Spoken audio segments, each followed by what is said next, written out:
Welcome back to the OCA podcast. I'm your host, the Anime Collector, and joining me tonight is the full house, starting with Reese, who's not here, Greenline, who's muted, Random 11, who's not muted. Hello. All right, and Putnam, who's not muted. Hi. All right, 2 out of 5 ain't bad. 2 out of 4, I should say. For 2 out of 4, I'm here. All right, cool, yeah. I was closing my door, sorry. You're good. All right, jumping right in. We would like to give a special thank you to our patrons and the people who have made it so that we can keep this shit show going all this time. I can't believe it. It's really actually quite incredible. We need another 67.29 by the end of May, which is only a couple days. So get the fuck on it right now. You guys can support us by heading to ocapodcast.com/support, where you can donate directly, or you can donate to us via the OCA Podcast Patreon, whatever that is. Go away. What is this? There it is. You guys can go to patreon.com/OCA Podcast, help us that way, or you can head over to our Subscribe Star. We have one subscriber. Thank you, Fal. I did look, and it was nice of you to fund us. That is a great way to keep us going. I'm so sorry. Anyway, where's the Ko-fi? Oh, here it is. It uses our favicon. All right, so you guys can also support us at ko-fi.com/OCA Podcast. Anyway, jump past that. Getting all the way out of here. Hello, Cool 2T.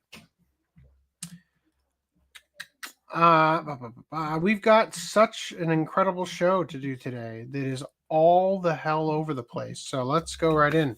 Oh, hey, 20 Sex. That's the best. Thank you, Seb Sex. Also, I saw your amazing ready to baby oil hand lotion emojis. I don't know, where are those from? On YouTube? What are those? How do you post that? Maybe you have to put in : Diddy : It's a limited edition, I guess. All right, so credit card companies have once again dictated what Japanese content you're allowed to buy. Oh, come on. Surugaya, a major Japanese online retailer, has suspended access to adult PC games on its storefront amid discussions with payment processors. It's yet another reminder that when it comes to Japanese media, Western financial institutions are more than happy to play morality police. Surugaya, a long-standing name in Japanese hobby and media sales, has quietly pulled the plug on access to its adult PC game section. The move is allegedly temporary, but anyone familiar with the current landscape knows what that really means. Credit card companies have stepped in again. According to Surugaya, the change is due to ongoing talks with payment processors to establish rules around the sale of adult content. No surprise there. If history has taught us anything, it's that discussions with Visa and MasterCard tend to end with content disappearing and digital storefronts scrambling to appease vague, ever-shifting guidelines dressed up as moral standards. How the hell are you guys doing yet? Okay, so they're from YouTube's emojis, I guess. I didn't realize YouTube had their own. It's an interesting one to include, YouTube. That sounds like sexual assault on the right channel. Like, you know. Let's see. This isn't the first time Japanese retailers have had to bow their heads. DL Site previously disabled Visa and MasterCard payments after trying and failing to outsmart the card company's nebulous restrictions. Yuzusoft, known for its visual novels, had to stop accepting Visa altogether on its web store. Even Manga Gamer, a Western-facing platform, saw its payment processing collapse under pressure from card providers wary of adult content and fraud risks, forcing them to invent point-based workarounds just to keep their doors open. Fucking brilliant idea, right? You basically take the what do you call it? Let me shut this door. I cannot stand it.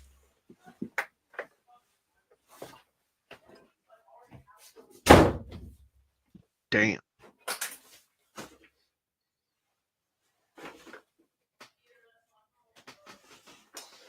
I just stepped on a Hello Kitty that gachapon. Did it break though? Only the case is destroyed, I think. Safe. That's going over there. Don't you have like 7 of them? Gonna affect the PSA grade now. Don't you have like 7 of them? Yep. Well, not of Hello Kitty. I have like maybe 2 of Hello Kitty, but still. Yeah. Oh, Anyway, so but that is a brilliant strategy. What they did at was it Manga Gamer? Because in Japan, it is illegal to gamble for money. So they established pachinko parlors where you gamble instead for ball bearings. And then when you're done, you take those ball bearings across the street and convert them into cash. Right. So, yeah, so it's kind of effectively the same thing where now you're not paying for adult content with the payment processors, middlemen. You're instead paying for points, and then you exchange the points for porn. Right. Other websites and services that drop support of Western credit cards include Melon Books, Tora no Ana, Unext, Fanza, Fantia, Nico Nico Doga, and Getchu. The pattern is unmistakable. International financial giants are increasingly dictating what kind of media Japanese creators can sell, and by extension, what global fans are allowed to buy, all under the guise of protecting someone somewhere from potentially offensive drawings.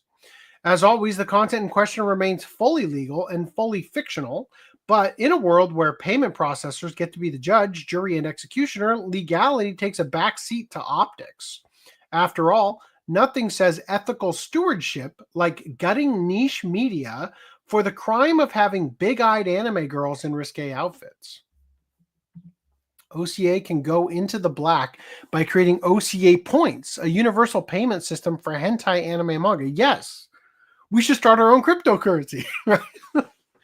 we can do the Hakutua pump and dump scheme too. Right? What do we call it? Goon coin? Goon coin, yes. All right, it's happening. Goon coin. Goon coin. I got another message on my like Ranma video from a guy who I think wanted to call me out for like fetishizing the Biki Tendo, and I'm like, I'm not even gonna respond to this one this time. Hashtag not ashamed. he left a link to like some guys talking about lolly and like cornering this guy in like a video call and like, oh, you're a pedophile. It's like I'm not even gonna entertain this fucker. Like, yeah, hashtag not ashamed. All right, so you guys want to do pickups real quick? Yeah. Give me like, do you have pickups? Yeah, I got pickups. I'll go first. Okay, give me a couple minutes to gather mine. Cool. All right, so God, it feels so weird. Like now that I've got Fridays off, every time I sit down to actually do the show, I feel like I can't remember if I showed something already because it feels like such a long time, has gone by that I can't remember now. But I think I went to book off on Friday and picked up a bunch of I went to 2 book offs on Friday, actually. So let's see. I'm going to try to, I think we'll start there. Perfect. Yeah, that's right. We'll do. Okay. So first and foremost, my 4K of Knuckles arrived. Holy shit. This is a fever dream of a show. My God.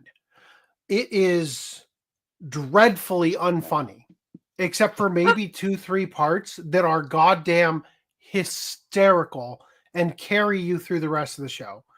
There are some really good bits in it, and the rest of it, I just cannot believe it got greenlit. They also will do entire episodes where they will try their damnedest never to have Knuckles on screen to save money. Holy shit. The Shabbat dinner goes on for an eternity. Oh my God. It is crazy wild, this thing. Don't recommend it, but also like if you watched it for free on Prime or whatever it is, or Paramount Plus or whatever the fuck, give it a shot. Maybe take some drugs first though. I don't know. All right. Now, in addition to that, I went to a book off And I guess I'll do it this way. We'll do this.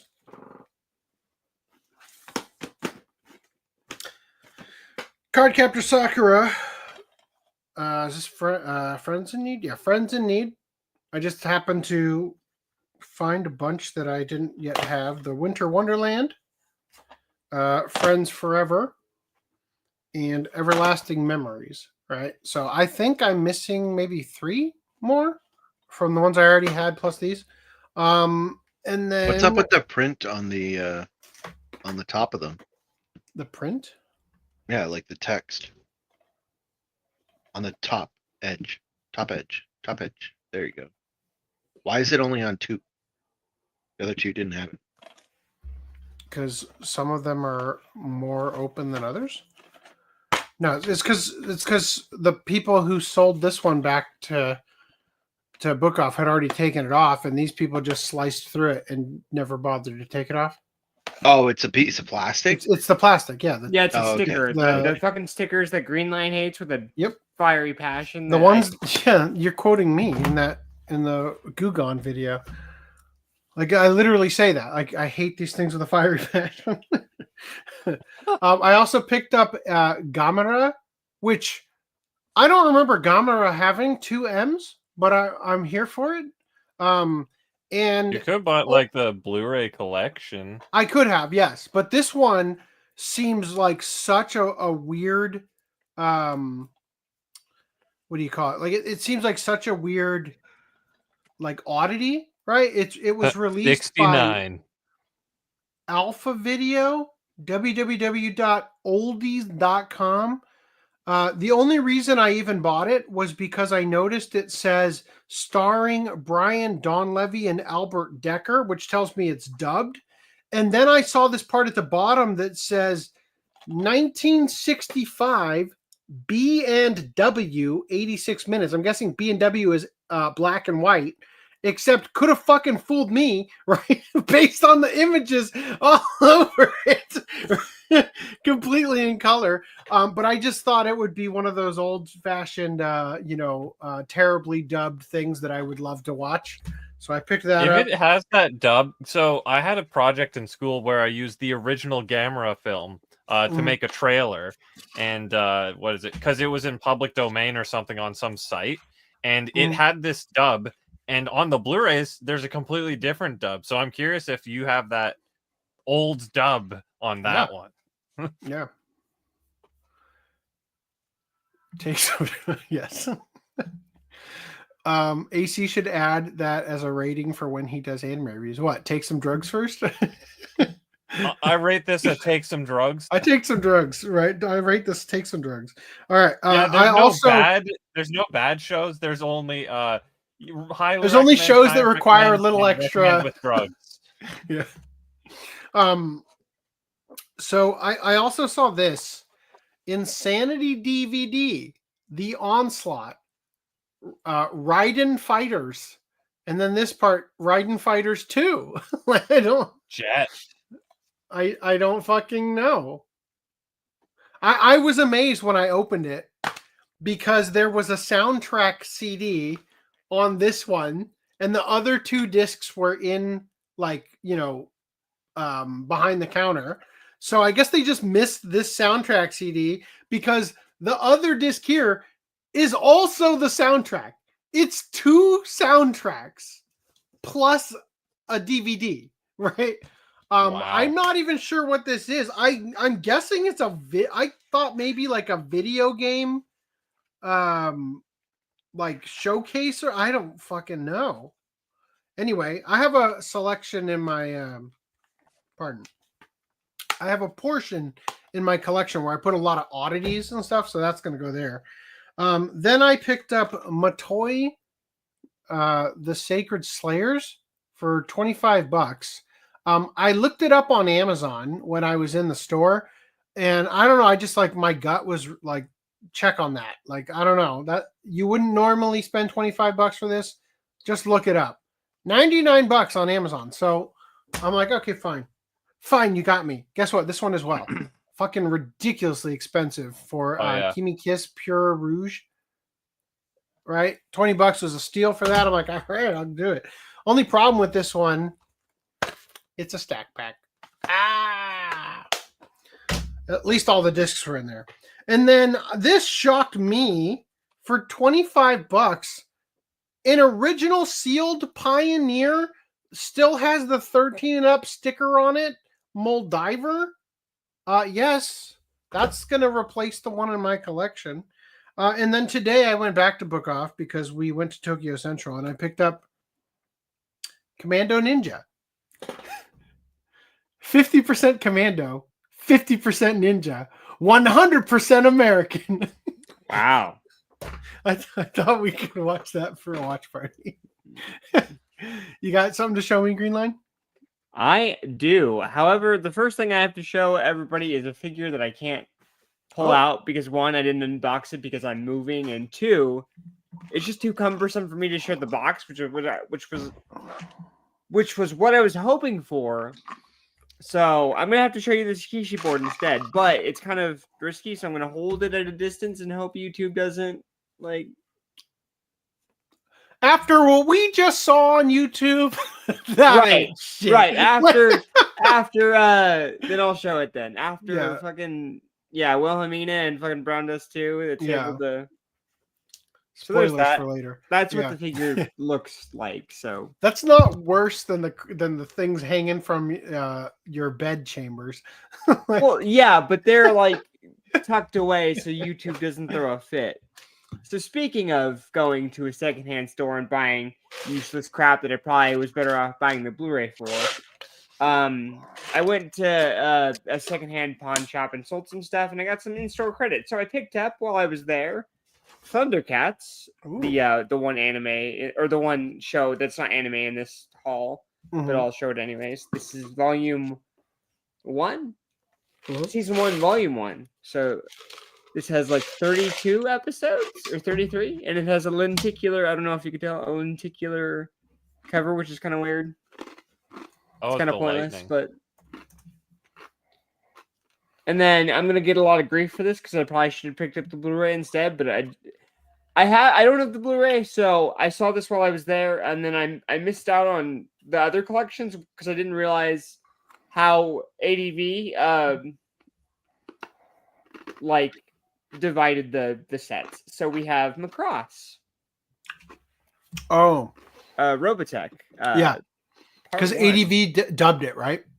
I believe. Yeah. I don't know. So is that Robotech Macross or is that Macross? It's Robotech specifically. Okay. I should probably pick up the Blu-rays, but they had this instead, and so I was like, well, while I'm here and I have in-store credit, I might as well pick up this for essentially for free. These were like $10 each, so these were really freaking cheap. Seb says, "Put the baby on screen." Right, the baby. What were we the baby. So this is like collection 2 with the OVA and the 2 other sets, and then the coup de grace for me. So in my collection, I have one final piece of the Save Edition puzzles that are fucking green that I can't change the spine to because. So I picked up Defrag, the limited edition set. So that completes the I don't have to use this green save edition anymore. Sorry, Augie, you can have mine. Nice. I think I went through the same phase where I bought a bunch of saves, then realized that they're all basically just re-releases in cheapo form, and then tracked down the normal versions. Yeah, I thought initially like, oh, I'd like the green, but I quickly came to just despise that green very quickly. Like, I don't mind, and I get a lot of flack from you guys, but I don't mind the anime classics line, the original like classics line where it is somewhat plain, but it is uniform and it's mostly black, so it looks decent in my opinion. Like the only one I like was Anime Legends from Bandai. Bandai, yeah. Anyway, for sure. In further pickup news, Colton T says Greenline needs to up his tuck game. What is this emoji? What? I need to milk tuck them bottle back and, in. I don't. Lady. Okay. All right. Did I Put not your get it all balls the in my way? green line. Like, All right. I mean, I didn't think my cock was hanging out that big. Sorry, geez. Okay. Enriv picked up Ease, the Arc of Nepishtim. That's a name. I hope you enjoyed these. You also picked up Tales of Fantasia. What is it? Graded? Holy shit, that looks like it's in great condition. Damn. The unofficial English version of Tales. So did it not get released on the SNES in English previously? So that's like what, a fan ROM or something? Yeah, probably that explains why it's in such good condition. Damn. Anime Fan 007 picked up season 5 of Data Live. Never watched this. Kind of flew under the radar for me. Danny picked up Miss Vampire Who Lives in My Neighborhood.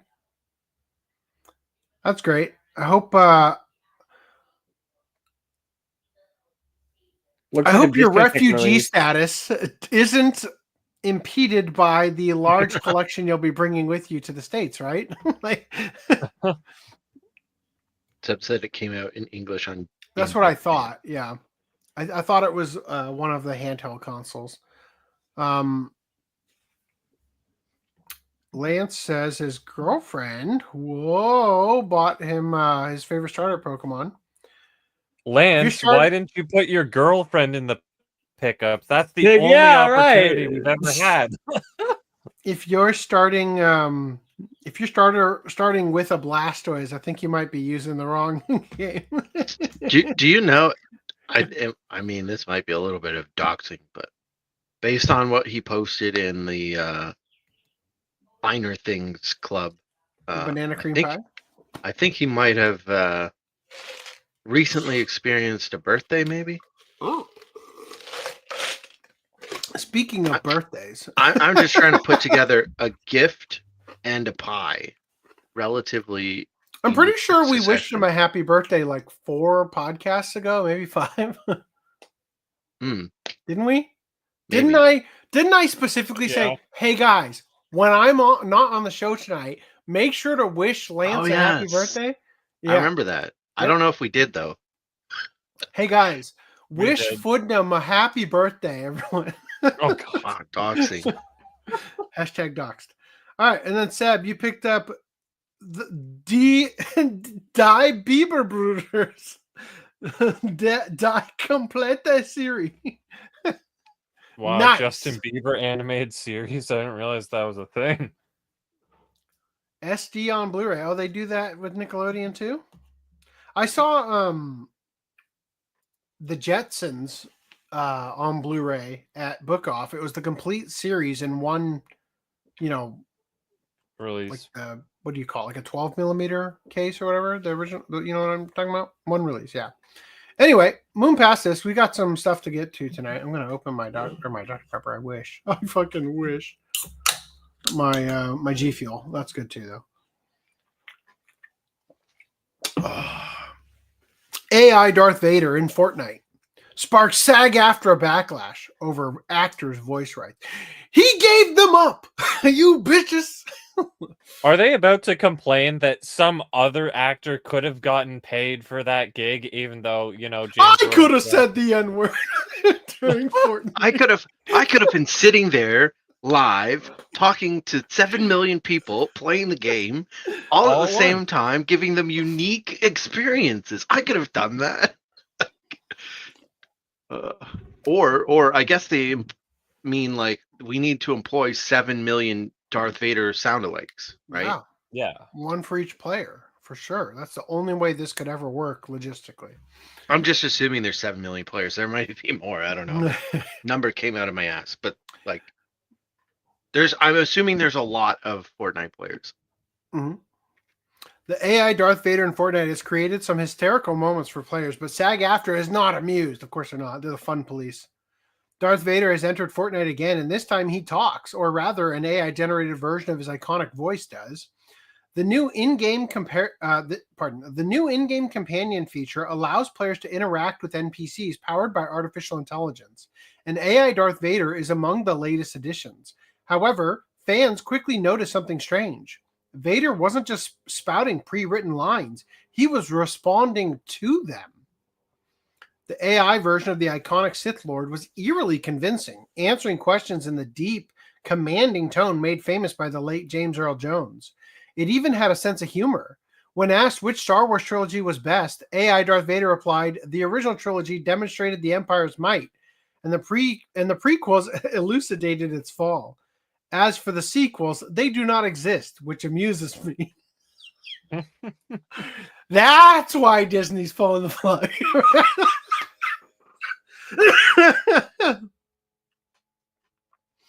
Naturally, this blew up online, not just because it was funny, but because it definitely wasn't the kind of thing Disney would approve of.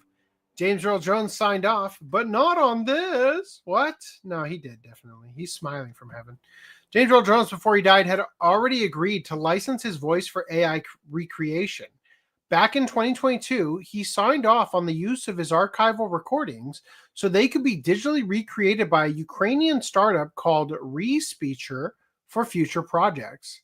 That technology was used in Obi-Wan Kenobi with Lucasfilm's direct, I think they just mean Kenobi, right? Don't they have a show just called Kenobi?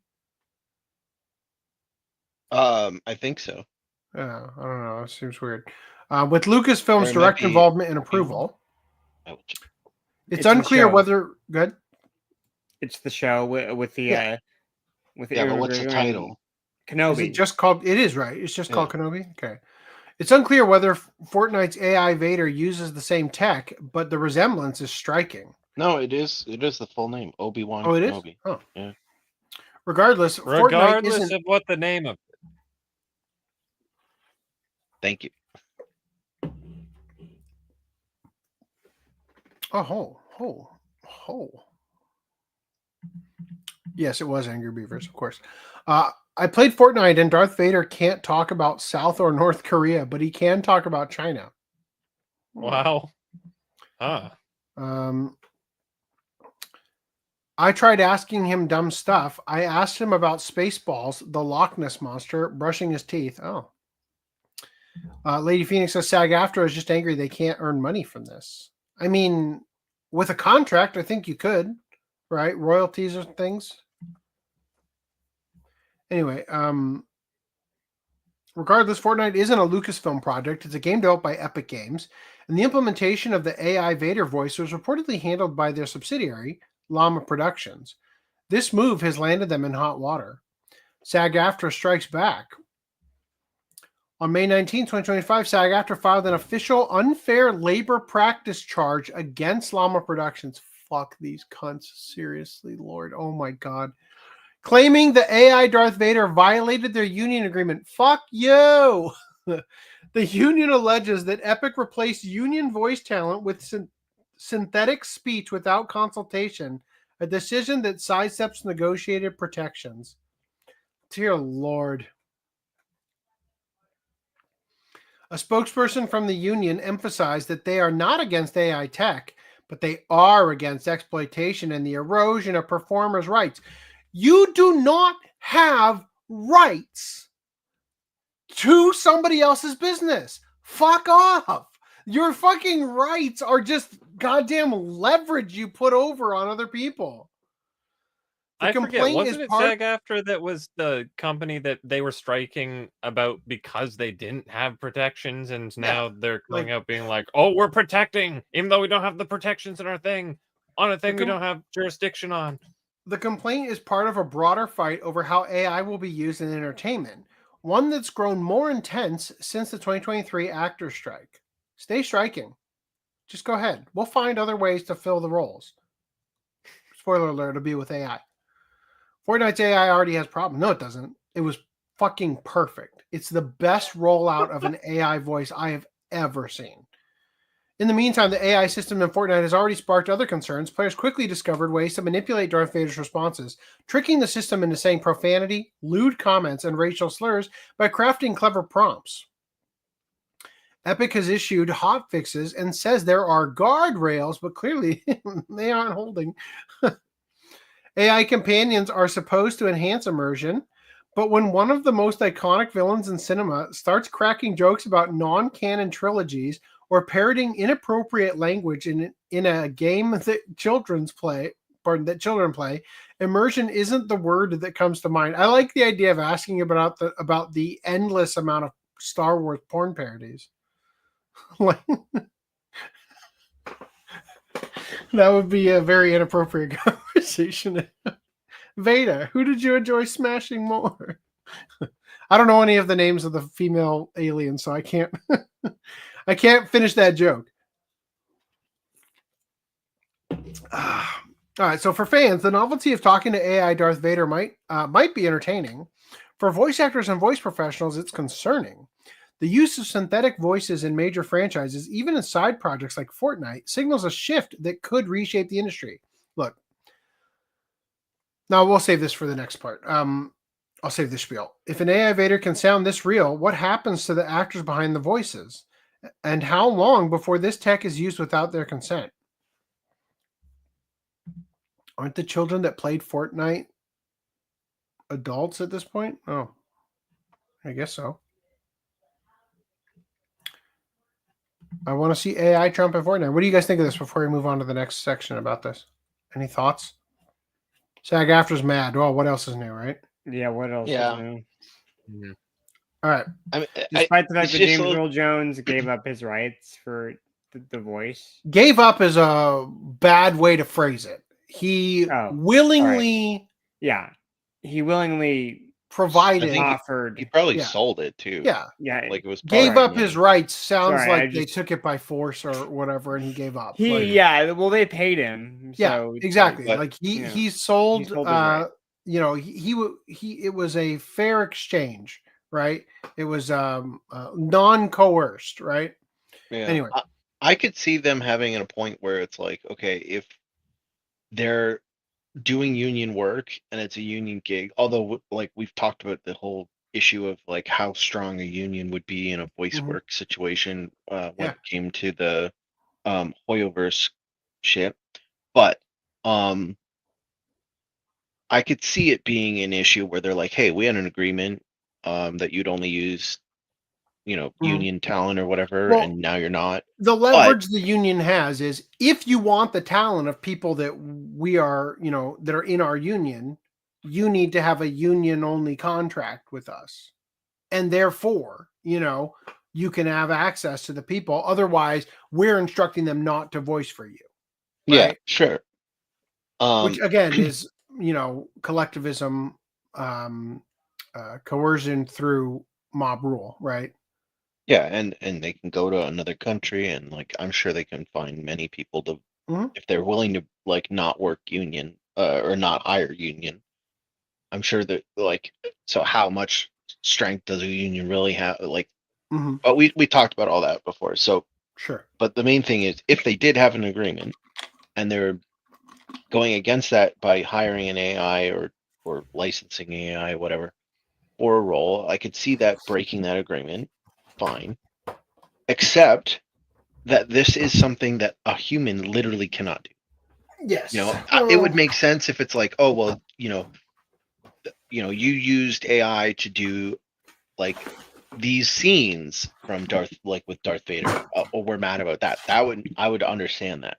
Mhm. But when you're saying we used AI to voice something that a human literally cannot voice, and all of the other voice actors in the area want nothing to do with AI. We Mhm. have one that did want to work Yeah, with AI. I Also, 100% agree with that. Like, also, you're licensing the character too from Disney, and does Disney want other people voicing Darth Vader? So this seems like you can Lucasfilm specifically bought the rights in order to avoid changing the voice or having somebody else do the performance. it might not even be a situation where you can legally hire literally anyone else to voice Darth Vader at this point, right? You may have to use the AI, because I could see as a licensor, like someone who owns the license, that you're like, well, I own this property, this IP. I don't want anyone else voicing it.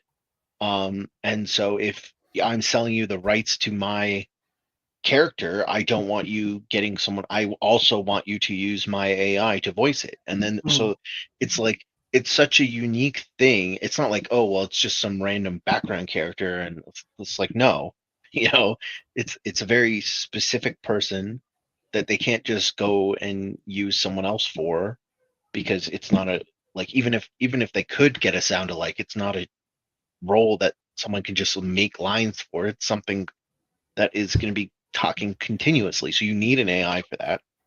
So now you need to find someone that will be willing to do a voice sound alike at the bare minimum, and be okay with having their voice cloned for AI, which the union doesn't want to do. So it's like, it's just stupid.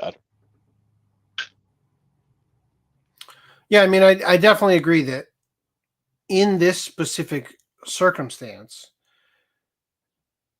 it is something that no other voice actor can do, in the sense that nobody can real time talk to every player who's playing the game, right? Uniquely interacting with them. And you just so happen to have somebody who did actually sell their rights to their voice for the purpose of voicing this specific character. It seems like a win-win opportunity to implement this technology. It's fun as shit. It's probably a novelty, right? Like, it'll probably get old eventually when the AI, like, you're going to start to, like, for example, let me put it this way. Open world games were hot shit for a while. Now, I crave linear storytelling, because open world is only so fun for so long before I'm actually looking for a curated experience with unique, relivable moments that are not specifically tied to choosing your own adventure. Yeah, like I just want to be able to do things other than just, like, Well, you can a choose your own simulation. adventure in a linear game, right? Like, Right. there could be a but it's branching like you game. go into Skyrim and it's so it can be so choose your adventure that you get like paralysis for Exactly. all the Right. options. And I think that the turn for me was Stalker: Shadow of Chernobyl. When I played that game, it was open world, but to a limit at the time when I was first in the beginning area, where I felt like I was going to be able to experience the game, right? And then I got to Pripyat, or whatever the place is called, and all of a sudden I'm like, fuck, man, there's so much shit here. I just give up. I'm done. Yeah. The biggest problem with good. The biggest problem with open world is that they usually pad out the game, right? Like with Spider-Man for the PlayStation 4, PlayStation 5, whatever. Not the original one. The new one, right? They they have you go around and do like the normal open world things. Right? You got to get to a location, unlock the map for that location, beat all these bad guys. There's constantly these like they're not quick time events, but like they're events that are quick. Like a little crime is happening. Go beat the crime people. It's and like those constantly happen. The stuff then that stops you from actually getting to have the open world freedom experience that you might otherwise want is like constantly, like I always bring up, hey, my cousin, let's go bowling, or well, these are all fun things. Well, when they have the gang territory shit. Yeah, they can be fun sometimes. Although I think in Spider-Man they take it too far, and I think it gets really repetitive towards the end of the game when you're like the 50th time. You have to save the bad guy, or like stop the bad guy or whatever from the mini crime that has nothing to do with the story, right? And then there's all these like side missions, and it's like, okay, fine. And so there is an aspect of it that's like, okay, well, you're making use of my value for how much I paid for the game, but then also it's like, well, a lot of this is padding, and I don't really need to do all this. And then how many of these games can I play in a year? Because you've padded them, they're all like fucking 60, 70-hour games. Yeah. Right. And it's if you want 100% it anyway. Well, I just bringing this back to the main point here. The purpose of me bringing up, single player linear stories versus open world is because personally I feel like the freedom that came with open world I think was short-lived for me, right? I enjoyed it at first, and then I hear like, oh yeah, Legend of Zelda open world. I'm like, do I want that? That doesn't sound like It's what I ironic want. though, because You know? Minecraft is like the most open world thing because you literally have to basically make the gameplay up yourself. Yeah. So But that's a completely different experience. Sure. I'm just saying that it's like Minecraft, the last couple times I've tried to play, it's like I have even more options than like say Skyrim. Mhm. Like it's not as simple as just kill the guys and loot them or something. It's like, well, do I want to build a house? Do I want to build a factory? Do I want to find a new place to build? Like, you don't even have to kill the Ender Dragon. You just make your own game effectively. Well, yeah, sure. But what I'm getting at is like the reason I'm bringing it up is I'm just equating that the novelty of open world, I think, wears off. And I'm saying that I think that this concept of, the character who talks to you and has AI driven conversations with you, I think that the novelty of that is also going to wear off. Right. Well, I mean, down the line. if something's done to death, it will eventually wear off. Of course, And right.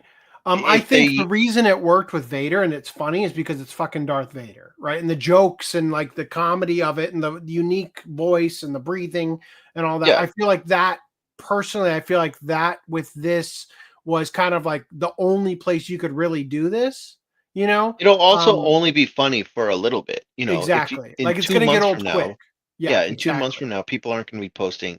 Like they'll post the most it's extreme going to burn out just like the versions of Studio jokes. Ghibli AI. Yeah, exactly. Yeah. So with that in mind, something else has come up relating to stuff like this. Ronan Joss pinged me about this. SAG-AFTRA said the U.S. House passed a budget bill that, if enacted, bans states from enforcing laws regulating AI for 10 years. State AI laws are crucial to public safety, creators' rights, and the ability for local communities to protect themselves from this fast-moving technology.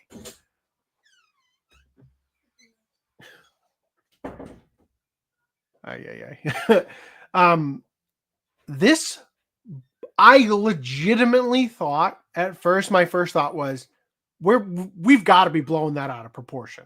There ain't no fucking way that's true, right? They say by wiping dozens of state laws off the books, the bill would undermine public safety, creators' rights, and the ability of local communities to protect themselves from a fast-moving technology that is being rushed to the market by tech giants. All of this is true. State laws protecting people from invasive AI deepfakes would be at risk, along with a range of proposals designed to eliminate discrimination and bias in AI. So Trump literally just signed like an executive order criminalizing. It's something called like, maybe it wasn't an executive order. I think they call it the Take It Down Act. And it's basically like AI deepfakes. And like it's revenge porn made like of real people or AI deepfakes have just been criminalized. Right, like to the furthest degree, beyond what it already was. Right, so I had to look into this. Reese isn't here at the moment, but I'm giving him credit for doing a bunch of this legwork. So this is the One Big Beautiful Bill Act, right? And it's very fucking long, but I do have this right here. In general, except as provided in paragraph 2, no state or political subdivision thereof may enforce any law or regulation regulating artificial intelligence models, artificial intelligence systems, or automated decision systems during the 10-year period beginning on the date of the enactment of this act. Number 2, rule of construction.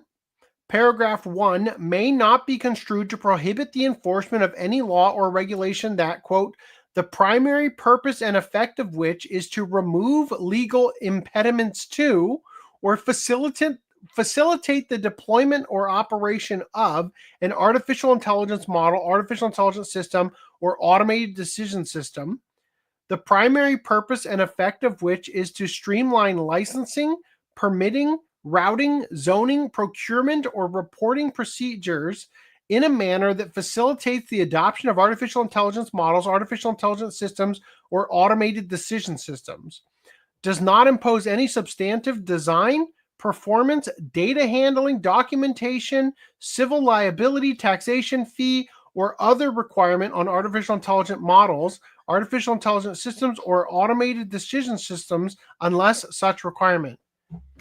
Can I help you? Do you know where the I think they're in the they're not in here. I think they're in the kitchen on the counter. I already checked. They're not there or in the pantry. You're talking about the Korean barbecue flavored chips? Or the ones that are specific? I think you had those at Noni's house. Yeah, I did, but then I came back. So and then I don't have them, sweetheart. I'm sorry. Can you close that door, please? Thank you. Yeesh. You buy your kids some Hello Kitty chips, and next thing you know, they're interrupting your show looking for them.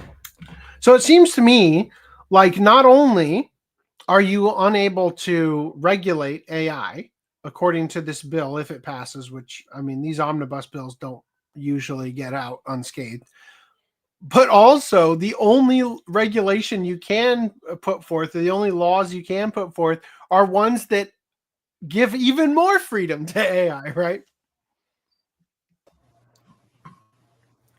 Hello, Reese. Hi. All right, so what are your thoughts on this? Like, that's pretty wild, right? Did you guys hear anything about this? About the big bill? Apparently it passed. Did it really? No. Well, it went. It has 215 passed the to- House, It passed It the House, right? Yeah. Yeah, 215 to 214, I think it was. but it still has to pass the Senate. And then also the Senate, generally what happens is the Senate will rewrite a lot of it to the way they like, then they'll vote on it. They'll pass whatever their version that they like is. Mm. And then the House will have to be like, no, we like it better this way. You know, it's a back and forth. Mm. Right. Cool. T says no. AI fakes are still legal, right? So AI fakes are legal. AI like deep fake porn is illegal. Also, is it elite? I haven't looked into the law, but is it making it and distributing it that's illegal? Or is it not taking it down when you're asked to take it down? I think it's the not taking it down part that is Yeah. that is the issue. Like, you can't make me. What laws do you have? So Because the bill is called like Take It Down Act, but I don't know yeah, if the Take that It Down Act. Yeah, implies what the bill is actually doing. Because I don't know. I saw like I don't know 3 minutes of a Tim Pool video on it on my way to pick up coffee today. So I didn't get to watch much of it. I just happened to have seen it today, and it was relevant to the discussion here. So this is pretty. I'm dumbfounded to be honest, about the fact that they are full on saying like no regulation for AI whatsoever for the next 10 years. I think the idea behind this is that so and this sort of goes back to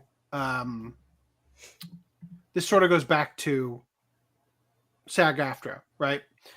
SAG-AFTRA is effectively begging the quote-unquote rights, self-ascribed rights of their union members, is to a degree effectively begging legislation to ban Netflix to keep the rights of Blockbuster in play. You know what I mean? Like effectively, and trust me, like I don't want the industry 100% replaced with AI either, right? Like, don't get me wrong. I want these people to have jobs. I mean, I think that a little humbling is in order for a lot of them, But I do want them to continue to have work, continue to perfect their craft, continue to provide their creativity and whatnot in the entertainment field. But it seems greatly to me like what effectively they're asking for is what I described, like ban Netflix to protect Blockbuster, right? I mean, the truth of the matter is, I think somebody just burned some popcorn in my house. It smells like a fire. Concerning. Let me just check on that real quick. Well, I mean, Are you guys making popcorn? okay. Gonna just mute that. It's Did you not offer me any? yeah, he's going to ask for popcorn. He's fasting, so he can't have any. Oh, true. If AI is regulated, like I don't get SAG-AFTRA's whole issue, because if AI is regulated, Sorry. then it would block them from being able to use it too. I am in And favor. guess- I am in favor Oh, of you're super regulating the popcorn setting on the fucking microwave. You're not supposed to Popcorn use the setting is just- popcorn I setting. know. Just a But timer. when I was a kid, the microwave that I had on the back of the box of popcorn or whatever would say like do it for 3.5 minutes on high or whatever. And I made the best ass popcorn in my parents' microwave. Yeah. And now I've never had good popcorn ever again. Yeah, you wait until Wow. you stop hearing a pop I know. for like I know 3 how seconds. the For system like 3 seconds. works. Like, why does I that know. not register with anybody? I know. They I need know to how- add a microphone inside your microwave to determine when the kernels stop popping. AI. I like this idea, actually. If you have a like that's a great $10,000 joke, but microwave, also it might. legitimately a get on mechanical it, microwave developers. Like, a mechanical knows to smell burning popcorn to shut it off. Yeah, it if just that- goes on forever because it never detects a pop. if it burns, if it starts to sense the burn, it refunds you for the popcorn. Like, all right. Anyway, God, I lost my train of thought here.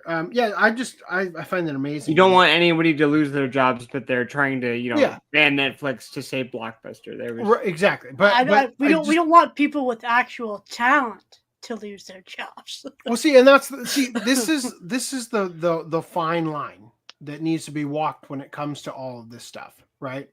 Is that we live in a world for which collectivism has created an outcome where people who do not have appeal are being forced into positions previously wielded by people with appeal. And what I mean by that is that, say what you will about Weinstein, but the people starring in movies these days would never have gotten anywhere. I saw a meme like Weinstein would never have let this Would happen. never have let these ladies on screen, right? And I'm not saying like specifically, it's just like, I'm not trying to say that sub perfect 10s don't belong in the movie business. Like I'm not trying to make that statement at all. But what I am stating is that a shit ton of activist individuals who don't have actual talent and are tanking productions because of their entitlement, having gotten positions that otherwise they never would have landed, and then it going to their heads and then them tanking the production, like fucking Rachel Zegler, for example, right? That shit never would have happened, right? And so, although I want the industry and the people in it to maintain their ability to get work, I do, above all else, want a return to meritocracy where the people that you actually want to go see in a movie are the people that get hired to be in the fucking movie. You know what I mean? Like I very much feel that is. Did I just leave a Discord call? I manually disconnected you from screen Oh sharing. shit! I didn't realize I was still in there. Thank you. Okay. Anyway, yeah. So let's come back to this. So this gets fucking weird. Like I'm gonna side derail this thing massively here, real quick. I just first of all I'm dumbfounded. I think the idea here is we want to prevent regulation so that if AI revolutionizes the world's industries, it's going to happen in America and not somewhere else because America got too scared and pumped the brakes, right? But then I saw this as I was looking through this thing. $200 million for the deployment of automation and artificial intelligence to accelerate the audits of the financial statements of the Department of Defense pursuant to Chapter 9 and Section 2222 of Title 10 United States Code. So they're putting forth $200 million to use AI to audit a government agency. Now, alarm bells go off in my head at the idea of utilizing AI for governance, which I think is the next logical step here. I'm going to share with you something that I have been sitting on for a long ass time, because in my gut, I have been feeling this all along. And I thought eventually something like this may occur. From 3 months ago, by a deleted account apparently, the Elon Musk conspiracy. I'd like to read this to you. Let me just open these in a new tab so that it's easier and full screen and all that shit.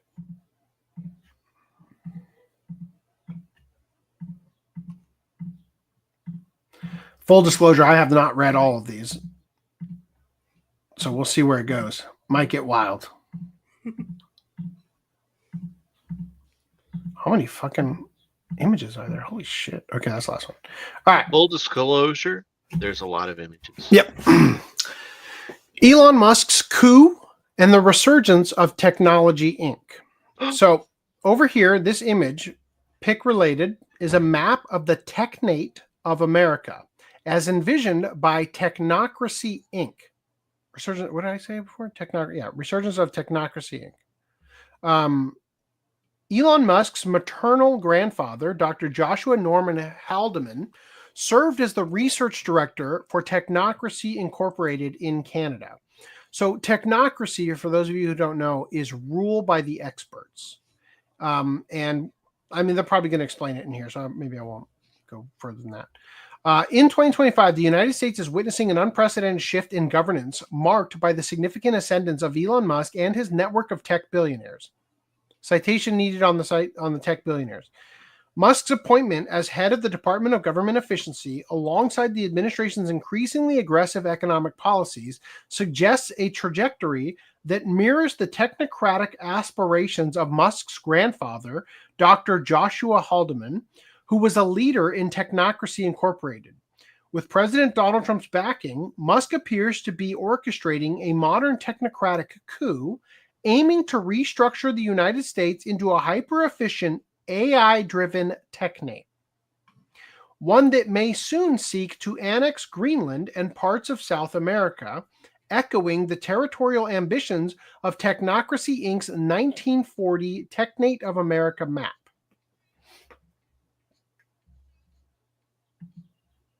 Dr. Joshua Norman Haldeman, Musk's maternal grandfather, served as the research director for Technocracy Incorporated in Canada during the late 1930s and early 1940s. This movement sought to replace democracy with governance by engineers and scientists, discarding traditional capitalism in favor of an energy-based economic model. The goal was to create a self-sufficient continental government independent of global markets, where an unelected elite of technocrats would govern based on data-driven efficiency. A key artifact of this vision is the 1940 Technate of America map, which depicted a unified North America extending from Greenland to the northern tier of South America. The map envisioned a single technate ruled by a technically skilled, empirically driven, non-partisan elite with its territory marked in red, the semi-official color of the technocracy movement. Small circular symbols indicated defense bases at its outer boundaries, as far afield as Attu, Pago Pago, Cape Farewell, Newfoundland, and Georgetown, Guyana. While the movement collapsed after World War II, its core principles, centralized control, elimination of political inefficiency, and governance by experts, seem to be resurfacing today under Musk's influence. Hard stop here for a minute. The problem with this is that literally all of these things individually are worth pursuing, right? Removing government inefficiency, all that kind of stuff. The only issue I really have with this is the idea of taking control and reason for rule away from people and into AI-driven algorithms, right? Fast forward to 2025, and Musk's ascension within Trump's government appears to reawaken the dormant technocratic vision. As head of DOGE, Musk has been granted broad authority to audit and restructure government agencies, potentially setting the groundwork for a full-scale dismantling of bureaucratic systems in favor of AI-driven decision-making. The Trump administration has already begun to consolidate federal agencies, such as the controversial merging of the U.S. Agency for International Development, or USAID, under the State Department, effectively removing oversight from humanitarian aid programs and aligning them with America's strategic interests. No problem with that. Furthermore, reports indicate that DOGE has gained access to Treasury Department payment systems, raising concerns that Musk could be testing economic models reminiscent of Technocracy Inc.'s energy certificate system. This could lay the foundation for a post-monetary economy where AI-driven systems allocate resources based on energy consumption and productivity. At the end of his first term, President Trump faced numerous legal challenges, including a conviction on 34 counts of falsifying business records related to a hush money payment. Despite these issues, he secured re-election, becoming the first individual with a criminal record to assume the presidency. In his second term, Trump has notably aligned himself with prominent tech billionaires. His inauguration featured tech moguls such as Elon Musk, Jeff Bezos, and Mark Zuckerberg in prominent positions, signaling a potential shift in influence within the administration. This close association raises questions about the extent of influence these tech leaders may wield over national policy. Critics argue that Trump's legal vulnerabilities could make him more susceptible to the agendas of these billionaires, potentially facilitating a technocratic shift in governance. I would say it's actually the opposite. I would say that the reason that the tech billionaires are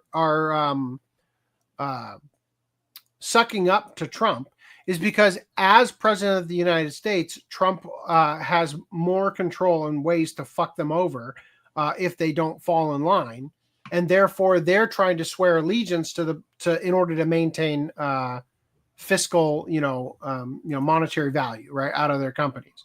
Because you could, executive order ban something that would effectively disable Facebook's entire marketing scheme, or, like how they drive revenue, right?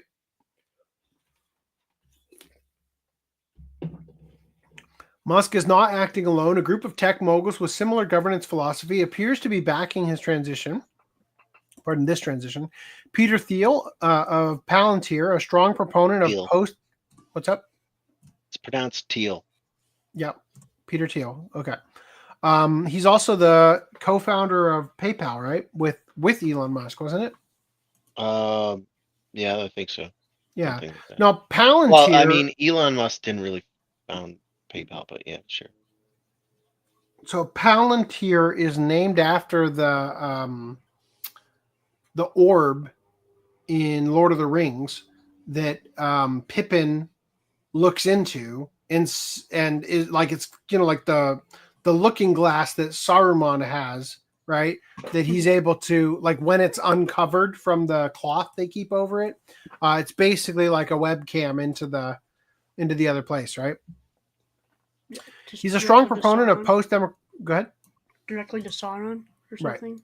A strong proponent of post-democratic governance. Thiel's Palantir systems are already integrated into military intelligence. Go ahead.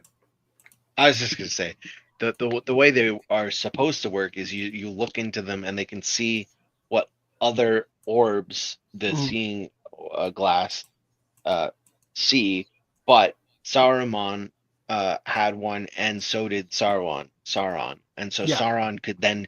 So when they revealed it, Sauron could then see Yeah. everything that they were seeing because they're all like you can look through any of Linked. Sure. Like a wormhole, effectively, right? them. Not Visually. that matters, but So Mark Zuckerberg's Meta's AI-driven social engineering and influence over public perception make it a crucial player in controlling narratives. What was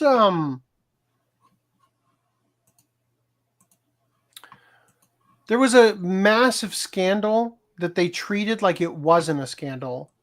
So Trump used something. I'm trying to remember the name of it. Trump used something to do with Facebook, and they treat it like a scandal when Trump did it. But previously, Barack Obama had used it, and they treated it like a genius campaign strategy. I can't remember the name of it now.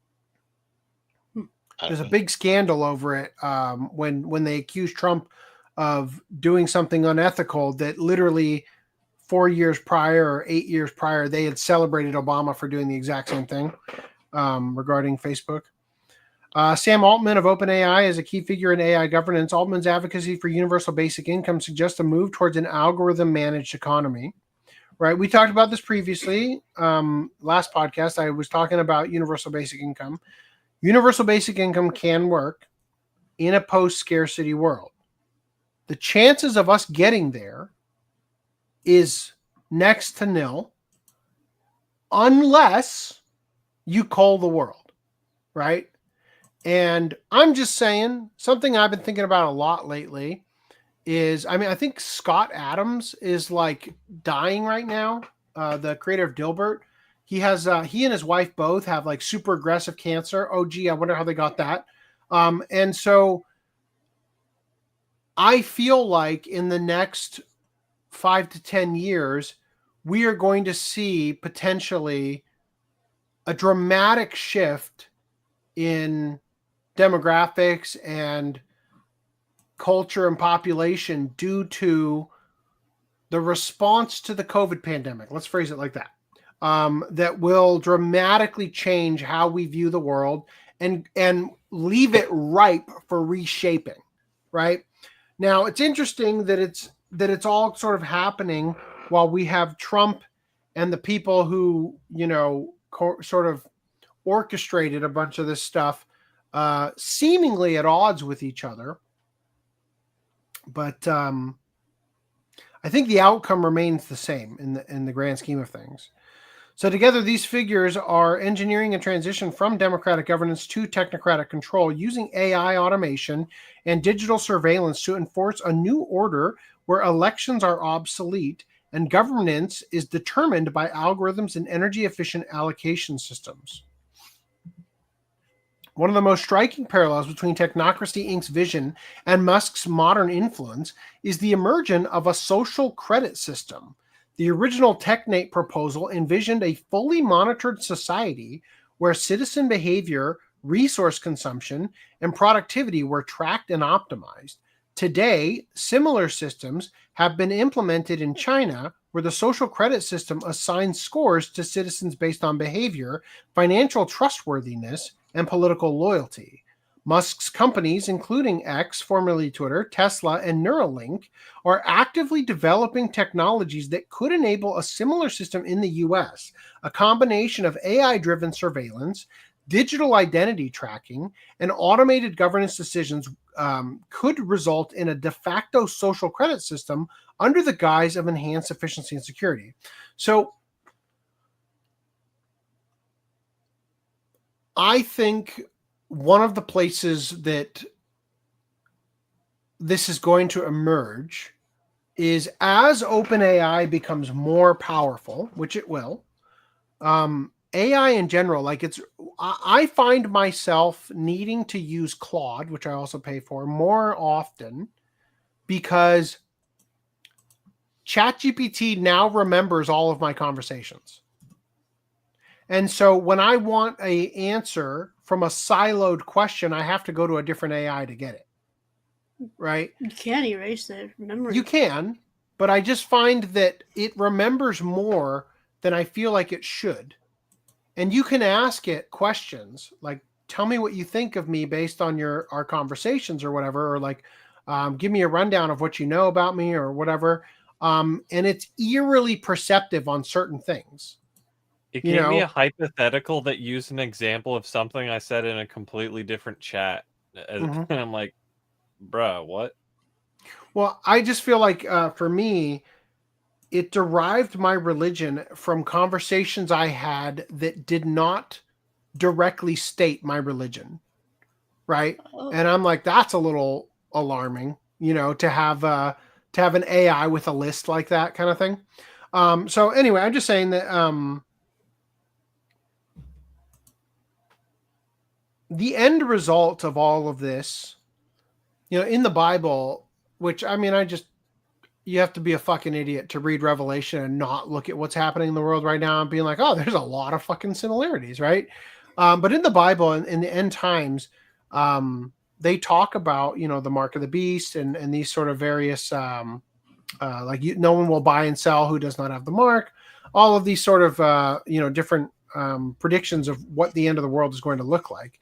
But more importantly, the certain global geopolitical things that will happen in the end times, including what's happening in Israel, the destruction of the Temple Mount, and all that sort of stuff, and the rebuilding of the temple. So it's just very interesting timing, right? And I think it's been very obvious from the beginning that Trump's ascension can eventually work its way into perhaps not Trump himself, although that also is a potential, but the emergence of what the Bible describes as the Antichrist, right? To which I'll say, well, I could vote for the Antichrist, or I could vote for the literal devil in Hillary Clinton. So I guess we're here anyway, right? But continuing here, I just see like the potential for 10 years of unfettered AI and integration into auditing government agencies, implementing into government agencies.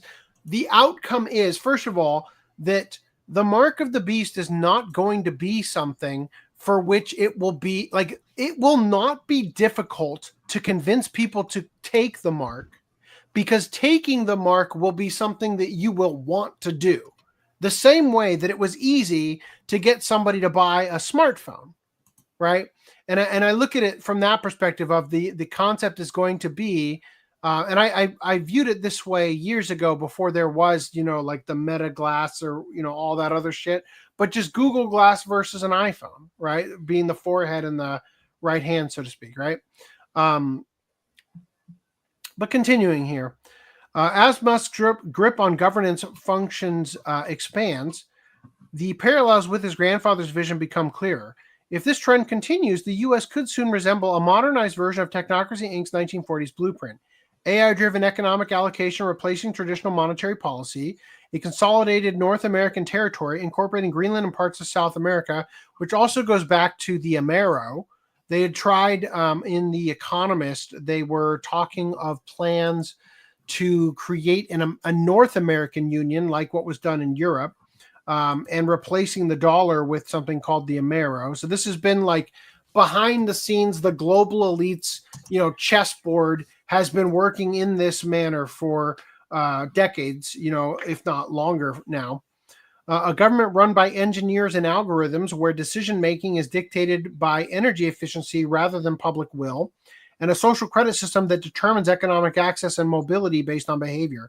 And again, this is the thing where the conversations and questions and things, the perception derived from AI on everything that you communicate about will build a profile around you that previously fusion centers were being used in the United States to do, that now is going to be extra efficient and more accurate to determine who is undesirable in a future, basically war gaming out public dissent and whatnot. Musk's influence over Trump's administration and his network of tech billionaire allies is no coincidence. It is a direct continuation of a nearly century-old technocratic vision. Whether Americans recognize the warning signs in time or sleepwalk into a post-democratic future remains to be seen. What is certain is that the age of technocracy has begun, and it is unfolding faster than anyone anticipated. The Great Depression gave rise to Technocracy Inc., a movement seeking to replace democracy with rule by technical elites. Today, similar economic pressures are being deliberately engineered through aggressive tariffs and economic isolation, increasing the risk of a severe downturn. If a crisis unfolds, who stands to benefit? The growing influence of AI-driven governance, centralized control, and unelected technocrats suggest a planned shift away from democratic institutions. Economic collapse could be the final push needed to justify a full technocratic takeover. The warning signs are clear. This may not be mismanagement. It may be a calculated transition. Americans must stay informed, think critically, and recognize the pattern of history before decisions are made for them. The world is watching the U.S., but few see the full picture. Under the guise of economic reform, a quiet transition is underway, one that could have global consequences. The U.S. is facing deliberate economic destabilization, echoing the conditions that once led to Technocracy Inc., a movement that sought to replace democracy with rule by technical elites. With rising tariffs, isolationist policies, and AI-driven governance, America is being restructured from within. Now, in case it's not fucking abundantly obvious, this person has a very slanted opinion of everything that's happening right now, and they're pre-framing or they have a predetermined outcome for what they're seeing that is the big bad Technocracy Inc., right? I do think that there is a potential cascading effect that will align in a way that could create something that maybe isn't a, word for word based on the technocratic charter from the 1940s, but would effectively put us into the same enslavement that they sought to bring about in the 1940s, right? So I do agree and disagree with their interpretation here. I'm more just bringing this up and using their words because it was convenient and I had it on another window to pull in here. That obviously it's never a good idea to just trust that the current state of things will maintain or the trajectory will continue in a positive direction, right? So holding feet to the fire, remaining politically active, all of these things will remain important going forward. If the U.S. shifts to a technocratic model, it won't stop at its borders. A controlled economy, AI-led decision-making, and weakened democratic institutions could become the template for other nations, forced into alignment by economic dependence and technological control.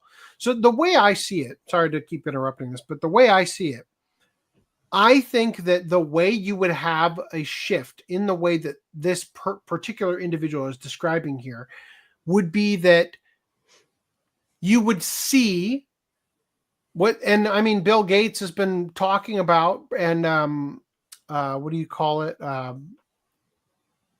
Preconditioning the idea of another pandemic being on the horizon. I've long described that the people who are pulling the strings here and putting forth the systems for which these mass, culling of the earth events are occurring would be idiots to fumble the rollout of the thing that is supposed to save the world and is mandated and you can't go back to work without it, and do it in such a poor fashion with such obvious faltering rollout that the people that would be most skeptical of you would therefore be spared from the effects of it. And therefore, if there was a mass culling from, this medical apparatus, that you would be left exclusively with the ungovernable, right? So I've long stated that I think it would make the most sense that this medical intervention that was previously all but mandated for every person would be the way that you would simultaneously cull the population, control them, put them into medical hardship that would require dependence on a system that you are largely in control of, and that simultaneously also would actually inoculate you from the next one. Because what would happen is, if you did pre-inoculate people to make it much easier for them to survive the second go-around, but you did it in such a fumble rolled out system for which the people who refused to get this medical intervention the first go-around would then therefore be the ones to die in the second event. Anyway, the world must pay attention. What happens in America now could determine the future of global governance. And lastly, back in the first half of the 20th century, a group called Technocracy Incorporated wanted to reorganize society by putting scientists in charge. The movement flamed out, but its underlying message still appeals to many in Silicon Valley. So there's a link here if you want to read more about this. Do you guys have any thoughts on this at all? Well, real quick, so what you basically just said before that, you'd also think, though, that if they wanted to cull said people that are like not going to be culled, wouldn't you think logically that they're expecting them to not get it, therefore they won't be protected, and therefore they'd be culled? I'm just saying. So what I'm just saying is that, like, the theory that I had, we talked about this in the Vexil Watch Club. But the theory that I put forth was that it would be retarded to, treat to make the mass culling occur through this medical intervention would be absolutely retarded, because you would be left exclusively with the people who would overthrow you, right? If they're all that's left, like, you're not gonna. I mean, and they fucking mandated it in the goddamn military. Right? Like, it's just like it's unfathomable. The end their hubris knows no bounds, but they are not that fucking retarded. You know what I mean? So I don't know. I'm just suggesting, above all else, because it's like, and we've been talking about this for a while when it came to Elon Musk purchasing Twitter, which may have been the single greatest act politically that anybody has ever performed. Right, in order to redirect the course of history by purchasing Twitter and allowing, things that previously were censored, like the Hunter Biden laptop story, right? They shut down the account of the New York Post, America's oldest newspaper, right, for reporting on something that was true, right? And that by shutting that down and preventing, in a coordinated effort, anybody from having that information, or preventing it from gaining the viral status it should have gotten, you sway the election, right? And so,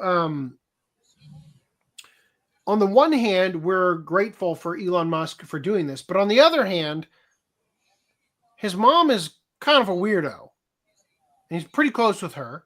He also dressed as like Satan's soldier or whatever for that party. It just don't let allegiances blind you to where, like, the real allegiances, I guess. All right, like, don't just continually have discernment on each individual. You previously may have, liked something they did. You got to always, like, remain autistically hyper focused on every step of the way, right? Keep yourself in check. Yeah. Anyway, if you guys let's get some chats here.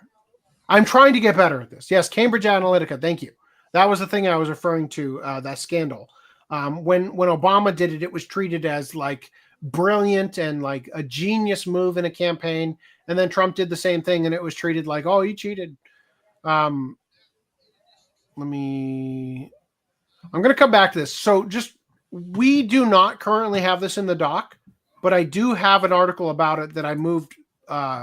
We may, depending on timing, we might pull it up this show. We'll see.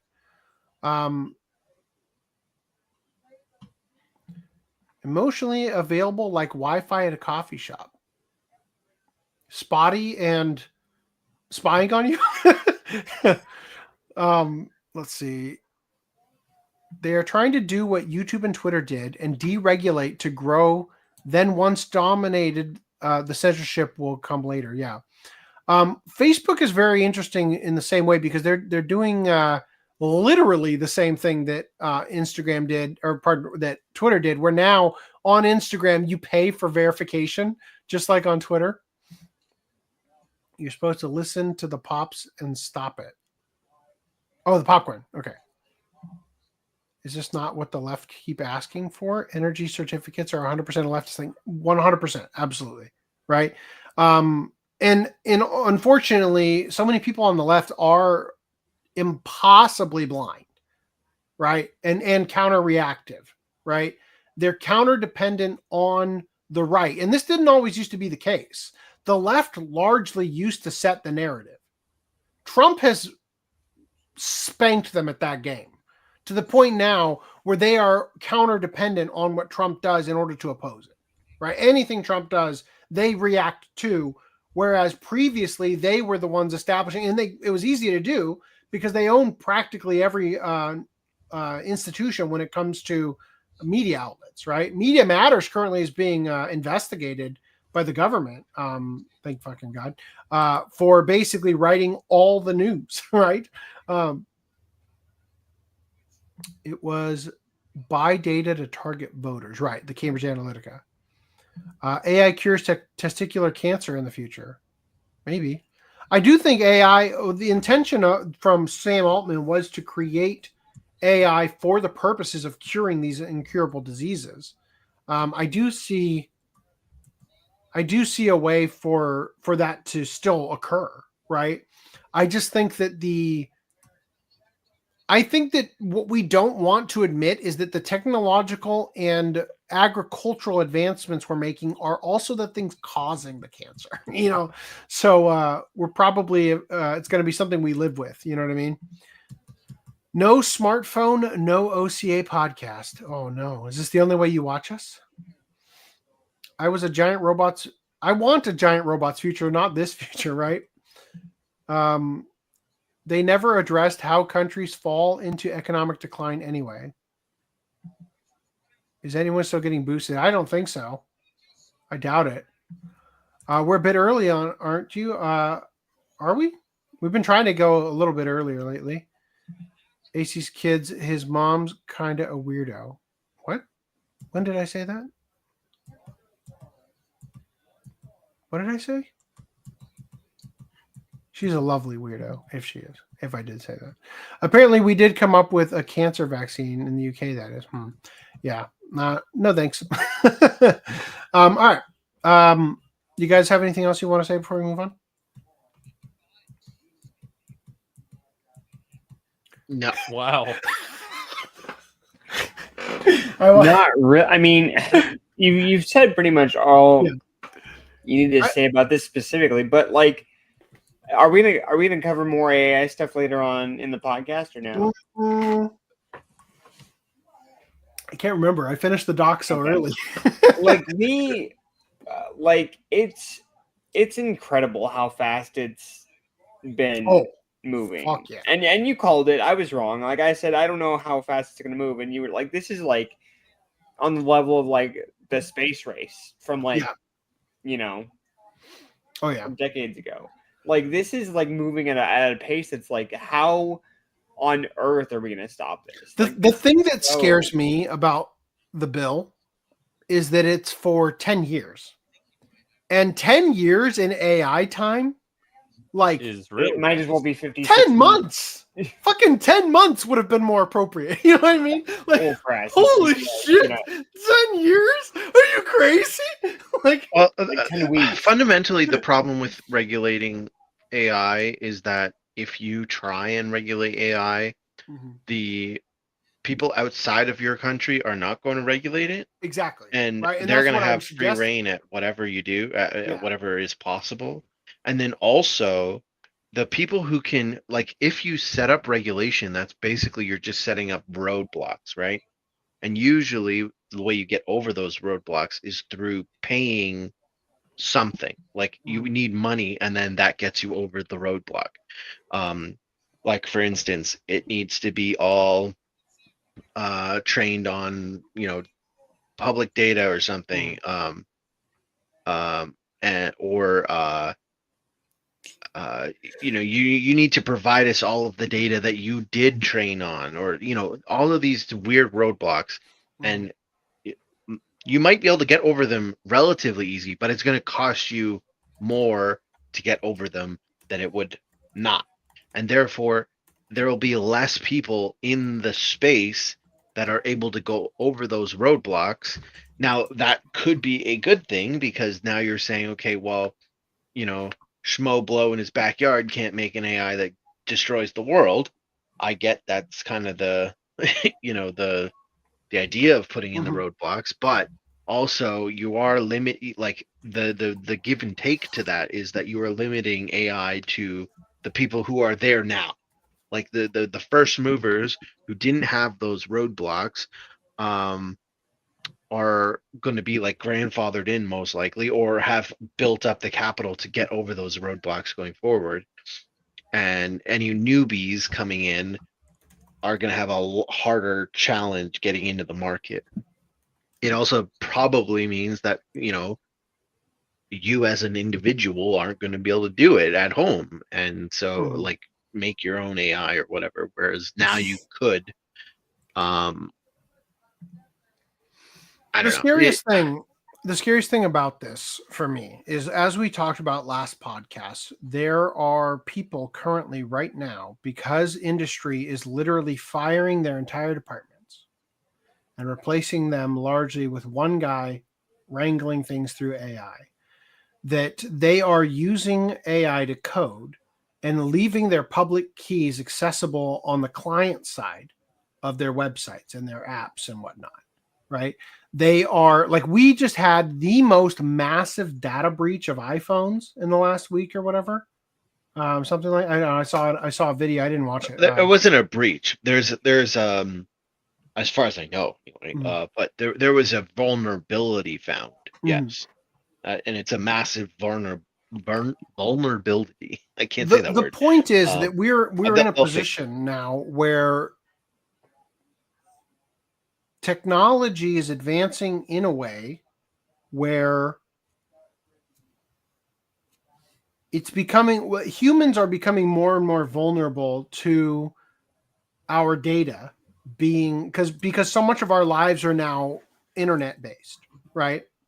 That we are becoming more and more vulnerable to the exploits and whatnot. And as we talked about last podcast, the people utilizing AI in order to maintain their position at a company are doing so at the detriment down the line from the exploits that are being unwittingly put into the system, right?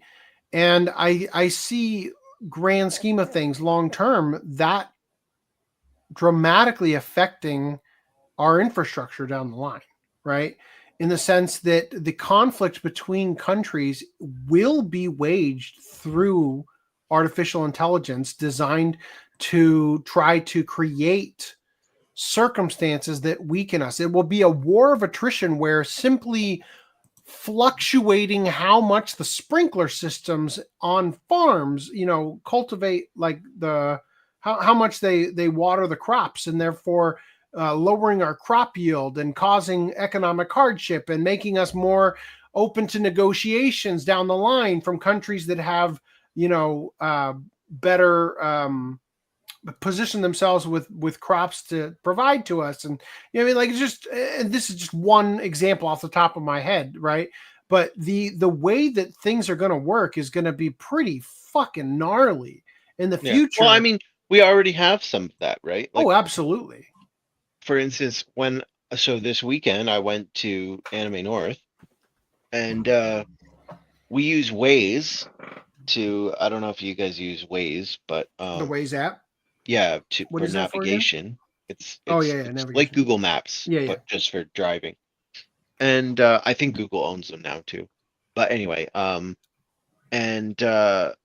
the whole idea is that if there's a shorter route, or if there's traffic up ahead, it'll reroute you around the traffic. And so I was thinking, like, who makes the decision as to where to send the cars? Because if, like, let's say you're on the highway and it's like, okay, there's traffic up ahead, you'll be in traffic for 10 minutes. Yeah. But we can reroute you on this off ramp to go around the traffic and then get back on the highway at the end of the traffic. Mhm. But if we reroute literally everyone that's using our app around the same traffic, Mhm. using the same reroute road, then we're just going to make a traffic jam on that part of the road. Right. So you can't tell everyone to go that way. So Yeah, who makes the decision? I've to noticed say, that this car recently. goes that way. This car gets the alert to stay where they are. That kind of thing. I've noticed recently when I'm using Google Maps that it will take me a weird way, and it's like the way I always take is not even like immediately available. And like if I zoom in and zoom out and kind of like really emphasize the road I want to take, eventually it pops up and I can click on it. And I literally watch the minutes go down. Yeah. Like, well, what the I mean, fuck? Why aren't you taking me the way I always go? Like, there are settings in the for like shortest distance versus shortest time and all that stuff. Distance. But regardless, also like fuel efficiency and like all that kind of stuff. Totally. I think there's settings for that too. But I'm just saying, like, also sometimes it just fucks up. Yeah. For instance, I'm suggesting that you're right that at times it is not. So the way I think it works, I'm not an expert on this, but this is how I would do it, is that it would have a data set of how traffic works, right? For the most part, based on a lot of studied, situations using a lot of probably even just the data derived from the Google car, driving around, taking all the, photos and stuff of all the street view, right? That I would imagine that it recognizes the average number of users currently utilizing Google Maps on that road going, using the same roads that your route is taking you, right? Either because their phone has Google Maps set to always active in terms of its location data usage, or because they're literally currently using it to do something, right? And that is how it factors in and makes decisions based on where you should go. And I don't think it reroutes everybody. I think it only reroutes some people, right? I remember being a kid, and I personally, this is just a little tidbit about me, I hate driving. I do not enjoy it at all.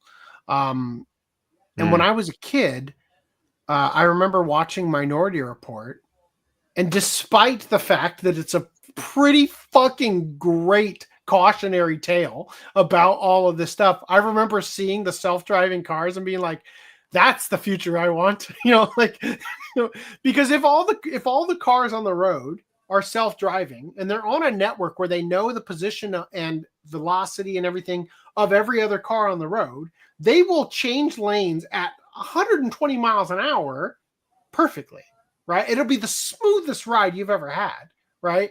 And you'll be getting off the freeway at remarkable speeds. And traffic's going to be a thing of the past, because the reason, as Mythbusters showed, that traffic typically becomes an issue when you get a slowdown on the freeway, especially, is because one guy ends up losing focus for a second, regaining it, and tapping the brake a little too hard, and then everybody down the line ends up getting brake checked, right? And then it slows everything, and then that creates a crimp in the traffic where that slowdown happens for everybody down the line until a significant enough gap exists in the number of cars on the road that they end up ironing out that slowdown. I mean, it sits for a good ass long time before it ends up, so the point is that I just remember stop riding my ass. I just remember thinking that he's so good at saying something immediately mute. I wonder if he actually has like a mute filter that that unmutes as No. soon as he starts talking or something. No, it's manual. It's manual. It's like anyway. But yeah, I don't know. I sort of lost our train of thought on where we were going with this whole conversation. But Well, I was just talking about how, like, in the future, you were talking about how AI in the future is going to like triage things, and some people are going to get better AI usage and not. And I was saying it's kind of already happening with like ways, directions and stuff. Stan Dolan says it's called the mystery slowdown. You talking about on the The freeway? brake check thing. Yeah. Yeah. Yeah, because if you guys have ever seen the episode of Mythbusters, what they did is they had the cars driving in one lane in a circle. And theoretically, if everybody's going 45 miles an hour at a constant turn, you'd never hit a traffic jam. But one person ends up brake checking because they got distracted for a second, and then creates. I mean, brake checking's very specific, but just someone slowing down for a second. Sure. I know you're saying you're right. It's not technically a brake check, because a brake check is when you intentionally brake in order to get the person riding your ass to recognize like they're a little too close and they should slow down and get off your ass, right? Yeah. So, but that is occurring, but not a deliberate method of doing that, right? What I mean is that like they end up slamming on the brakes because they got distracted and then panic, right? And so what that ends up causing is that spot in the circle is a slowdown, and it never comes out. Like it just, each time around, you end up slowing in the same spot over and over again because the number of cars and the distance between them doesn't change in that closed system, right? Where they're driving in circles. Anyway. Do we want to totally address the allegation? Yep. Where'd this come from? Yeah, I don't know. It is possible to run our systems without giving them internet access. Yes. See, I just like the thing that I'm concerned about is that, boy, what a fucking weird time to be alive, right? I went on YouTube last night on my PS5 while I was going to play Claire Obscure Expedition 33, and I was waiting for my wife to finish like brushing her teeth or whatever. So I went on YouTube for a second, and I was just kind of like navigating through the videos that are there. And if you sit on them for a while, they start playing, right? And I saw an AI song anime opening in Japanese featuring Donald Trump as a superhero with Shinzo Abe. And I'm just like, what a goddamn time to be alive, right? That we live in a world where AI is becoming as advanced and as like perfect as it is. When Trump is president and Trump is embracing that, like, you know, like at least his administration, the people running the White House account, what a fucking time to be alive, right? This is such a crazy experience. But then the thing I'm looking at next is once we go beyond this administration, all this shit is still going to be there. You know what I mean? And the power behind it, this is the dangerous part, is that the power behind AI will soon be in the hands of unforeseen people, right? Anyway, did AC or AC's wife reach the painters yet? I did the Sophie got Thanos snapped. Yes, if that's what you mean by that. I stopped the game right there. I just kind of putting it in and checking it out. I don't really. Sorry, what game? It happens at the very beginning of Claire Obscure Expedition 33. Expedition. It's literally the very first thing that happens in the game. I played it for like 10 minutes, right? It was nothing crazy. Although I will say, I need a patch on that game because Sophie's ring finger is jank AF in the rig. She's constantly grabbing her arm, and this one finger is, I can't even do it. It's like out in crick. It's so fucking weird looking. Anyway, all right. Okay, let's move on here. So we've got in Kickstarter news, just our for whatever reason we check these things the week after they're finished. This project ended on May 19th. They got more than triple their goal, so I think there's a good chance that they're going to continue the like they said, if it does well, that they would continue the series, not just what they previously did, right? So how much money do I owe you? Well, I was only able to buy one, but I do see this says you can still late pledge. Oh, so I backed it with my other account. I didn't realize at the time, but I backed it with my secondary account. And if it gives me the option, I'll definitely just get an additional one and send it to you. But it looks like you can just do it yourself right now. If you want to go into the doc and get it. In fact, I'll just give you the thing in the private chat right now. All right. And then in other news, MFKZ, holy shit. that guy, man, we're not helping this guy's, God complex by funding it this much. Yeah. Holy shit. I love how he's so humble. I only want this much. Right. Anyway, I'm not backing that shit. All right, Reese, tell me what's going on with A-Kon. I shared this specifically because there's obviously the headline they're exploring possibilities for 2026, but 2027 more event is more likely. But I saw the second line there. Staff has begun refunding or issuing refunds for canceled 2024 event. Only now they're starting to refund people. Damn. Like, why was that not done last year? Yeah, let's read the article here real quick. It says here, the official website for the Texas-based anime convention A-Kon provided an update on its financial situation on May 15th. May 14th. Its first update in more than a year since it canceled its 2024 event in February 2024.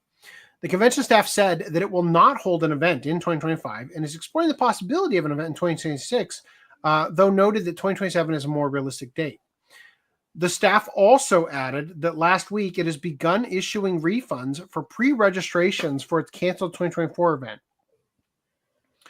The update noted that the staff remains committed to having a better financial situation to hold future events, and it plans for the event to go back to its roots. In February 2024, the convention staff said that the ripple effects of the COVID-19 pandemic caused unexpected challenges, which it compounded with A-Kon's own unique challenges. A-Kon? What? Probably A-Kon. Right? The statement explained that during the pandemic, the concept of a board of investors to keep the event financially afloat. However, the board of investors has run into funding delays, and the state of Texas had promised subsidies to cover certain expenses, but those are also delayed. The staff stated they are unable to honor their agreements with their venues, reboot their website, sign talent, or move forward with planning the con until the funding arrives. Sounds like you're a little bloated, but whatever. As with many other anime cons in 2020, A-Kon canceled the event planned for May 2020 due to the pandemic. Really? That's why you have financial struggles. The pandemic was not even really in the public consciousness in May 2020. You easily could have kept that going. Am I wrong? We were covering the pandemic, I think, in February of 2020 as being something that was sort of happening outside of the United States. And then I don't think it really hit America, like in terms of like public outcry and stuff. They had like Hug a Chinese Day in San Francisco or whatever the fuck. Sorry. Oh, man. I'm sorry. I'm thinking of March. I'm sorry. May does seem more reasonable. God damn it. I was thinking of the third month because March, right? You did say March earlier. You had just been in March for some reason. They canceled the event in May 2020 due to the pandemic. The organizers had tentatively planned for an event June 2021, but that was delayed as well to 2022. Huh. Yeah, so I was going to say that if it had been March 2020, it would have made a lot of sense for them to be in the financial hardship because Anime Expo didn't cancel until like June 2020. And the reason they couldn't is because if you cancel without a public declared, like a public issued state of emergency or whatever you call it from the government, you wouldn't get your event insurance, right, to pay you back for all of the people you have to refund, right? That means they had financial problems prior to, yeah, definitely. I've been to A-Kon around 2002, fun time, but sadly they cancel events, but other conventions decide to move to other venues.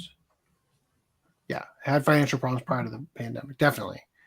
Anyway, yeah, so maybe 2027. I don't know. There's plenty of other conventions to do. I don't know. I saw this. I probably should have. Fuck. I was going to upload the video. Osaka governor calls president of Earth to deal with swarms of expo bugs. So you guys remember the World Expos happening in Osaka right now? Earth to Osaka. When we previously visited the 2025 Osaka Kansai Expo,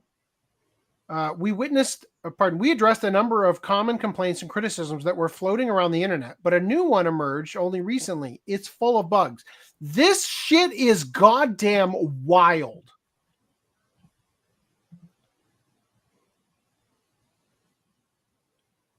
Ooh.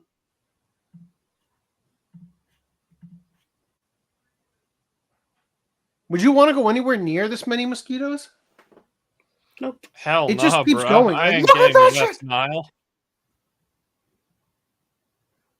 They're fucking everywhere.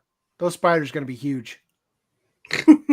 Spiders eating Wait, good this year. Sorry, I had my headphones up. Mosquitoes? Yeah, you see these mosquitoes in Osaka? Oh my lord! I never see that in anime. Like I don't know how. You know what they Bad need? their They need mosquito those like pandemic is in the burning summers. circular things, right? That they have in Japan. The mosquito repellent. Is it bad in Japan, the mosquitoes, or Yeah, at times, especially I in the never summer. actually thought about that. Yeah, no, it's pretty bad. I just never depending see on it in where. anime. Like they never cover it in anime or anything. Like Yeah, Stan Dolan says it's going to be an uphill like- battle to get funding for the A-Kon. I For fucking sure. Dude, I hate mosquitoes with a passion. Mhm. Like especially, and I know it's the stupidest thing, but when they get in your fucking ear, oh Mhm. my lord! Oh god, yeah, I hate that shit. I had encountered the bugs when I went. They were tiny things that look a little like really small mosquitoes, but never landed on people, let alone bit anyone. Really? They just kind of hovered over everyone's heads in swarms like aphids. I only encountered them on the upper deck of the Grand Ring on the side that goes partly into the ocean and only around sunset. They were kind of creepy and unpleasant, but fairly mild compared with what you'd run into in a field or along a river. At the time, I was willing to give the benefit of the doubt as one of those seasonal things like mayflies that run their course in a week or so. At first glance, you might think those specks in this photo taken from the Grand Ring are birds flying in the distance, but they're really flies from about a foot away from me. Oh, no. Oh, damn. Like closing in.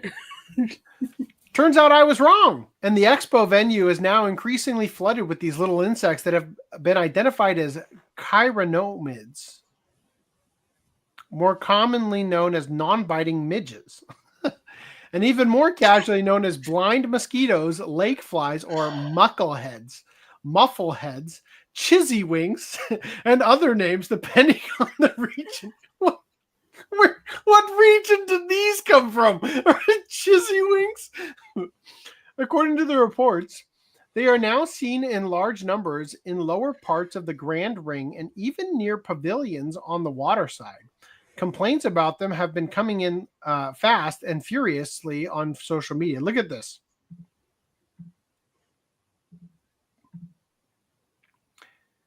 Imagine going into a convenience store to shop and there's this many bugs all over the floor and in the refrigerator.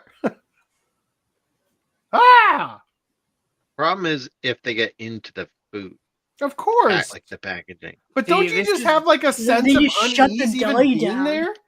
Like you ever go to a place where like a Subway kind of thing where they make your food behind the glass Yeah. that stops the sneeze shield, and you can see a fly on the inside of the glass walking around, like, oh, yuck. Well, the sneeze shield isn't supposed to protect you against bugs. I know, but I'm saying, have you ever seen this where the food Yeah, is exposed, like at a poke bowl place or a Subway or something, and I've there's seen bugs worse on the inside of the videos glass of it. walking around? You're like, those bugs are closer to the food than I am. Like Yeah.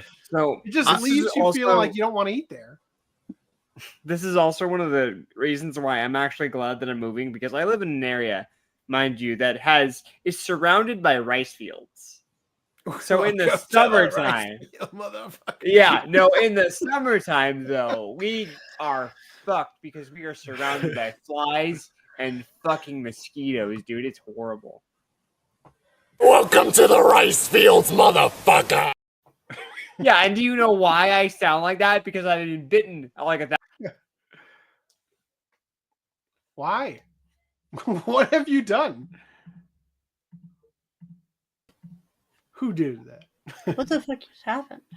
So I think somebody I hit just a went different to the layout and it brand. I soloed me guess and took everybody else out of the call. That was weird. Maybe the sidebar, the scenes panel. maybe. That's weird. Never seen But that. like, so I just changed the brand. I'm so excited to move because I will avoid, hopefully, mostly the mosquitoes. That how swarm. much citrus do you consume? probably not enough, but I consume a decent amount. I've heard mosquitoes do not like sour blood, Ah, and that if you like, I don't know. This is one of those I things thought where that was eating a lot of onions versus bananas. well, this was told to me by a medical professional, like a nurse or something, but it could be one of those things where like Wives' superstition just gets parroted outward, like, oh yeah, and this is why. And it's like, oh, all right. Yeah. So Yeah, but- what if you just lather up with a lime or a lemon before you go Well, out to the bush? Citronella oil is a natural mosquito repellent that you can put on. Yeah, I don't think it works that well. I mean, we have the like citronella candle things that are like the coil Mhm. candle The thing I was just things. talking about from Japan, like those green coils they have in Yeah, in the yeah, anime. yeah. They don't work. Okay, so I've never seen them in anime, first of all, but they Really? don't work. They're Yeah. all over Katamari Damashi. Like you pick those things up all the time. But citronella oil. So the thing about citronella is that they're repelled by the smell. So you don't have to like lather it on. My wife would just put it on the ankles of my kids, right? Yeah. So that when we would walk at night, walking the dog or whatever, that they wouldn't get bit. And it really works. Like my wife will put it like on my daughter's forehead, just like a dot, right? And then like just on her ankles and maybe her wrists, so that while she's sleeping, she's got like a protective covering. I don't know. That's definitely worth trying. I've never tried the oil. I've tried the little candle things. They don't work. At least where I am. Mhm. Well, in our cottagey areas. But what I have seen on TikTok, and I've been meaning to buy one to see if it works, is these people get like this dragonfly that's on like this bendy like rubber, not rubber, it's like a bendy metal like antenna almost that you clip to your hat, to a hat. And so you Because have this like, So it's like Yeah, a because- predator. yeah. So you have this like bendy wire holding up this holding Yeah. up this dragonfly, and it's supposed to scare away the mosquito. I don't know if it would work when you have like a billion mosquitoes, you Yeah. know. But I saw a apparently video it works years in the ago woods. on YouTube of a guy in Florida. You know those like box fans, right? He took one of those and he turned it facing downward into like a bin that was smaller than it was, right? So that it could cover the whole thing, kind of thing. And I can't remember what he put in the bin, but he put something in it that mosquitoes really liked. And he left it on all night. And the next morning, there was an ungodly amount of dead mosquitoes in there.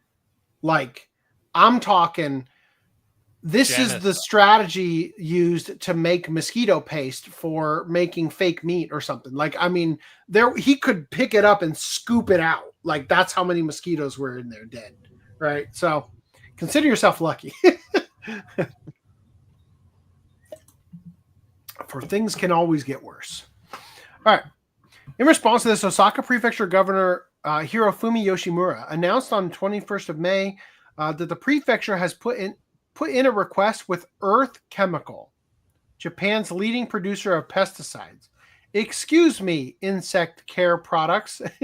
Yoshimura said he spoke directly with the president of Earth and that he is confident the knowledge they have gained in their vast experience would be put to good use here. Among the typical cynicism found in online comments about the expo, some readers of news wondered why Tokyo-based Earth Chemical was called in instead of the hometown insecticide producers in Kincho. Others wondered if a mass extermination is really in the spirit of the expo.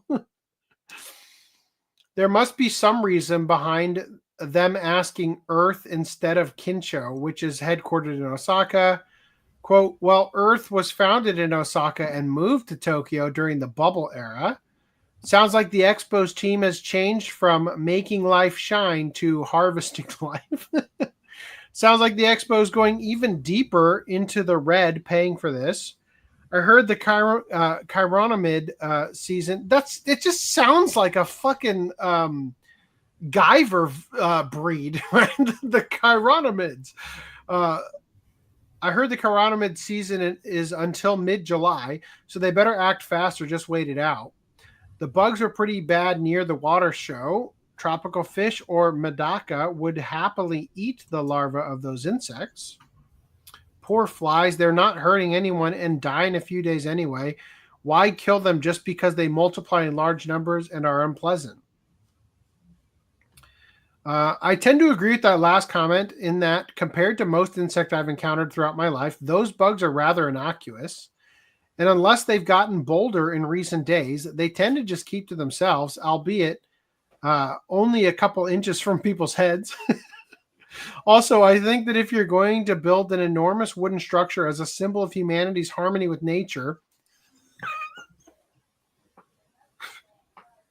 you really should expect insects to be a part of that harmony too. Call me crazy, but launching a chemical attack on them feels a little out of step with that theme.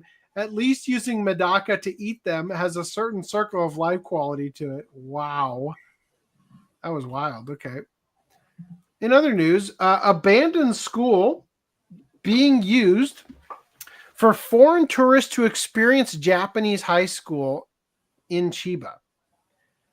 I mean, I don't want to shame anybody's weight here, but it's pretty apparent that's a foreign tourist in the front seat. Relive high school for the first time. For years and years, anime has brought the Japanese high school experience to the world and undoubtedly has left many yearning to try it for themselves firsthand. Just saying, trip to Japan, stop in Chiba, right? I'm wondering how they got a uniform. I was hearing him. I was just saying, AC wants to go to this.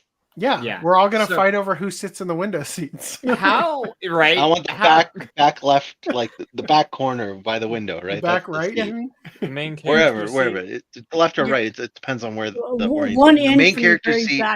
One in from the very back. Yeah, one in. I'd pick the back corner. I'd still pick the back corner. By the window. I'll get the one next to random, and I'll be the love interest. Oh no!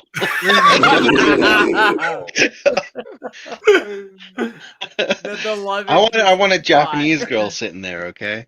Yeah. Don't take that opportunity away from me. As a side note, how do you think they got a uniform big enough for that one girl in the photo? I think she brought it with. Okay. I was gonna say it.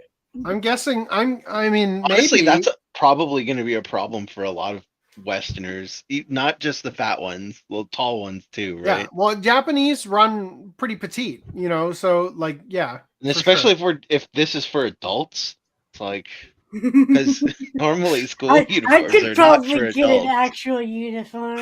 Yeah. Reese, oh god, yes. Reese is When like, we go to "Advantage, Japan, you're Reese." gonna wear a rando seru backpack the whole time. Oh no! And the little helmet or hat or whatever the hell it is. Damn it, I'm out of chat usage for this. I'll get right on it. All right. Oh, for years and years, what was it? Anime has brought the Japanese high school experiences to the world and undoubtedly left many yearning to try it for themselves firsthand. However, issues such as distance, time, and the fact that some are now 30 years old make attending a real school in Japan nigh impossible. As luck would have it, not only is traveling to Japan cheaper and easier than ever before, but there's even a place anyone can go to get that rural Japanese high school experience all crammed into a single whirlwind day. It's called Kimi no High School, which translates to your high school. Okay. I get people want this experience, and I get for the memes, like maybe we would go to this, maybe. Okay. I thought you were going to say, I get people want this experience, but it doesn't beat the experience in my high school with the girl in front of me with the whale tail. Like that was in elementary school, actually. But in high school, I went to a Catholic high school that had uniforms. Even better. I had the girls in the skirts all the teachers in and habits? stuff. No. Oh, man. Not that we weren't like old school like that. We were a modern high school. So they But were hot. some of the teachers were, yeah. What was I saying now? Oh, so people might want this experience, but you're never gonna get the experience of. You're not. It's not gonna be the same. It's not just gonna be a genuine novelty. Yeah, it's You're not gonna have genuine. fucking 300 students all walking around the All right. hallways. I understand. You know, you're right. I just gotta sneak into a real high school. No. Are they going to make them clean up? Because in No. Japan, they make them clean up at the end of the day, right? You got to like Look, sweep and tidy the classroom. Are Randy, they going to do that? I hear you. We won't actually get anime protagonist experience by going to this high school because we would have to hire an entire student body to show up and create the immersive experience. But you know what we could do? We could slip them $100 and come in after dark. And we could have we could have the haunted experience. Oh, I thought you were going somewhere else. I thought you were going down the road of that one guy that wore the uniforms in the bathrooms. The guy jerking off who got caught jerking off in the school. And the one person that stole all the gym equipment or whatever, All right, so it translates to your high school, and it welcomes people of all ages from all over the world to really feel what it's like to be in both a real and dramatized school. They do make you clean up. Oh, okay, cool. Well, at least that's realistic. Guests will get a full day schedule, starting with homeroom and followed by Japanese class, lunch, social studies, PE class in the form of a school sports festival, cleaning time, and a graduation ceremony that is also followed by a Japanese-style festival, also often depicted in slice-of-life anime and other works. Kimi no High is based on a 70s/80s Showa era high school and uses props and uniforms of the time. Oh, they do provide the uniforms. So that's why he's got the like pimp hat.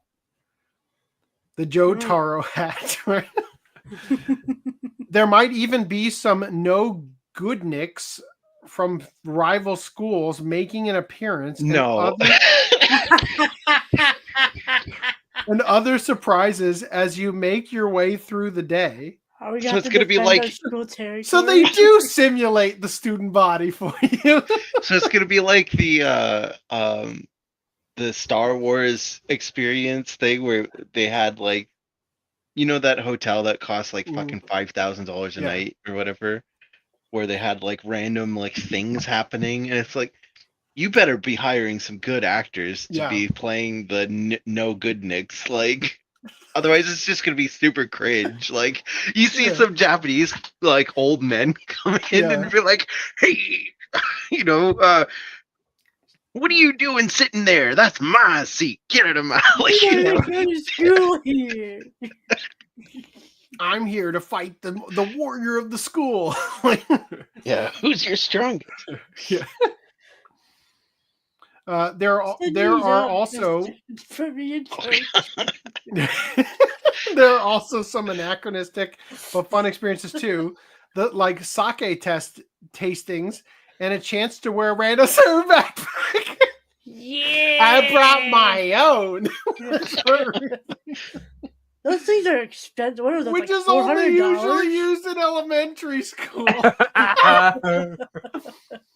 It's not just fun either. It's a way to help out the local community. Kimino High School is located at Camp Peace Kimitsu, formerly known as Kamayama Junior High School, an abandoned school that fell into disuse due to the declining population.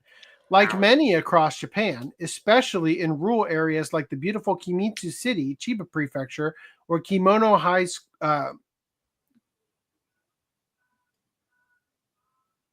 No. Did you freeze? Not Kimono High School, Kimino High School. Come on. Kimi, meaning you, no, putting an apostrophe S on it, your high school, not Kimono High School, where you wear fancy outfits. I gotta wonder, like, how the market for this has to be so fucking like, I know Japan is in a tourism boom right now, but how could they possibly have more than one person a day that wants to do this? It'd be hilarious. You go there. The rival student's coming in, kicks in the door. It's Johnny Somali. Like, that's his prison sentence. That's his new job. Go to Korea's like, fight him. Yeah. Your prison sentence is to go to Japan and act as a no good Nick. The Koreans would absolutely do that. What are you talking about? Your punishment is to go fuck things up for Japan some more. Go fuck things up for a fake school in Japan. Go fuck with the tourists, not the locals. Like if we actually did this, we would be the only people there. Yes, that's the beauty of it. Party of 5. Yeah. Although Lady Phoenix says you'd probably have to book it in advance too. Yeah. Like, Sea Dog and Abroad in Japan did a video on this thing, so we could. Did they go to it, probably. Or did they just do a video about it? I don't know. I assume they went to it. By enrolling in Kimino We'll be High the first School, ones to have an official orgy there. we should host an episode of the podcast in a Japanese classroom. We would never get an okay on that. That would never happen. That'd be part of the after dark. Do you have any idea how weak the yen is? Greasing the wheels is going to be so easy when we go. All right. We can do it during study hour. We're I still think we should pay them to go. years. We should pay them for the haunted experience, but then just set up shop and do a podcast in the middle of the night. Right? We can have Randy under the desk so that you don't see his face, but instead we'll put the anatomy model in his seat, right? So the camera's pointed at the anatomy model and he's just talking from underneath the desk. We'll have a dummy microphone in front of the anatomy model. You'll be under the desk with one. Just kick it a little bit and so it moves around it. It's gonna be as animated as your VTuber profile. As you position it from under the it's like, oh, and you see a hand come up. Sorry, the heart fell out.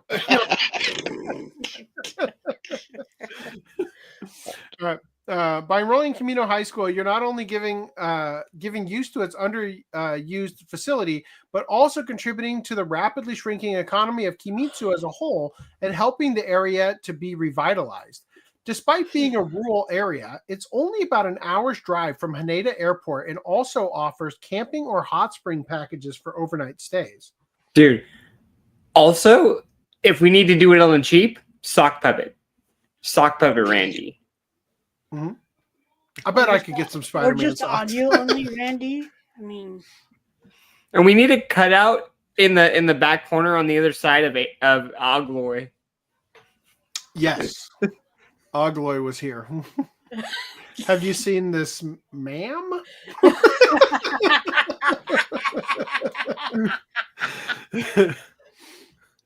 We dress her up too. We dress her up in the uniform. The base price for the full that's going to be a thumbnail. The base price for the full day school experience is $243 per person. That's fucking nothing. And classes can be held in either English or Japanese. It certainly looks like a fun and unique way to enjoy a trip to Japan, or even as a getaway for people living in Japan. So don't hesitate. Stick a slice of bread in your mouth and haul butt over to Kimino High School before you're late for school. That's wonderful. If you were actually a Japanese person and you were in high school, why would you ever pay for that? No. They're saying it could be a great way to go back to high school and fulfill all your naughty fantasies, right? That's what I heard. I don't think that's what they said. Maybe you were a NEET all through high school and you missed out on the experience. I'm pretty sure a NEET still has to go to high school. No, they don't. It's not compulsory in Japan. Oh, okay. I guess, yeah, they could have skipped high school altogether. The yes. Hikikomori Right, life. right. Yeah. Lady Phoenix says they actually did it, referring to Sea Dog and abroad in Japan. Were How they the? about- Now we have to go find the video because I want to know were they the only ones in the video? Like, How about a how many other cheaper people option? are around there? So we need to make a Spider-Man plushie. I'm sure Marvel makes one. I'm on sure. something. I'm Dude, sure they telling you, man, exist. holy fuck. There is a rock opera in the middle of this where all of a sudden Knuckles is a puppet. And I shit you not, the behind the scenes for how they filmed this, they have like a shitty ass puppet as the eye line and stuff. Oh my God, it's awful. You know what? No. I know someone who professionally makes puppets. I will have myself a random 11 puppet. It's gonna happen. I think. A sock puppet? Mouth based just on your VTuber mouth for sure. This is happening. I Hold the think bottom the for an hole. priorities are getting to Japan first. The puppet can be The a puppet far is a second. must. The puppet. You're gonna spend $500 on I'm a gonna puppet get it and then never I'm go gonna to buy, Japan. Reese, I'm gonna buy that lowest rated Amazon like thing that we've been looking at but not talking about on the podcast, and I'll just stick the puppet on that. Right? Is that so? Oh God. Yeah. I don't know what you're That- talking about. Host a course. Wait, Yeah. hostess? Yes. That sounds bad. Whatever it is, I like it. Let me give you a hint. You got have to turn the wall-mounted one upside down. So that it Oh, faces up. No, definitely not. Definitely not. What the fuck? Reese is right. It should arc upward. All right. All right. Hey, Barbaric 8 Production says, how is life and how are y'all doing? I am doing significantly better than previously. The last couple of weeks have not been good to me, but it is turning around. I found out I don't work tomorrow. That's fantastic. Then I have 3 days on. I'm off Friday because of my 4-day work week. And then I have the following week off because my boss needed me to pick one. before my next week off, which will be during Anime Expo. Life is looking good. I have so much time to finish the manifesto now. Like, I'm really happy about that. Wonder what lessons they do. That's a good question. In the school, what do you think they teach? Well, they said they went down the Japanese. It's probably topics. just you probably have a chance to do.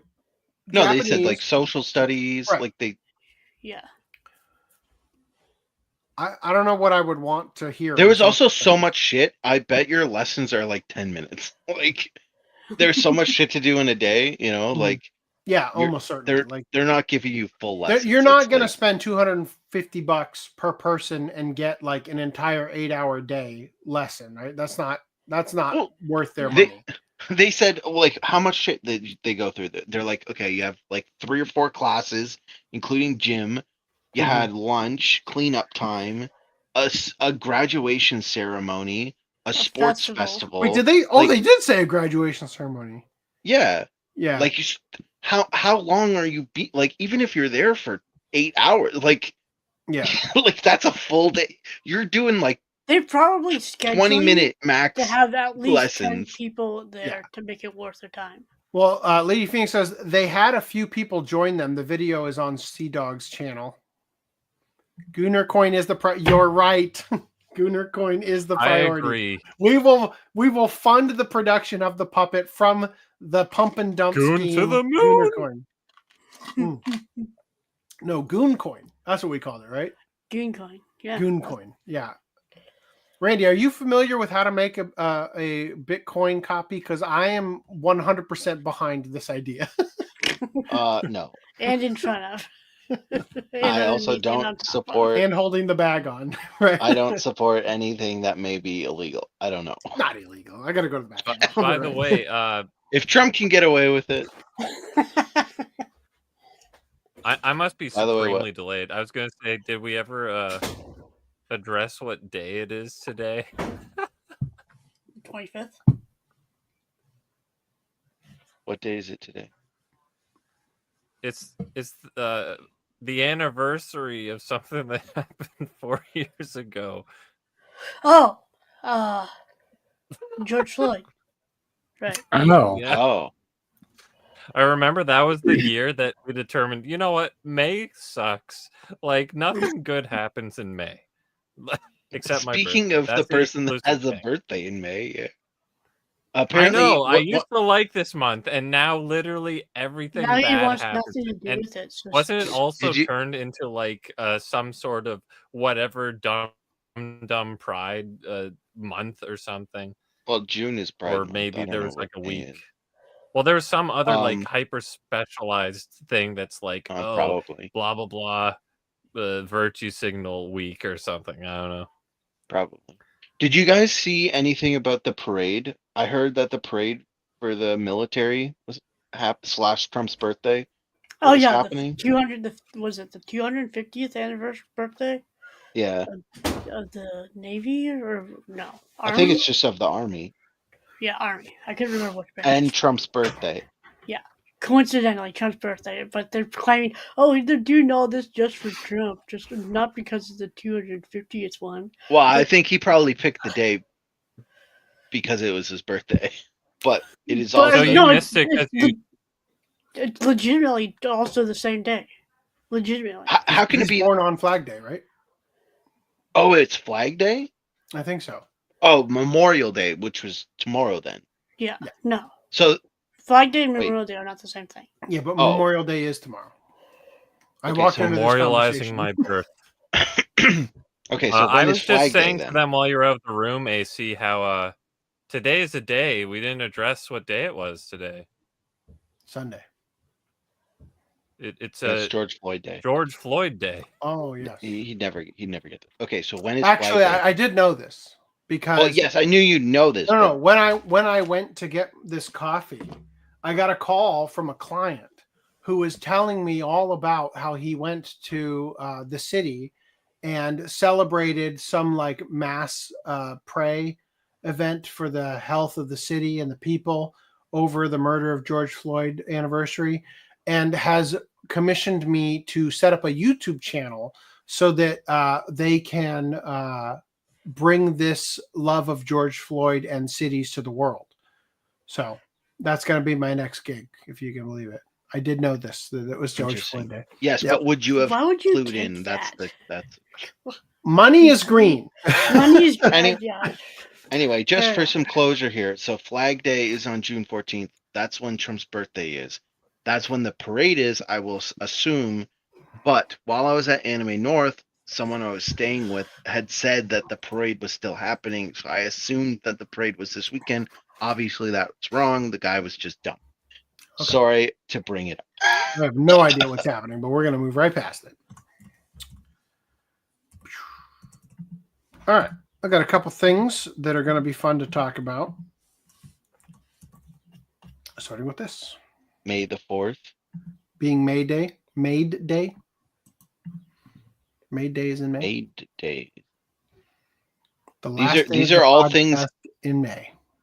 These are all things that have happened in May. All right. Other things that have How happened can in you May. how can you say May is bad? But no. Gee. Yeah, come on, man.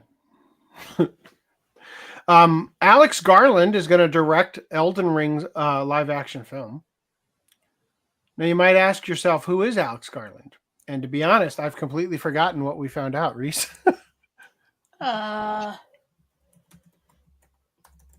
What did he do again? Yeah. Oh, he wrote DMC. He wrote The Devil May Cry Everybody Wishes Didn't Exist. Ah. He also did the screenplay for...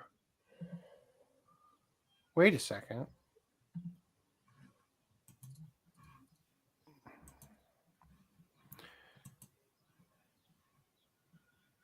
He wrote the screenplay for Dread. Did he? Oh, okay. I was gonna say, when I searched him, Google had 28 Days Later pop up. I was like, he executive produced 28 Weeks Later, and he's producing 28 Years Later. No. Sorry to go back to what Skipping we were right saying. over months, huh? What? Flag Day, the Army's birthday, and Trump's birthday are all on June 14th. Nice. Are you okay? So One, it's not just you Flag Day. okay. Flag so- Day is the day that Okay, we stop talking get the now. Flag. Stop talking. So you missed when I just said that. So that's Well, I fun. thought you're like not equating the same. That Thank you for confirming, Army Reese. I'm sorry. No, I'm sorry. this is a great I time. literally did say that. You forgot I'm retarded. Except you did, to be fair to you, you did add one thing, is the military thing. So how does the military have a start date? With the Army. Okay, It's the regardless, 200 how does the when- army have a literal start date? Is that like when they inscribed the army Well, as the United States was founded in 1776, and in July. 1775. So a year 1775 is and a when month they prior. they started the militia to go against the British. Mm. okay? And so that's the date that it is June 14th. celebrating. I guess. Thank you for that information. Anyway, moving right past this, so that timestamp just- was whoa, really fucking whoa. worse. Well, just to finish that timestamp, I'm sure the movie will suck. Oh, great. And by the way, Elden Yeah. Ring, if I'm remembering correctly, it was a collaboration between FromSoft and like George R. George R. R. Martin, Martin. of Yep. which I don't think anyone actually saw what he actually did to it, because it's I It's don't, all like I don't the remember. lore in the notes and stuff. Like there's like maybe Maybe, but like it's like- tapestries and stuff you can collect, and they tell you bits of the lore. And he was Unlike other responsible for that Souls or something games, like like there's more actual voiceover and dialogue, Yeah. but even then, it's like, I mean, I haven't I- seen Game of Thrones, but there's nothing that resembles. it like, what seems I've like seen a in Game of terrible option. Well, look, I guess Elden Ring would be a little bit different than a Dead Souls game or Dead Souls Dark Souls. Dark Souls movie. That's what I'm trying to say. Because if you were to do a Dark Souls movie, you have to put a bunch of characters in it so that you could have a bunch of them die stupid ways, right? Otherwise, what's the point of going to the movie? Right? Dark Souls has Just- like virtually no dialogue, so it's like it would just Yeah. be like a silent film.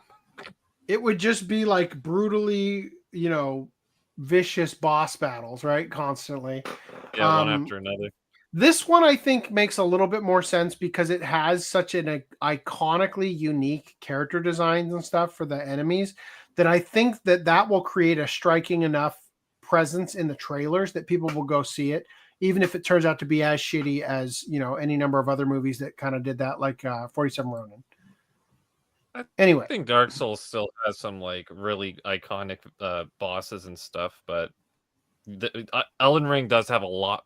Like they have like 70 bosses or something compared to the other games, which is. Well, I'm just saying that I'm sure that there are plenty of iconic bosses in Dark Souls. I'm just saying that I never really took notice to the characters and being like, whoa, that's crazy looking. What an interesting design. The way I did as soon as Elden Ring started to circulate. I've never played any of them. I don't care about them, but I did at least notice the character designs are pretty unique and dynamically interesting, Anyway, moving past this. One more thing. I did see on something who's gonna be the main character for this, and I saw people say, have it be Let Me Solo her. Yeah.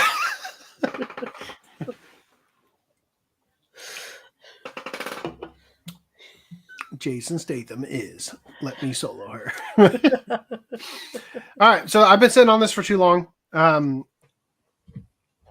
Amazon Tomb Raider series reportedly dead after $100 million Phoebe Waller-Bridge deal produces nothing.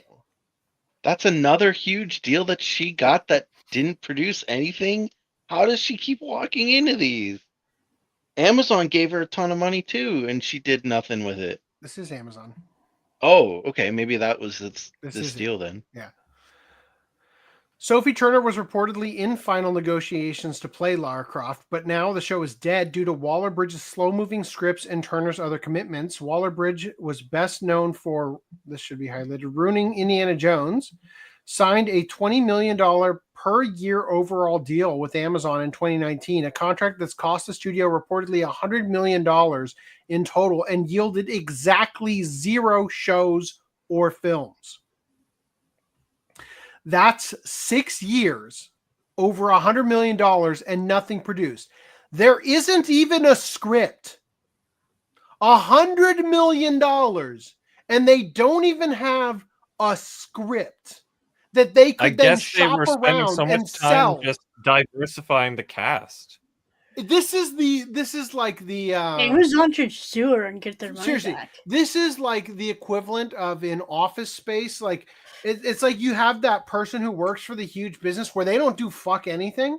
The department, like they somehow didn't get fired, but the whole department got closed down. They still get a paycheck, but they don't report to anybody. They just show up to work and do fuck all for 8 hours a day, walk home with a paycheck, and the company doesn't realize until like 20 years down the line that they've been paying an employee who's done nothing, right? Or like the people at Twitter that don't even go into work anymore, right? Before Elon Musk bought it. Yeah, just they spent $100 million for absolutely nothing. Man, I thought Some call this at that least money had like laundering. an episode out or something. I didn't realize it was just the trailer that people were looking at before. This came out. This Netflix isn't the show. same thing. Okay. She was doing a live action movie. This is the Netflix one. That's what that Okay. is, just so we're clear. It's right? just all the visuals for that, so I just kind of auto Yeah. completed. Yeah. So, they don't have anything. There's no trailer. There's nothing for this show. The closest thing we got was the conjecture once upon a time that Sophie Turner was going to play Lara Croft. And then we made those jokes about her with her vape pen, right? And like she would be reaching for in Indiana Jones, like changing out the goblet or whatever for the weight, but instead it's like her vape pen. Anyway. All right, in other news, Adi Shankar was unhappy with Devil May Cry 5 because it took spotlight away from his Netflix series. Quote, "I thought the franchise was dead. I thought I was bringing this thing back. Let me check my audio real quick. Boo hoo! He was not paying attention to the franchise. Yeah. So, If it was something he'd care about, would he really call it a thing? in his defense, we covered him getting the rights to do this show in like podcast. What was it, like 30? It was so fucking long ago. I have to look at the last episode where we. I might have it right here actually. Desktop. So he's saying, like, in the time it took his ass to actually put out the Netflix series, the game came out and took like hype away from the Netflix series by Pretty the much. time it did come out.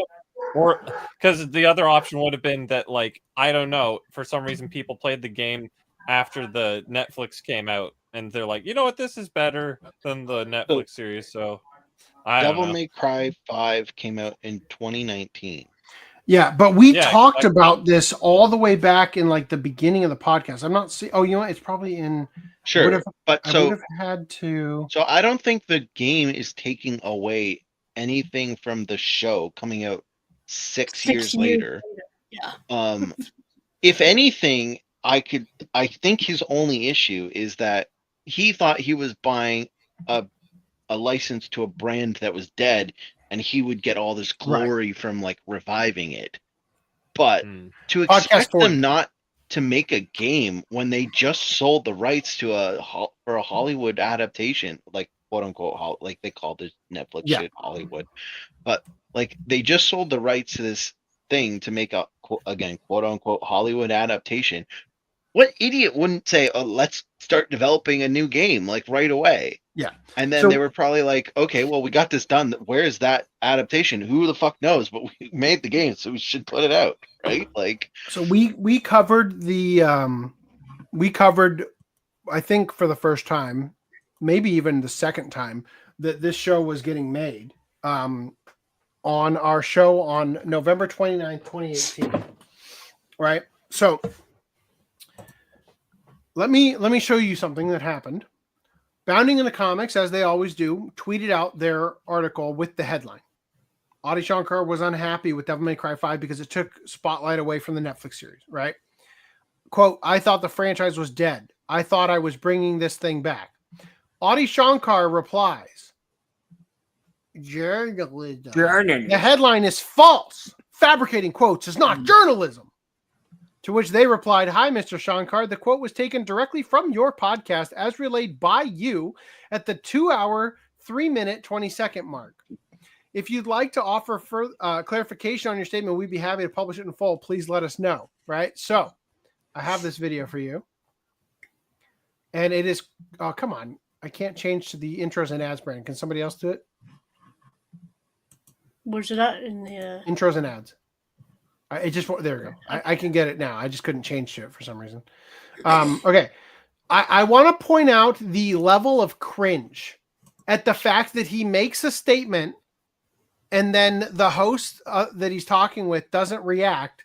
So he just pauses until the other guy reacts. I'm passionate about Devil May Cry. Like, I love this thing. Yeah. And I love this niche That's thing. the most important And now thing I that- can yeah. take it and hopefully blow it up to a point where I can expand it and there'll be more of it. Yep. Right? So and I didn't know that there was a Devil May Cry 5 coming out.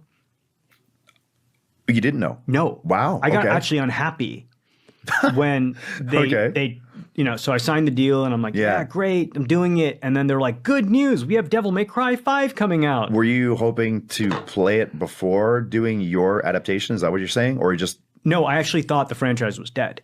Oh, I got you. This Yeah. was my thing. Like I liked Dino Crisis. I Yeah. liked I see. And I thought I was bringing this thing Yeah. back, and I'm like, oh, this is like a modern fucking thing. Like this is ongoing. Then I should have done Street Fighter. Right. Boo-hoo, little bitty What the fuck happened to my baby. camera? Oh, I'll wait till your camera comes back. Right. 'cause Like, that how- Street Fighter's dead, right? Like How egotistical and Seriously? self-absorbed do you have to be? I've already seen the clip, but like Yeah. the fact that like he's like, oh, I should have done Street Fighter. Oh, I didn't know it was an ongoing thing. And then Street So Fighter you're 6 not or whatever the actually next a one was. fan of Devil May Cry then. Well, I was a If you fan. were, Yeah, come on, man. you would have had some semblance of inkling that the series was probably coming back. well, okay. First of all, Devil May Cry is not a large enough franchise that I would have expected another one. Like, I'm currently not expecting another one. It's like it's a game that like they might make eventually like another one, but it's not like Call of Duty where I'm expecting another one every year, right? It's kind of like when they feel like it. Although he is kind of dumb. Again, if they just sold the rights to it, it makes sense that they would want to put out a new game to coincide with said release of new show. Now they probably would have liked it to happen at the same time, and you know he probably slow rolled the show, but it takes a lot longer to make a game than the show, so you know that's hard to plan. But for him to and then him all to defend him a little bit on saying, well, Street Fighter, and while Street Fighter is, you know, has more games coming out, it's a current thing. His argument may be that like if I'm going to do something that's current, I may as well do something that's more popular. Thus, Street like Fighter. if I had known I was going to be working on something that's not a dead brand, I might as well have just done another not dead brand. Yeah, and the one that's probably more popular, right? As opposed to doing the thing that I thought I was going to get acclaim for bringing it back. mean, right. I'll just say though that Street Fighter beat him to the punch on censoring their characters' outfits and whatnot. So yeah, I think he would have been sorely mistaken and I feel like unsatisfied with that revenue as well. I can't censor them; they're already creator censored. who is a fan of Devil May Cry would have been like, "Oh, I'm so glad that they made another video game." Like, if anything, he should have been like fucking thrilled. Like, "Oh man, that's great." But the fact that he's like, "Well, they made another one." Fuck, like, yeah. And I just want to point out that his expansion of Castlevania has resulted in Alucard getting butt fucked. So I'm just throwing that out there. And right? I'd also like to point out, not by me, somebody else pointed this out on YouTube. Like in his bio, it's like no IP is safe. Like from me, it's like okay, thanks. To be fair, the butt fucking thing happened in season 2, and I think he claims that he didn't have access, like influence. But over what that. I said was his expansion. Yes, but it did of set the it franchise, right? Because he allowed said someone to do that. Yeah, but because he said he wanted to expand the franchise so that there would make more of it, that there would be more of it, right? Regarding Devil May Cry. I'm suggesting that him initiating that process with Castlevania has resulted in a burned in your mind forever realization that according to Netflix, Alucard takes it up the ass.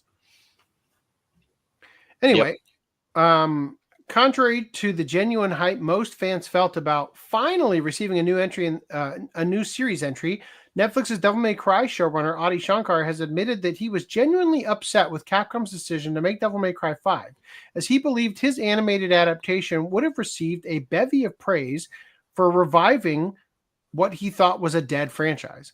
I gotta be honest, I kind of wish that clip had surfaced before we covered this last time, because I legitimately did try to give him the benefit of the doubt after we mercilessly made fun of him and said, like, you know, there's every possibility that, as you said, he may have had nothing to do with the Alucarding of Alucard's bumhole. But at the end of the day, the more I see about him, the more insufferable he becomes. So I guess I retract every olive branch I extended. Shankar, who many may also recognize as the showrunner behind Netflix's Castlevania and Captain Laserhawk, a Blood Dragon remix adaptations, confirmed his frustrations with Nero, Dante, and V's Big Adventure during the May 13th episode of his Ask Adi Anything podcast.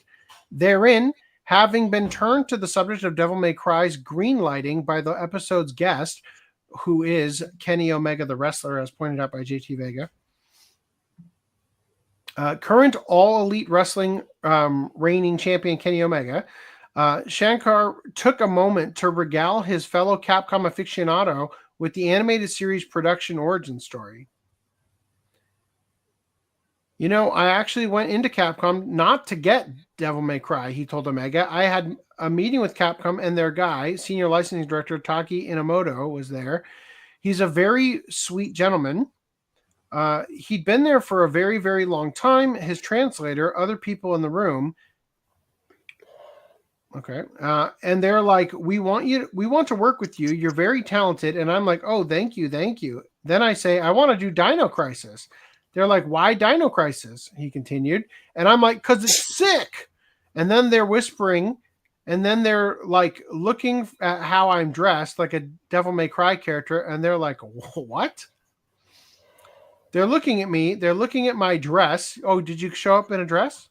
And they're like, we feel like you're a better fit for Devil May Cry. And I go, okay, yeah. Because in my mind, Devil May Cry was a Shankar at this point making a hand gesture suggesting that Devil May Cry was a bigger property. From there, going slightly off topic with the discussion regarding Shankar's own rankings of Capcom titles, for the curious, he believes Street Fighter to be the studio's crown jewel IP. The showrunner ultimately admitted that when it came to deciding what franchise to adapt, he had to ignore the numbers. Monster Hunter, you're absolutely right. Numbers-wise, eclipses everything. But I'm passionate about Devil May Cry. I love this thing, and I love this niche thing. And now I can take it and hopefully blow it up to a point where I can expand it, and there will be more of it. At this point, Shankar then revealed to his guest that when he agreed to helm the Netflix adaptation, he not only outright did not know that there was a Devil May Cry 5 coming out, but upon learning this news, he got actually unhappy about the entire situation. So I signed the deal, and I'm like, yeah, great, I'm doing it, recalled Shankar. And then they're like, good news, we have Devil May Cry 5 coming out. Asked by Omega if his frustration stemmed from him hoping to play it before your adaptation, Shankar then clarified, no, I actually thought the franchise was dead. Well, this is the whole fucking article. Damn, we covered it in that one clip. This was my thing, he explained, proceeding to give a very revealing look at his own creative motivations. I thought I was bringing this thing back. And so I was like, oh, this is a modern effing thing. This is ongoing. Then I should have done Street Fighter, which he likewise believed to be a dying franchise when he signed on to Devil May Cry in 2018. Interestingly, despite his apparent displeasure with Devil May Cry 5, Shankar still opted to use its themes for both Nero, Virgil, Devil Trigger, and Bury the Light, respectively, though bizarrely, he opted to use the former as Dante's theme. Yeah, so we already cover all this stuff. An okay at best series on its own, but a genuine insult when compared to its source material. The first season of Shankar's Devil May Cry 5 is streaming on Netflix. Damn, there was nothing of meat in this entire article. Fuck.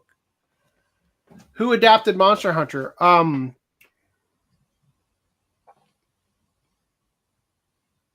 Paul W.S. Anderson. Right? It was Paul W.S. It was the Mila Jovovich and Paul W.S. Anderson power couple movie. And it fucking sucked. Oh my God. Tony Jaa gets his first like real Hollywood live action or Hollywood action movie, I should have said. And yet it's the worst possible way he could ever get over here. Nobody cares about him now. All right. Got a couple things here.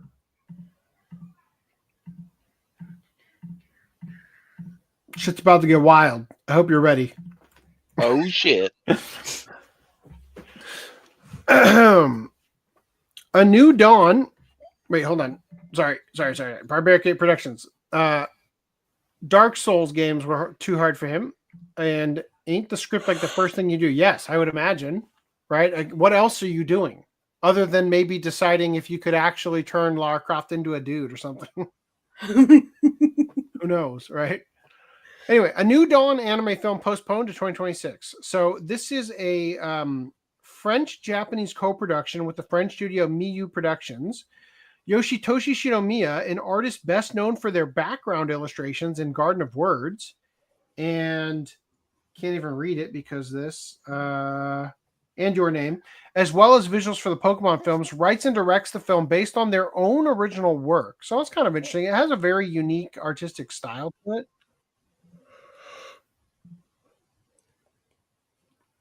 Especially the underwater part. Right? Sorry, I probably sounded terrible there because I didn't mute that thing. The Obinata Fireworks Shop Factory is getting prepared for an administrative action for confiscation tomorrow. It has been 6 years since Keitaro has been holed up in a closed-down factory creating fireworks by himself, chasing after an illusion of his father who vanished. It is a story about 3 young people who overcome the extreme weather conditions, disasters, and environmental problems imposed on them and establish their own identities. Ooh, and it's being delayed. Postponed in 2026.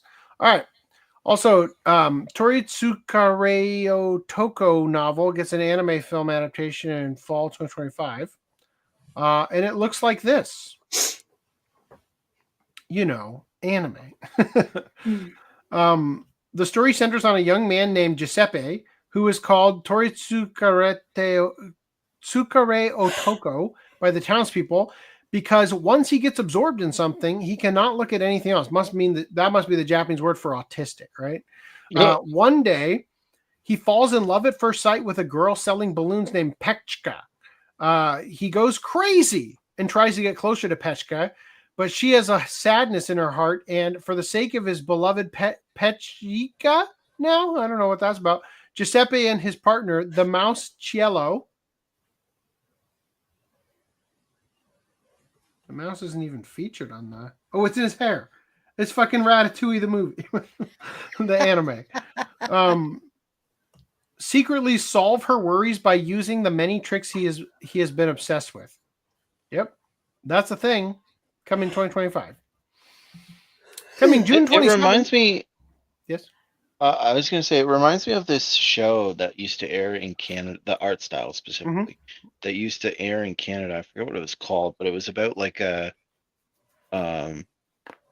maybe Anne or something. I don't know. It was about a little girl that went to like a Catholic school, and she was like, she would walk around and she'd be in the school. Was that what it was? Madeline? And there would be like nuns and shit. Mm-hmm. That sounds like Madeline. Yeah, maybe. Yeah. It reminds me of Madeline a little bit. Yeah, kind of. Well, no, the art style is a little different from... It's kind of similar. It's not as jagged. Yeah, now I'm looking at it, it is a little bit more different. But anyway, that was when I saw the art style, I thought of that show. Nice. But now that I am looking at it, it is a little bit more different. Moon past back repressed memories for all of us. On June I thought it was a Canadian only thing. I'm surprised you know. No, we had it. Miss Kobayashi's Dragon Maid anime film unveils 8 character visuals. The film is going to be releasing on June 27th in Japan. Might as well open them, I suppose.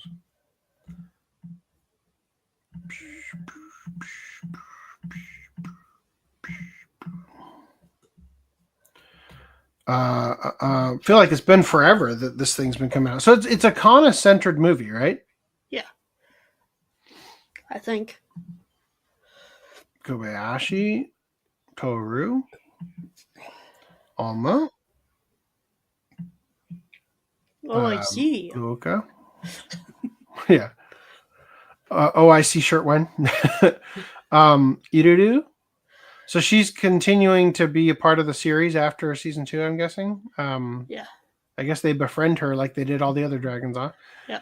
And then Fafnir. Fafnir, yeah. And whoever the fuck this is. Azord? I don't know. I don't. Also coming out June 27th, comedy duo Kuki Kaidan makes guest voice appearance in Lupin the IIrd, the movie Fujimi no Ketsuzoku. Footnote. I did not know they cast you as the character. How do you feel about this man voicing you? Whoa! It's quite the honor, you know. When did you get green hair, and why is he Hispanic? right? He looks like Mario. But Mario's Italian. He looks like an Hispanic Mario. The Super Mario hermanos, right?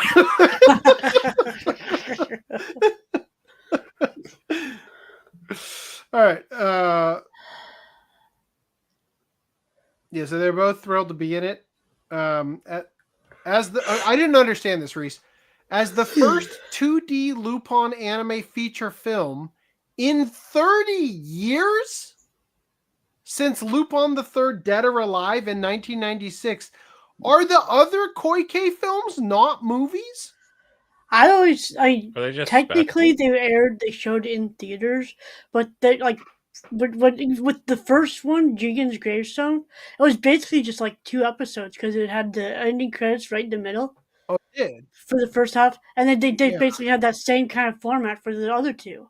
So, and had like the little opening sequence in between. Interesting.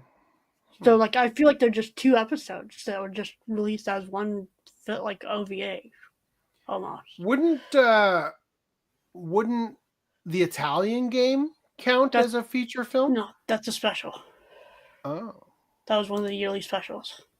So compilation films aren't counted as films. Well, yeah, it was aired as a special on TV. Okay. So it was a TV special. It didn't go in theaters. Interesting. They also standalone one. I was just thinking to say the Lupin the Third versus Detective Conan the movie, but standalone Lupin. Yeah. Sure. So they're saying here that it's set to open in Japanese theaters on June 27th, 1 week prior to the theatrical release. Holy shit! Anime Expo premiere, maybe? US premiere? I'm itchy. I'm feeling itchy. Oh no. It's set to open in Japanese theaters June 27th, 1 week prior to the theatrical release. Lupin the Third, Zenigata to Futari no Lupin, Zenigata the Two Lupins, a prequel episode is going to stream on Japanese streaming services on June 20th. Anyway, moving past this. Please, Skatek, please. Yes. Don't let fucking all the anime anywhere near. For the love of God, yes. Summer Pockets anime spotlights Sumugi in new trailer and visual, whatever the fuck, I don't know. This is a weird show. Paringrus. Once you pop, the fun don't stop. Like, what? Why do you need 5 of them? 4, 6. 1, 2, 3, 4, 5, 6. I don't. There's so many. 1, 2, 3, 4, 5, 6, 7. 7? Right. Damn. What are you getting? Look at this suggestive way he's holding it. Baby. Like, oh, there's one laying down. Okay, I missed. I'm gonna turn this into a Ona hole. No, I'm gonna turn this into the classic. Hey, baby, you want some Pringles? And then she reaches in. She reaches in and accidentally touches your willy. Takahara Hairi never expected summer to feel like a dream. Sent to Torishirojima Island to sort through his late grandmother's belongings. Fuck, she had all the Pringles? He's met with endless sea, quiet nostalgia, and mysterious girl. My Pringles bring other boys to you. Each chasing something just out of reach. As he settles into island life, lost memories begin to surface, and he finds what he never knew he'd lost. The Pringles! Right? All right. Turkey, Time to Strike anime reveals opening song, premiere date, and new trailer. Holy shit, this was like such a crazy trailer. It's the most sentimental I feel. Look, I'm just saying, I watched this like 2 days ago, and an enormous plot point of this is that, let's see if there's it's bowling themed. They go to a tournament to bowl against Carrie Elways, in Reno, Nevada. It is the most bizarre fucking thing. And it's meant to be like a sentimental, like, you know, overcoming your dad walking out on you story as a kid. And this trailer was more sentimental bowling than that entire show. It says here, will you believe me? A story that is mysterious, precious, bittersweet, and irreplaceable. Can't be described as simply fun. Turkey is a bowling term for scoring 3 consecutive strikes. This is the story of the quote, a genius who never wins, and her classmates Rina, Sayuri, Nozomi, and Nanase, members of the Ikokukan High School Bowling Club. They fight, they fall, but they rise again, chasing victory. This is the tale of summer's final chapter. Holy shit. Japan has like, either they cannot save they cannot create a tagline to save their asses, or they really dramatically oversell fucking bowling anime. It's the final tagline or even the whole synopsis. Yes, yeah, or the title tells you everything about the show. All right. Takapi's original Sin anime debuts on June 28th. So we've looked at this like once or twice before. It has like super heavy Bokurano vibes for me. Do you guys remember Bokurano? I don't think you guys were on that watch club. I think it was just Augie and me. I was. I've never seen it. I don't know if I was on the watch club, but I did watch it. It's pretty wild. Way better than I was expecting. Brutal to watch. Just like I couldn't fucking believe what I was seeing through parts of it. It was goddamn. It's an experience. Anyway, it gives me those vibes. Cute little alien Takabi lands on Earth. What is his mission? To be taken to our leader? No, to spread happiness throughout the universe. The first person Takabi meets is a depressed 4th grader named Shizuka. Or is it? Takabi is determined to do whatever it takes to make Shizuka smile again, but his misguided attempts to help her by using his advanced technology to turn back time only result in mayhem and death. What is the truth Takabi can't remember? And what must the pink alien octopus with a heart of gold sacrifice to truly help Shizuka and her friends? Yeesh. Right? Next up, Otherworldly Munchkin. Let's speedrun the dungeon with only 1 HP. Anime premieres October 2025. So, after being unable to satisfy the depressed 4th grader, Takapi has come to make me happy by making a hot elf. As you can see. Nice. Bikini and all. Right? Anyway, we got other characters here. We've also got a plump character that's seemingly weirdly plump. Not this one. The last one. She's pretty stacked. Nice. If you're into that kind of thing. This character has the proportions of a High Guardian Spice character design to me. It's a little thick. True, but I mean, I'll take this over High Guardian Spice any day. Yep. Because I mean, she's just got thunder thighs. I don't know. I feel like you could tell me this is a dude, and I would be willing to believe you. Obviously, there's no bulge because the dude is tucking pretty good. Right. Story. 16-year-old Yukito Kirihara lives with his 14-year-old sister Sana, who he treasures more than anyone else. But when an ogre shows up outside of his window looking for Sana, a shocking event in its own right, Yukito leaps to save her and is killed. He is offered the promise of reincarnation by a mysterious woman who gives him a character sheet in a mysterious book. But when Yukito sees Sana in there too, he sets off to find her and save them both, even if he only has 1 HP with which to do it. Sounds wild.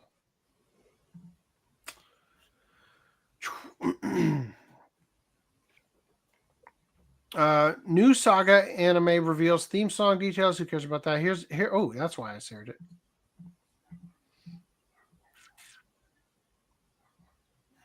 Here is the character nobody cares about with the ridiculously long fingers, and there they are.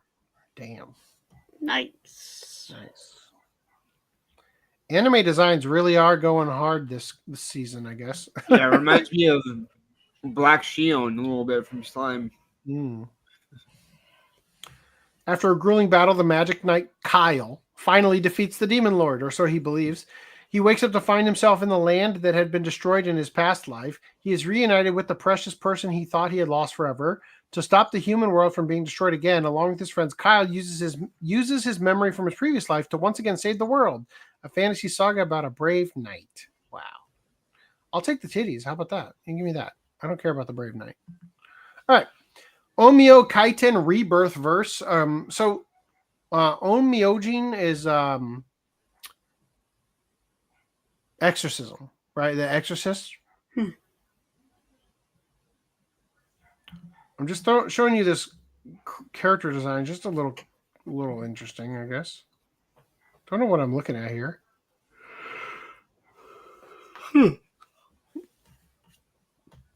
I'll still watch it, I guess. This one says like the character design. What's up? I said I like the character. Yeah, I don't design. mind the character. I just think that the outfits are a little strange. Yeah. Right. This is like a more traditional. There's a more traditional Japanese exorcist outfit. I don't know what the fuck's going on here. That's like she's wearing one of Randy's t-shirts. Right. But the story is even weirder. Takeru Narihira, a high school delinquent who spends his time fighting alone and not hanging out with anyone, spends his days developing feelings for a mysterious girl named Tsukumiya, who appears repeatedly in his dreams. One day, Takeru had an accident and fell off a cliff. When he regained consciousness, he found himself in a highly technologically advanced Heian Kyo called Denji Heian Kyo. It is guarded by the most powerful Onmyoji, Abeno Seimei, and the Tsukumiya in his dreams exists in reality. Takeru is elated by the fateful encounter he had dreamed of, but in a sudden black fog called Black Mist, oh no, a monster called Oni kills both Tsukumiya and himself. So it's basically the same thing as the previous thing with the ogre we were just looking at. But the next moment, Takeru wakes up again in Denji Heian Kyo. Eventually, Takeru realizes that he has been time-leaped and decides to learn Onmyo techniques from Abeno Seimei to fight as an Onmyoji in order to resist a future in which Tsukumiya will lose her life. Huh. That's a roundabout way of doing Steins Gate, but whatever. All right, also, ReZero Starting Life in Another World Season 4 anime premieres in 2026. I don't know anything about this part of the story, but I did see Chibi had tweeted something saying like the best arc in all isekai is about to get animated or something like that. So kind of got big shoes to fill. I don't know. You tell me. All right, you guys ready for this one? Yes, you are. Seitokai ni mo ana wa aru anime adaptation announced. I've been saying also for a while. It's strange. Luigi, you watching this? Yeah. Ume Mizunoe, a first-year student at Fujinari Private Academy High School, excels at Japanese, but his subpar scores in STEM subjects threaten his education. Ume joins the student council in an attempt to boost his academic record, only to find that its members are a group of strange characters. I forgot to tell you, the title of this show translates to "There is a hole." Pardon. There is also a hole in the student organization. Huh. Now, I'm sharing this with you. First of all, boom. That's weird. Just so you know, that was a dude the whole time. Dressed as a dude as well. So, Luigi doesn't have to make any comments. Yeah. So this is the official Twitter of the series announcing the anime. This is the author of the manga who recently had this to say.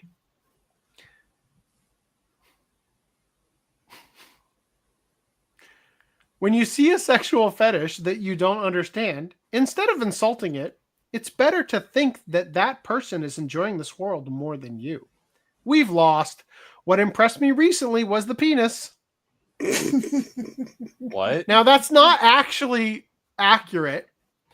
But Google saw this and said, oh, there ain't no fucking way.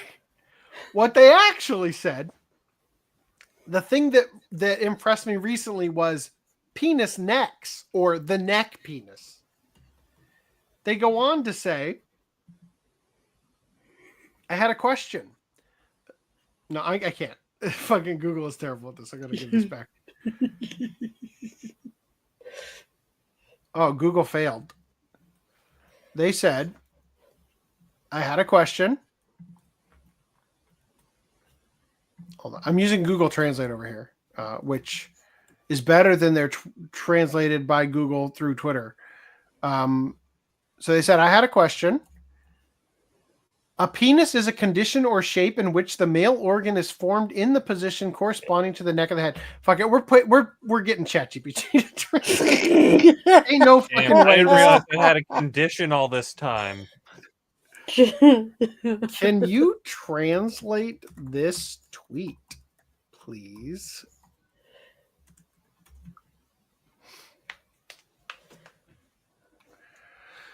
There's got to be a better translation than this.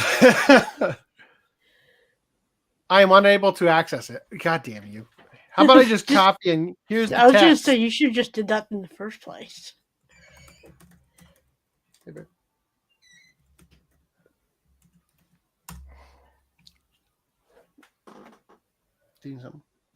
Okay. Since someone asked, oh, this is a very different neck chinko refers to a fictional anatomical arrangement where male genitalia is located at the base of the neck in the area corresponding to the cervical region of the head. This placement allows sexual stimulation to be transmitted directly to the brain, enabling more intense and immediate expressions of pleasure. Additionally, during intercourse, the close proximity between the face and genitals allows for both to be depicted sexually. Right. Bruh. I don't know if that one's right either, to be honest. Pardon, for both to be depicted simultaneously in the same frame without visual inconsistency, something particularly advantageous in erotic illustration, where both facial expressions and genital detail carry significant weight. In short, it enhances compositional unity and consistency in depiction, making it a sophisticated sexual preference that achieves a more refined expression both visually and sensorially. They finish off with, this is my personal opinion as a neck dick fan. Sorry if I'm wrong. If you're interested, please ask someone who knows more about it. And somebody shared an example of neck dick. Oh, from God. Prison school. So in Japan, when you forbid the Japanese from depicting genitalia, they got to get real creative, right? Yeah. And that's where the creativity flourishes. What's up, babe? Just judging you silently. Silently judging me. She walked in right at the neck dick. All right. No unsolicited neck dick pics, okay, guys? I know exactly what to do for the thumbnail, and I hate myself for it. All right. In manga news, Shonen Jump Plus teams up with anime studios for one-shot production. So basically, it's a new project headed by Joen, which celebrates the digital manga platform's 10th anniversary. They're partnering with Production IG, Wit Studio, and Contrail to animate certain one-shots they've released. I don't know why. Seems like a strange thing to do. I hope it's not just shorts straight to YouTube and shit. We'll see. Just thought we'd bring it up. In other news, Penguin Random House is going to stop offering books through Diamond Comics. Reese, you want to give me the rundown on this? I mean, it basically affects Dark Horse. Yeah, Dark Horse and Kodansha. But what does that really mean? They're shutting down Dark Horse, or they're just not publishing? What does it mean? No, they're just Dark Horse has to move publishers, right? Yeah, they have to move distributions. So does that mean that, like, you said the Dark Berserk... Horse, you mean Diamond? No, Scroll up. Dark Horse. It says here the move affects Marvel Comics, Dark Horse Comics, IDW Publishing, and Boom Studios, among others, with Kodansha USA Publishing possibly also affected. So if Diamond, distributions. Yeah, through Diamond Comics. So I guess Diamond is the distributor for Random House. Diamond is the distributor. Penguin is no longer going to distribute books through Diamond. Yeah. Dark Horse is one of the books that Penguin distributes, publishes. Sorry. Okay. So they're just not going to be distributed, meaning like getting to the physical retail locations. Yeah. Right. Okay. So then that doesn't really change anything because they're not publishing it, right? Different. They're not changing publishers or whatever for their like. I just saw the thing in the A&N. I figured it looked important, and then I just tossed it in without reading it. I'm sorry. Diamond went out of business because they're fucking we've stupid. been covering Diamond going out of business, and right. This was just like more. I was trying to understand why this was included, but here it is. I think they used to print the books too, but maybe that was not Dark Horse and the stuff that Penguin was doing. Yeah, maybe that was just the comics. It says like Penguin like Random Marvel and DC. Penguin Random House Publisher Services notified clients on Wednesday that it would no longer offer books through Diamond Comic Distributors as a sub-distributor, with the final order cutoff date for products set for Footnum's birthday and the final day on sale on June 25th. Wow. Yeah, so it's a sub-distributor. Yeah, that makes sense. Interesting. All right, moving past that. Okay, Pocket Pair declares defense in Pokemon v Pal World lawsuit, invalidating Nintendo's patents and denying infringement. Shit's getting there. Shit's heating up. You don't come after Pokemon with guns and expect them to play fair. Pocket Pair has declared the materials they intend to use in court over Nintendo's lawsuit against the company. While Nintendo claims Pal World infringes on gameplay patents for Pokemon, Pocket Pair argues those patents shouldn't have been granted in the first place, on top of never infringing upon them anyway. Bold strategy. Those shouldn't have been granted, and we didn't infringe. That's one of those statements will save our ass, right? Games Fray sent the Japanese patent lawyer to the Tokyo District Court, translating and analyzing what Pocket Pair had submitted on February 21st. The site also provides a glossary for the legal terms. We'll be summarizing even further and attempting to keep it as layman's as possible. Ooh, that's great. Pocket Pair is making multiple arguments in their defense, any single one of which could be sufficient on its own, per Games Fray. They are essentially arguing that not only are Nintendo's patents invalid, but they didn't infringe upon them anyway. And again, just in case anybody didn't pick up the joke I was making earlier, it is advantageous in a courtroom to make a statement like this. Because even if you say, well, they're totally invalid, then it's almost like a tacit admission that you are infringing, right? Right. By saying both, it's like you want to get away with one or the other. And if it seems like your case is getting shut down on one front, you put all your eggs in the other basket, right? So to speak. Otherwise, if you had only done one and put all your eggs in one basket to begin with, then all of a sudden you can't, you could get locked out in one go, right? The first major arguments are invalidity contentions, arguing that each of the Nintendo patents shouldn't have been granted in the first place due to prior art. In this case, proving that other games had used the patented mechanics before Nintendo claimed to have invented them. Someone doing exactly the same thing before a patent would invalidate it, but someone doing exactly the same thing before a patent would invalidate it, but typically patents are overturned when there are two or more pieces of prior art, and combining them is obvious. Patents must be innovative. I think they mean wouldn't invalidate it, maybe. Not sure.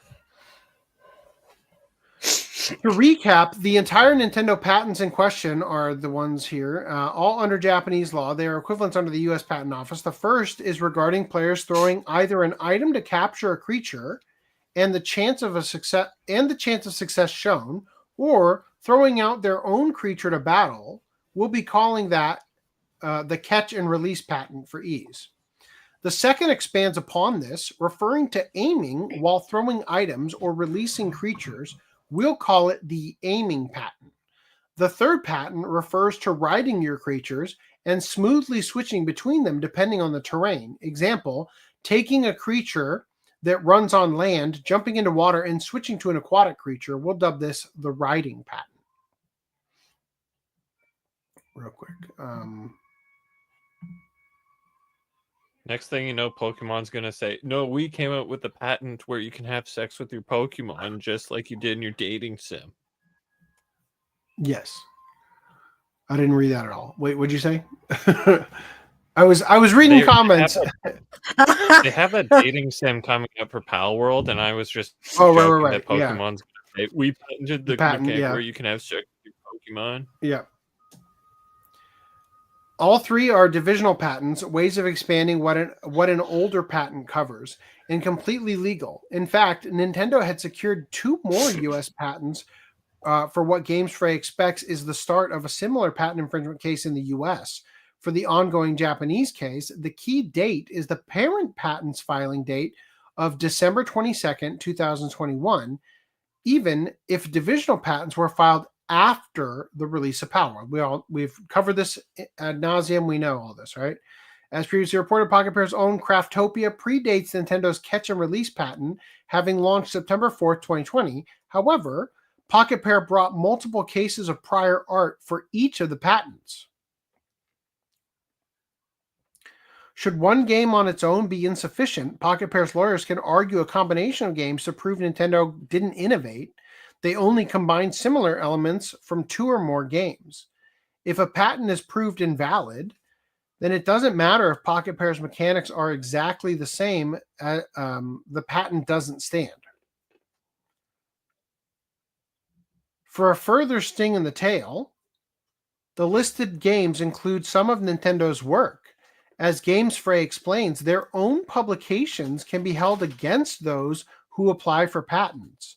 Even mods are listed as they are, sometimes at the forefront of game innovation. We have also listed the year those games or mods were released in cases where Games Fray didn't. The 3 most important to Pocket Pair across all 3 patents are their own Craftopia, Ark Survival Evolved, although with the Pokemon mod. And a mod for Dark Souls 3 called Pocket Souls. What, did you put the Minecraft Pokemon mod in there too? Like, literally. So it's just crazy to me because, like, the patent is from 2021, but it's because they're patenting the core mechanic of Pokemon seen through a 3D world, right? Because previously the game was more, in the 2D RPG style gameplay, right? And now they need like the third person running around throwing the stuff and all that, right? Yeah. Generally yes. They're patenting the Arceus mechanics. Mm-hmm. The Legends Arceus Right. mechanics, which notably the game came out before 2021 and was advertised even earlier than that. So just because the patent was put out, this drives me nuts. Just because the patent came out later doesn't mean that the core it may limit damages, but it wouldn't limit the fact that they still own the patent. They put down Ark Survival here. Mm-hmm. Okay, 2017.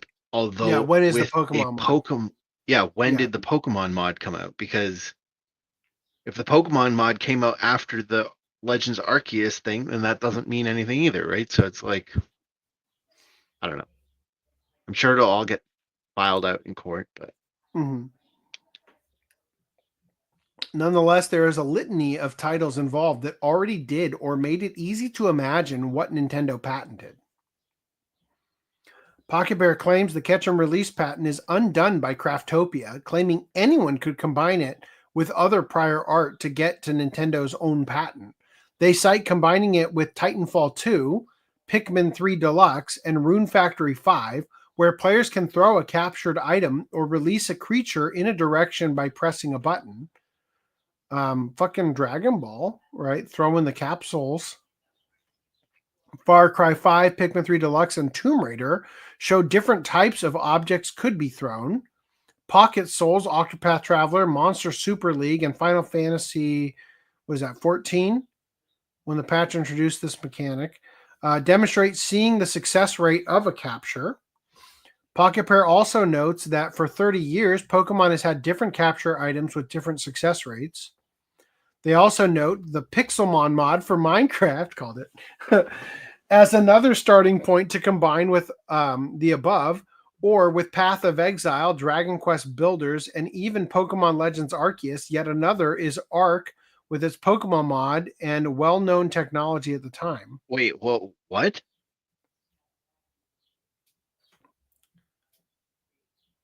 Okay, so first of all, it says Pokemon Arceus was 2022. Okay, but they had already shown it, but in 2021, so that's fine. But I don't get this. They also note you combine Pixelmon. You could get Path of Exile, Dragon Quest Builders, or even Pokemon's the thing that they patented it with. Oh, if you combine stuff, you could get to what Pokemon Arceus did. So they're saying the Pixelmon mod for Minecraft was a starting point to combine with the above, right? So these other things you could combine with Pixelmon, or you could do it with Path of Exile, Dragon Quest Builders, or even Pokemon, right? And that, but if you're combining it with Pokemon, you're that doesn't make any. Why would you? I agree. This is a very stupid argument. Like yet another is Arc with its Pokemon. I'm gonna combine. Put throwing your Pokemon hammers inside your Pokemon, right? Yeah, I'm going to combine throwing hammers with Mario, and therefore I get the fact that I created Mario. Like what? Yeah, that I don't know. That argument's weird, unless I'm not understanding it. But for the aiming patent, Pocket Pair returns to Pocket Souls again. This is an insane fucking argument to make in a court of law. Like this is the lowest level lawyering, I feel like, to claim that illegal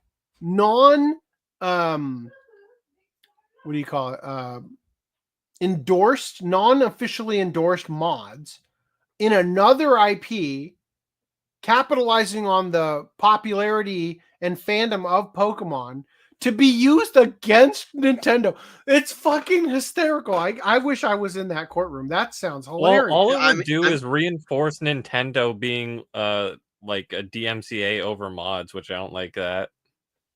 Well, no, what they're trying to say is these mechanics that Nintendo is using in the Pokemon game have existed in other mods. Yeah, so what they mean is that before Nintendo took the leap to a 3D third person running around ability to throw the shit and have the battles and stuff happen like they do, people had already platformed the concept of capturing Pokemon and redeploying and all the mechanics from the old Game Boy games into mods that put it into that third person 3D environment, right? Is that not what they're trying to say?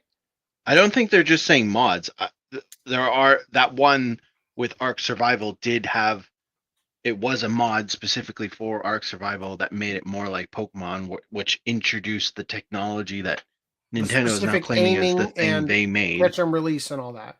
But the aiming here is they're talking about other games like Octopath Traveler, and not specifically a mod or not specifically anything to do with, the Nukemon mod, I guess that one. Okay, fine. But so there are other games that have the aiming mechanic, and so they're just showing that those mechanics existed in other games. And then so if they're piecing together all of these different, like, if we take the aiming mechanic from Fallout 4 and the capturing mechanic from this game, and then we get what Nintendo's patented. And I agree that a lot of the patents that Nintendo owns now are kind of silly, because I think they are like fundamental mechanics that they shouldn't have got a patent for. Yeah, I just think it's crazy because we're building on the insanity of Nintendo patenting these things to begin with, because there's such a common acceptable experience in gaming, like riding a mount. Well, and not just like, well, okay, so riding a mount, like I could see that being World of Warcraft, like fucking well, yeah, 20 years so ago. that's my point. Like I could see it being something that I'm gonna patent the fact that you can ride a mount. However, these were things that were done long ago, and it's like, well, now you can ride it's not just a mount, it's your friend that you battle with. It's like exactly that doesn't fundamentally change it. The specific thing that Nintendo is trying to argue that Pal World specifically infringes on is the idea that you can catch a Pokemon or a pet and then use that pet to traverse different terrain and have it switch specifically when you change one type of terrain to the other. So like you're flying around and then you land in the water and it immediately switches to a fish type. Yeah, I don't think that's a big enough change from the fundamental thing to say, oh, I own this whole new idea now. I mean, that's like capturing Pokemon. in Mario Kart when you do the thing, you go off the jump and then you glide and then you land in the water and switch to the the water mode for your. You know what I mean? It's just like that's different because it's not with a captured pet. Yeah, actually, it honestly it is. It's fundamentally the same gameplay mechanic. It's just functionally or not functionally what do you call it when it's just the surface level. The core mechanic is the same.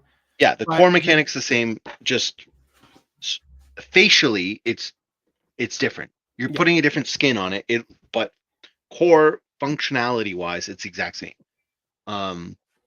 So it's silly that they got that patent. And like the whole capturing thing and like how long it sits there and like when it calculates the odds, it's like I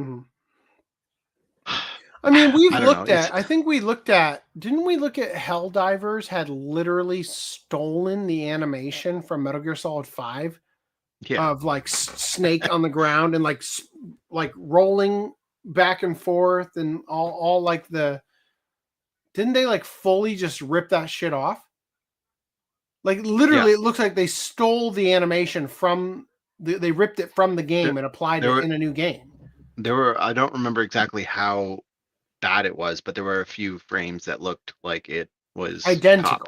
I remember anyway, for the aiming patent, Pocket Bear turns to Pocket Souls, which can be further combined with Craftopia, Octopath Traveler, Monster Super League, Pikmin 3 Deluxe, Nexomon, Monster Hunter 4G, and Nukamon mod for Fallout 4. They can also start with Nukamon and combine it with Craftopia, Pocket Souls, or Pokemon Sword and Shield. What a fucking wild attack on Nintendo. Can you imagine how fuming your legal team would be if they lost to that argument? Like, well, if we just combined our illegally unendorsed mod with your own game, we're basically at Pal World. It's just like the most ridiculous argument. And it's just crazy enough to work. For the writing patent, Pocket Bear can start and finish with ARC, Games phrase stating that, quote, one doesn't even have to combine it with other prior art references to declare that Nintendo patent invalid. Yeah, totally.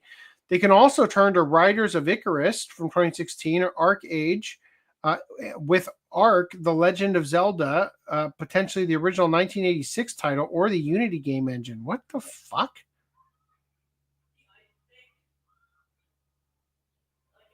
What writing do you do in the original Zelda? In the original Zelda?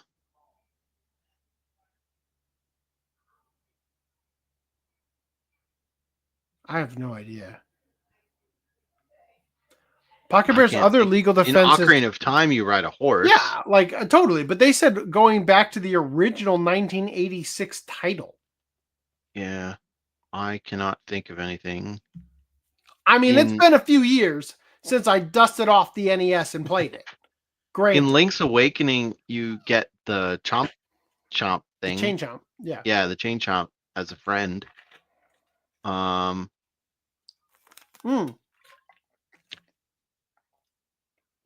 It doesn't apply Sorry.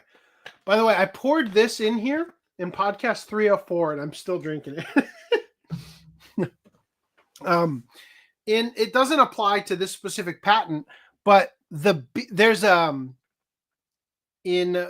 A Link to the Past, you can capture one of the bees, right? Like you use the net and you can capture a bee, and it's known in the inventory as the good bee. And if you release it from the jar, it fights enemies for you. And it's basically a Pokemon, right? Like, I don't think I ever played that enough to know that you could do that. it's kind of a like you kind of stumble upon it. I'd have to show it to you. It's a very weird like area that you just kind of find, and then they're just happy. You like break a bottle or something, and a bee comes out of it. But the bee has like particle effects trailing off it, like a fairy does, and so it like it's something is different about this bee than the other ones in the game. So when you catch it in a net and put it in the bottle, it is labeled as the good bee. And if you, I don't know if you. I was always afraid that it was going to despawn, so I always recaptured it before exiting a screen. But I think you could legitimately just have it be a fighter that never dies and just fights your enemies for you. Anyway, I have to look into it again. When you bringing up Zelda, there is a thing in Kirby's Dream Land 2 for the Game Boy. Where you have your little friends and you ride the friends. The helper. Kirby Superstar? Was that what it was called for Super Nintendo? Kirby's Dream Land 2. The one for Super Nintendo, I think you became the friends. You transformed into them. In the Game Boy one, you hop on them. In Kirby Superstar, you can suck up the enemies, and you can either take their take their power. And then you can press a button and it comes off of you as player 2's character or a CPU of that character. And for the rolling, the wheel character, you can hop on it and ride it like a motorcycle. Yes. Okay. Maybe that. So that was one too. But in Dreamland 2, there's like literally critter friends that you can find and like literally hop on them. And in Donkey Kong Country, you can hop on the rhino, and the dolphin or the swordfish, right? Yeah, swordfish. Yeah. Swordfish or shark thing. I think there was also like a flying type. Yeah, there's an ostrich and there's a frog too. Yeah. So yeah, it's not a new thing. Like. Checkmate, Nintendo. Pocket Pair's other legal defenses include the free technology defense. Even Games Fray admits it's complex, explaining the patent can't be infringed by what the accused embodiment does, because the patent office that granted the patent would have expected the patented invention to have something that sets it apart from this. In other words, what the accused product does would not have impressed the patent office at the time it granted the patent. GamesFray further add that this piece of hardcore patent law is far less common than the invalidity defense seen above. The final major argument Pocket Pair is making is that they didn't infringe on the Nintendo patents. They had submitted their arguments for those 3 weeks before the invalidity arguments. Aside from highlighting the different genres, Pokemon being an RPG, Palworld being a survival and crafting game, they went into extreme detail highlighting the key differences between the patent and mechanics in Palworld. Some arguments may be harder to justify, however. For the catch and release patent, Palworld note that they don't use a single button as the patent describes. They don't have two different states, combat and non-combat. And that pals don't gather objects for the player when thrown out. Pals admittedly can interact with objects built by the player in their base, assuming they have the right work suitability skill to undertake the task. They can also work independently when left in the base. One such task is transporting, where a PAL is seen physically picking up an item and carrying it to the relevant location. Though in Pokemon Legends Arceus, a Pokemon thrown at an item will merely cause the item to be picked up instantly, as though the player did it themselves. Oh. For the aiming pattern, Pokemon has 2 modes that let you cycle through capture items or creatures to throw out. In PAL World, Pocket Pair notes you can't. Back in February, Japanese patent attorney Ryo Arashi felt Nintendo tried to get the catch and release patent, as the aiming patent's mentions of modes hindered their case. Pocket Pair also notes that PAL World's second operation input is different. For Nintendo, it's using an alternative directional input to choose different items to throw. Pocket Pair argues they didn't use the left trigger to cycle through options. They also note players can't ride a flying PAL in midair. It should be noted that players can, however, grab onto a glider item mid-jump, and therefore PALs that can glide, not fly. It should also be considered that in Pokemon Legends Arceus, players cannot truly fly, as the Braviary slowly descends, impossible to gain height. Okay. So they're saying that PAL World and Pokemon Legends Arceus behave the same way, right? The move PAL World fly. has some Pokemon that you can deploy like a glider, but others you can mount like they're actually flying. So they had to patch that. So they're saying exclusively the gliders. They're saying the move fly works as a way to teleport between cities, and soaring in Omega Ruby and Alpha Sapphire, while it does have some play with elevation, is effectively another map that can take players to any location. GameSpray concludes, noting that a single such argument, invalidity and non-infringement, for a given patent is enough to be cleared with respect to that patent, though Pocket Pair needs to succeed on 3 different patents.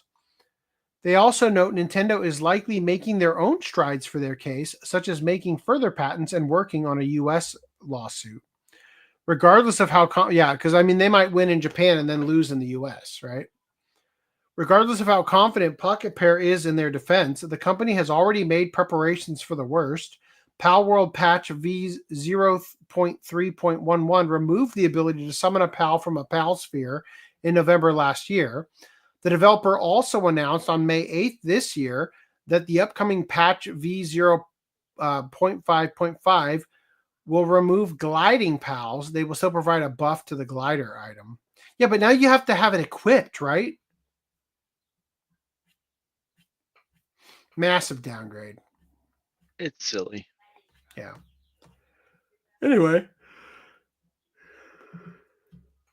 In Monster Hunter stories, you can capture monsters.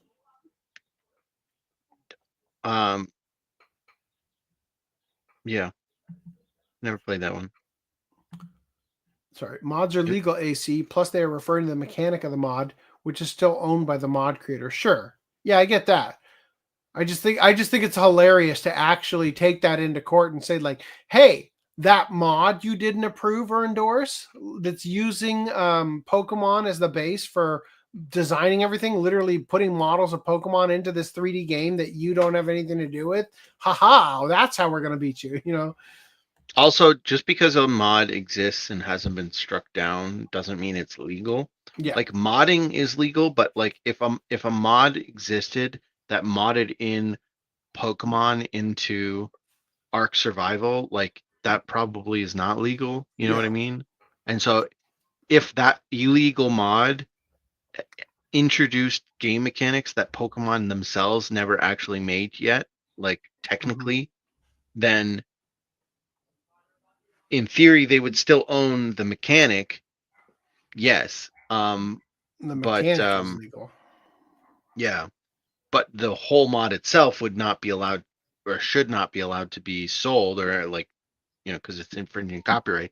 But since they still made the mechanic, they would own any, if there were to be any legal rights to a patent, they would own the first first dibs, I guess, on that. Ooh, why am I so tired?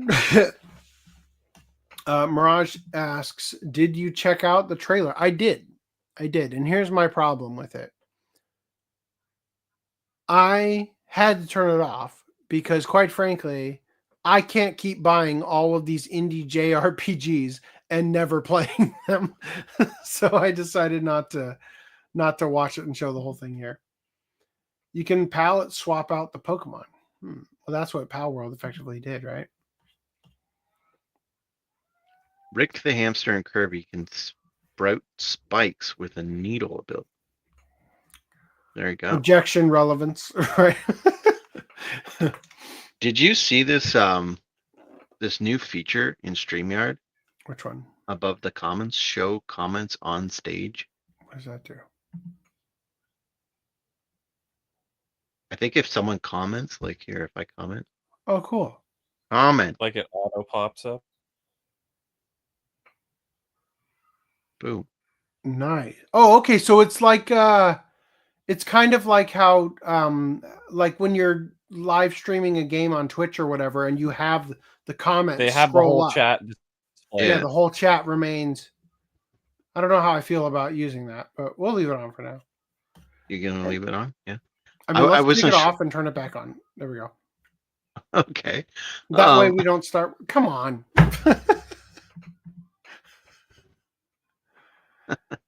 What's that about? All right. We're gonna live dangerously for now. Okay. Cozy dystopian turn-based RPG Artis Impact launches in August. So I can't decide if I love this art style or not. I'm gonna show it to you guys.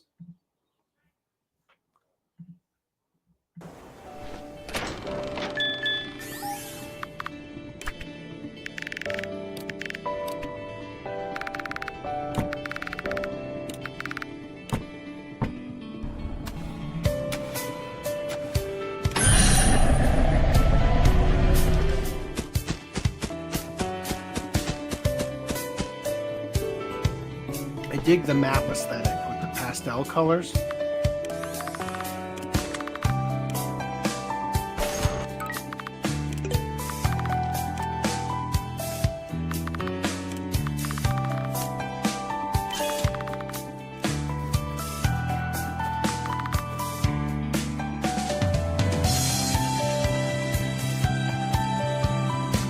Kind of reminds me of like Nier Automata.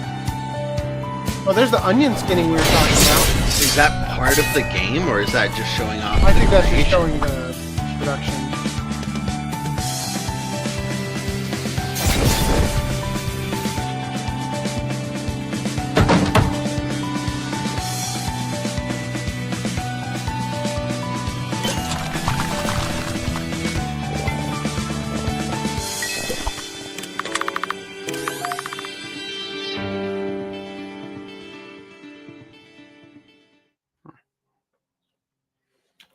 Release it for Switch. I'll play it, I guess.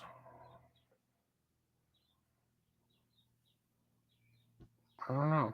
Don't know what to tell you. What do you guys think? I think Reese would like that circle spear-looking thing. No. No, Well, it's not mobile game enough for Reese. Well, the thing with the big hole in it. Not mobile game enough. I'm not feeling the pixel designs. Yeah, right. That's not for me. Mirage says it has to I at legit least look thought like it was Flash 8-bit there from Sephiroth at 2003. Okay. Right? It feels that way. All right. So moving past that. Genshin Impact's new character, Escoffier, practically in Hadaka apron. Whoa. I mean, how is that thing staying up there? Oh. I feel like do we need a baby on board? I don't know. she must have some tape on there or something like. They're bolted on right here. She's got her nipple through the buttonhole. Like a button piercing. Ow. Genshin Impact recently added its new cryo character, Escoffier, and keen-eyed Japanese users quickly point out that she's practically in Hadaka apron with a nice pair of visible pantsu. Oh, hell yeah. They're shorts, not pantsu. I As win. seen in the close-up, Escoffier isn't wearing anything on top under her apron. Dun, dun, dun. The Hadaka apron character design will surely excite fans who are looking forward to seeing more of Escoffier from erotic content creators and cosplayers. The shorts, huh? I mean, I like the when you logo. look at them from the back, they look more like shorts than anything else. But Those I mean, are some sparkly ass shorts. Okay, fair enough. Fair enough. What? Wait, go back. Replay Play that video. again? Zoom in and hit. What is the blue thing? What is the blue thing on It's her a ass? ribbon, I think, or like a flower. You know, That's a like, butt plug tail. It's like a little button on her ass. It's her tramp stamp. No, let it keep, well, she does have a tail. In let all it keep actuality, but- rotating. Let it keep rotating. Oh, it is a tail. It's not flat. It had dimension. Yeah. I think it's like a embroidered like. The fact that you Rose. even saw that, I question your sexuality, young man. What? Saw what? The tail. We're all. No, I looking know at she the has ass. a tail because. No, I I'm talking play about her- Randy. Oh. I'm talking about Randy noticing I'm it. like, what do you mean? I watched the live stream. I play this character. Says, unfortunately, Escoffier isn't fully in Hadaka apron, as it's been revealed that she wears white pantsu. Oh, that's a goddamn. That doesn't make it better. Come on. On a I think positive they mean note, it's supposed to know with pantsu. sexy garter belts. Damn.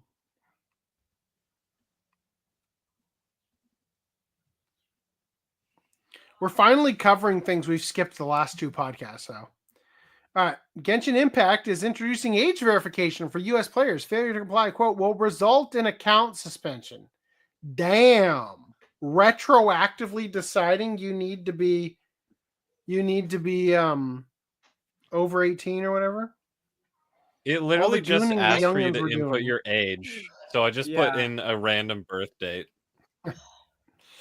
In I response put to in my getting- own because I don't need to lie about it. Right. In response to getting slapped down by the U.S. Federal Trade Commission over the manipulative and exploitive business practices, developer MiHoYo has announced that they will soon be implementing mandatory age verification requirements for Genshin Impact's American player base. So I guess what they're saying is that because it's a Genshin or it's a gacha like lottery, like gambling sort of scenario, that you need to be at least 18 to play because of the laws about children gambling in the U.S. or whatever. As previously reported, late January, the FTC hit MiHoYo with a $20 million US dollar fine after finding that the developer was both illegally collecting the data of Genshin Impact's young players and using a deceptive virtual currency exchange to obfuscate how much they were spending on loot boxes.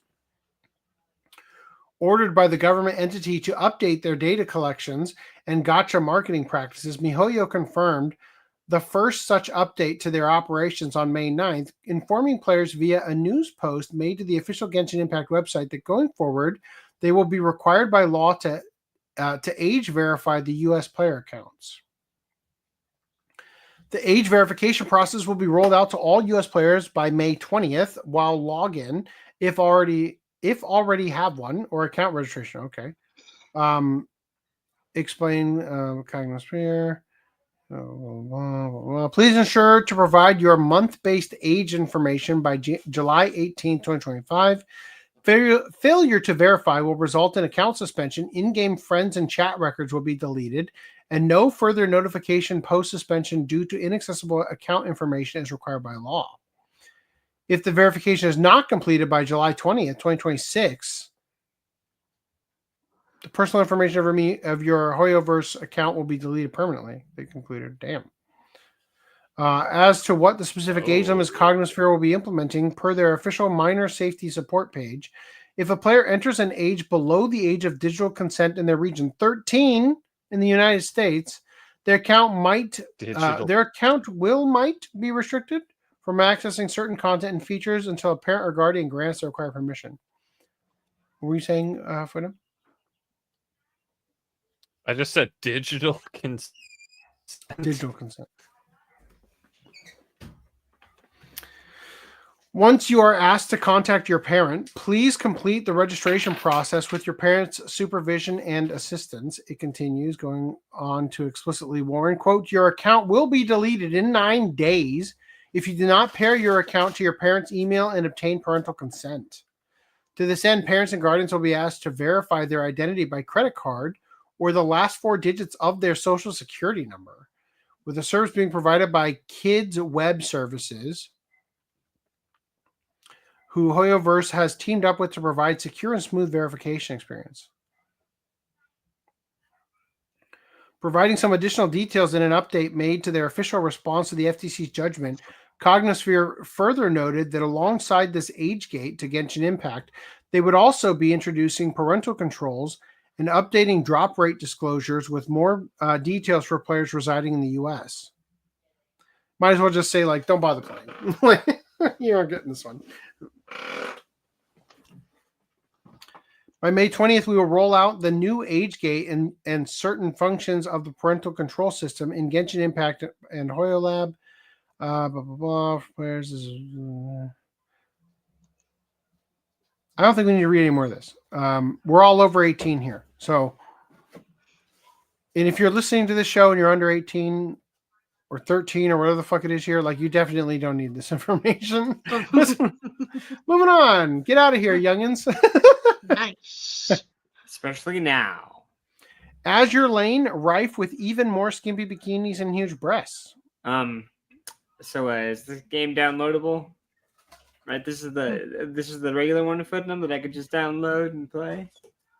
The normal. This one's the Azure Lane? Pokemon. Yeah, but remember how they previously removed a couple skins from the store, so. Oh, right. But I mean, they did that like if you purchased it, you were good to go, right? Sorry. Yeah, but you don't have an account, do you? So you can't get those 2 skins or whatever they were. Oh, these two on screen. In its latest live stream, Azure Lane Lane showcased upcoming content featuring animated previews of female characters in revealing swimwear, complete with the series' signature physics-defying animations. The presentation reaffirmed the game's commitment to its established fan service formula. I definitely like the blue boob-splitting tie she's got on. Yes. Very posable. Nice.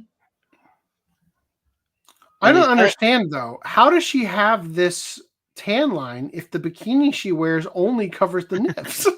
Well, that's her new bikini. You're not seeing the old bikini. Previously, she was wearing this bitch's bikini. No, That'd that be one's so a funny center. if she had like a normal skin that has that pattern. Like more than one bikini. The bikini on top goes to the center. You're the right. Bikini You're that right. she It was couldn't be that wearing one. was shoulder straps. Yep. Azure Parents Lane's are recent live stream hot. unveiled series of anime previews. Did I read all this? And this is another thing, though. Like, how are those things staying on her boobs? She must have Did you also. forget the part about physics defying? Yeah, man. She must have also got some tape on there or something. So you know how you're always talking about posable boobs? Yeah. Well, Well, I'm not always, but I brought it up. Opposable boobs have the ability to grab onto the fabric, just like our opposable thumbs.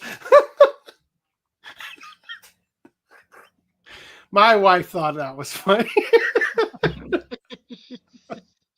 Would you like the headphones, by the way? Maybe a little. So that's what we're She's like, going I want for. to be part of this conversation more. So what we're going for in the future is grippy boobs. Grippy. It's like duct tape. Grip tape. You've heard of lips that grip. Now prepare for the boobs. When you get a boob job, it's got to go all the way around.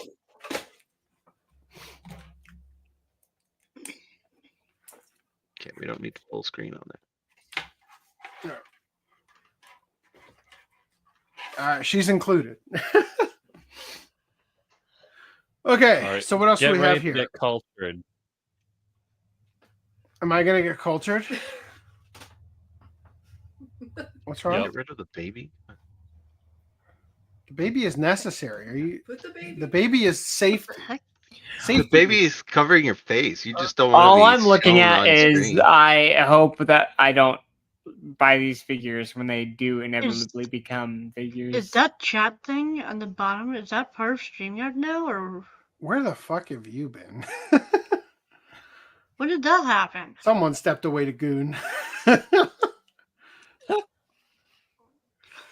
We just implemented it. It's a new feature. Oh, someone Yeah, has because a mermaid tail? I wanted to know like why I was blacked out compared to the rest of y'all. No, why You're you not covering blacked out. Dreamline with shaded. freaking Luigi? Get that shit off my screen. Dang. You're right. doing. Oh There wow. we go. That's better. How do you turn? Get fucked. You need to get more acquainted with the chat, apparently, Reese. There you go.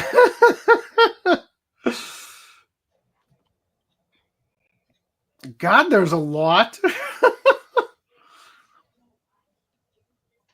What is this called? Boobs? Azure Lane. Why you make us smaller? Do you have any idea how hard it is? How hard it is on the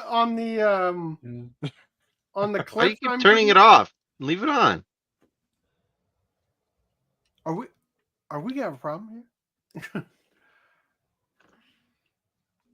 Someone keeps turning the comments off.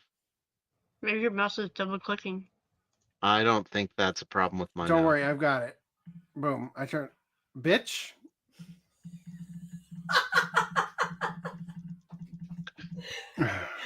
Someone's being a baby on the bottom there. You need to move the baby down to there. There. Put him there. Fine. Yeah, you can cover Reese up.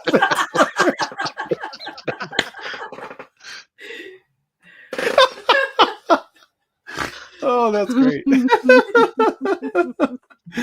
All right, anyway. All right, anyway, let's move right past that. Waifu gotcha wallet? Nearly 20% of Japanese 20-somethings admit suffering financial difficulty due to excessive in-game spending. Wow. If only there was a way to not do that. If only there was a way not to goon. Go for it. It will be the end of you. He's Griffin. No, you are not. You can exist on the other side of the house. He locked Get out himself of it. in here. Yeah, with his stupid butt. All right. From Genshin Impact to Fortnite to Pokemon Go, a new report has revealed that a not insignificant portion of Japanese adults in their 20s admit to having let their general in-game spending habits at one time or another spiral to the point of causing them genuine financial hardship.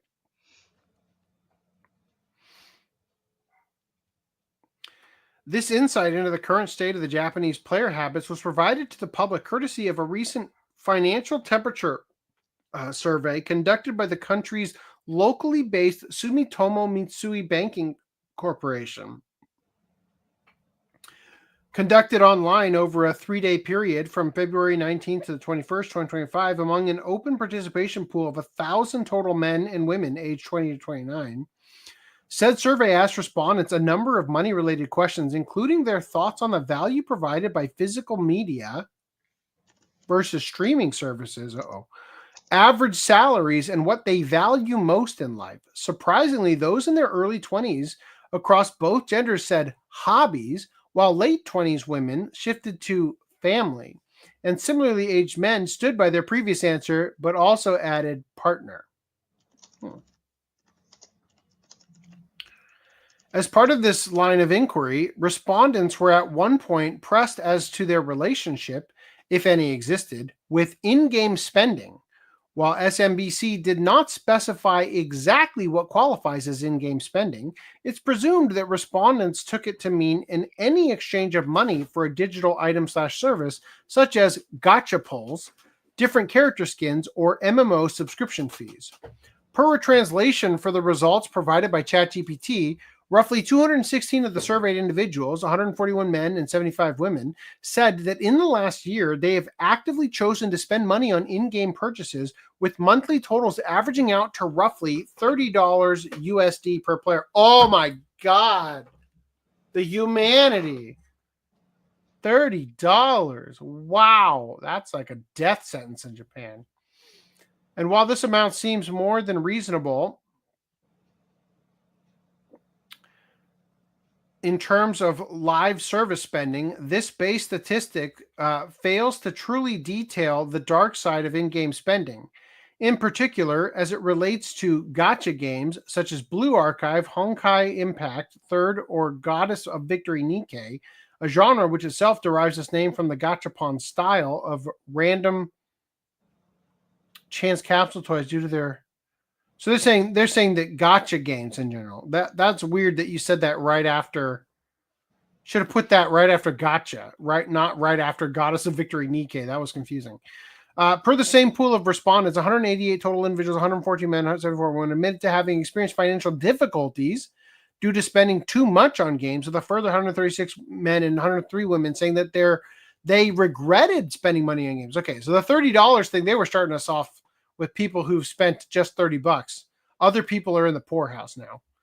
Interestingly, while the survey found that the amount of players willing to spend money on in-game purchases had increased by an average of 58 per 1,000 individuals, the profit potential for this willingness boom is being offset by a simultaneously decrease in the actual amount of money being spent, with the monthly median dropping by approximately $6.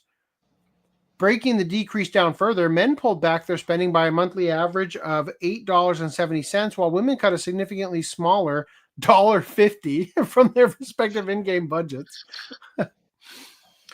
And though SMBC did not breaking the following data down by gender, they also found that 179 respondents agreed with the statement, quote, "I want to spend money to progress more easily in the game."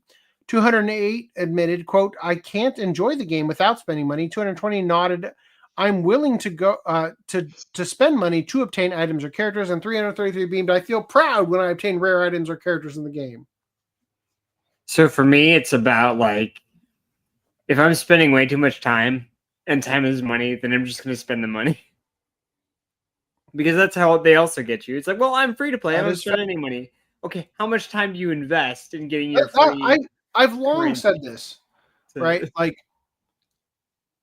something that really amazed me when I was a kid is when I first got an iPhone.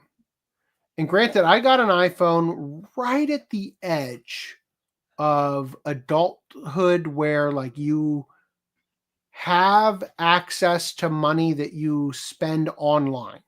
You know what I mean? Like, I would have needed to put my credit or my debit card right into my Apple account. And I obviously I eventually did it. I just don't remember exactly when, but I just remember first getting an iPhone and the App Store was like, "Oh, what kind of apps are there?" "Oh, there's the beer app where we can like turn the phone and it like makes the beer move based on the internal gyro." Right? What's up? The iGun. Yeah, where you like assemble a gun. Yeah. So there are a bunch of apps, right? And most of them were free. But then if there was an app that was 99 cents, it's like, fuck that. Right? And yeah, I remember making the leap on an app one time and being like, I spent $1 for this. And this shit is useful as shit. Right? And then being like, the lifetime purchase price for this app was 99 cents. And yet there are tons of people who would not even bother to buy an app that would save them a shit ton of time for $1. You know what I mean? So Greenland, I honestly, I got to applaud you there. Like, that's a really good point. Time is money. Has utility though. What's up? The app has utility? Played. Yeah. Yeah. So whereas a gacha game, you just opt in for fun, and but what he's suggesting is that the point where you could waste more time than money if you grind for the thing you want to get out of the fun than to just spend money to get it. Right? I know exactly what he's saying, but I'm just saying that at a certain point, like if you get to the point where it's like, well, it's not as fun because I have to do all this grinding. I could just pay to get to that point. People will just opt out and not play. Yeah, for sure, 100%. I've experienced this at least twice now with 2 mobile games I played that were effectively the same game in terms of their mechanics. And I played one, and the skill, like the beginning was super addictive, right? Super fun. The challenge was right on the edge where at first it was like easy and doable, but it was fun to get the upgrades in the middle of the matches and stuff and have that carry you through to the end. And then it started to get a little bit harder, but that made it more fun because then there was a challenge associated with it. And then very quickly it became punishingly difficult to the point where it's like, if you want to keep having fun, you literally have to spend money, or you're going to spend a month and a half at least playing daily, losing every single match for a month and a half, and then finally eking out a victory just to go through another month and a half of losing, right? And I completely check out of those games after a while, because of that very reason. Like, you guys are totally on it.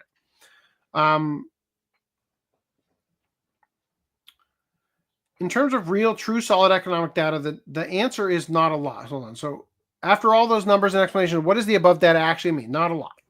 As Homer Simpson once told Kent Brockman, people can come up with statistics to prove anything. And this sentiment wholeheartedly applies to the idea of trying to blanket determine the true spending habits of an entire national demographic based on the answers of just 1,000 online users. However, even if we look at the sample size itself, the fact that while the average player spends just $30 a month on a given game or games, at least 188 players have spent so much that they have found themselves actually struggling to survive. It's an embarrassing admission, so it's possible some players may be less than forward with the truth. Ultimately, the SMBC survey shows not only how gacha games are truly carried on the backs of so-called whales, those few players who, whether through carelessness or addiction, make up a given game's top financial sources, but how sadly dangerous the gacha mechanic can be to some individuals. Abso-fucking-lutely. Now, I'm going to show you the most dangerous game I've seen so far. Unfortunately, the tweet has been deleted, so I will have to show it to you in the archive. From Brown Dust to Official, Innocent Full Moon PV. Guess what? I downloaded it ages ago, just in case. I'm in the wrong brand, though, so give me a second. Intros and ads. Okay, here we are. You guys ready for this? Yes. We're ready. Put your wallet in a safe somewhere so you don't run out and buy the game. ベイルーンの王として使命を果たす。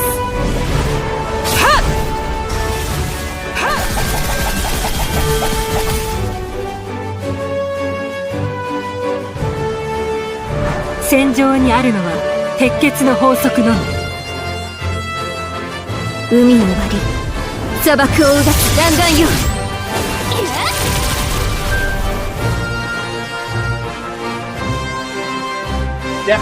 全軍陣形を展開なさい。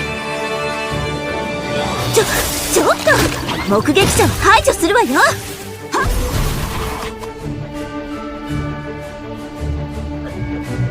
コードネーム S 準備完了。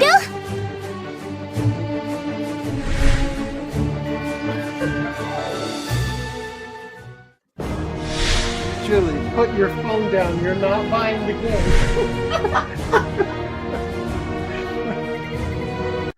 Okay. Whoa. It's okay. The game is free. I was gonna say that's a lot of jiggle, but maybe not. I shouldn't say that now. That's a perfect image to come back. And for the record, I have not spent a cent on this game, and I got all 3 characters. Yeah. In fact, I got 5 copies of the ass character. Are you able to replay that ass grab scene in the game? Yeah, yes, I can replay right. Can you send random electric? ているのとして Oh, Was that like wow. slimy? I think that's Oscar-worthy live 2D animation. Like, legitimately, can we give a? I applause? still can't understand how they fucking animated that. Like, I am in awe. Right? That. So sorry. Can we get? I have been sitting on this for weeks now, right? Can we get a confirmation? Can we play that animation in game over and over? ているの There you go. I did not ask you. I asked. Yes, Hey, yes, you can. it's because free. It can be the Oh, sorry. main I of forgot your to mention. page. When you unlock the characters, you can use their animation as a background in your menu. Oh, so you're saying like this background? Are you yeah, able basically. to? Well, no, your menu actually like is more visible than this. You don't have 5 idiots on the screen. So like this. Yeah, it's like closer to that. Hold on. Should there be a baby? There you go. We gotta get. Are you able to have control over their model, like move them around?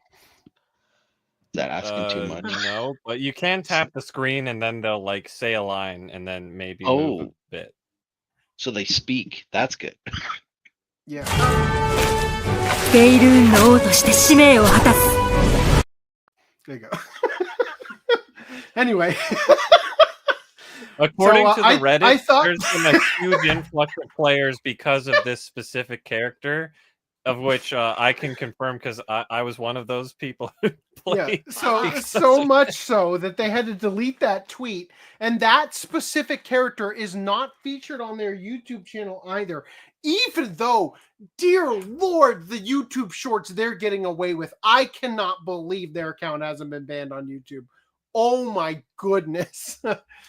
Yeah, so that shit is nowhere. that's They how I also probably, the got into the servers got game. so overloaded, they're like, cut, what's her name? Wilhelmina? Like, Wilhelmina. oh my god. Wow, Reese was really on the ball with that one. Have you been playing No, as we well? had No, to just look know how to for it pronounce it. earlier today because of the fact that that tweet was deleted. But we already had it because I downloaded it from the tweet. It just, I wanted to give an even better, higher quality version of the video because Twitter compresses more than YouTube. All right. Anyway, there's also this one. How about we give you some more? Who wants more? Liberta. There's more. Oh. I got this character too. You can get her for free in the game.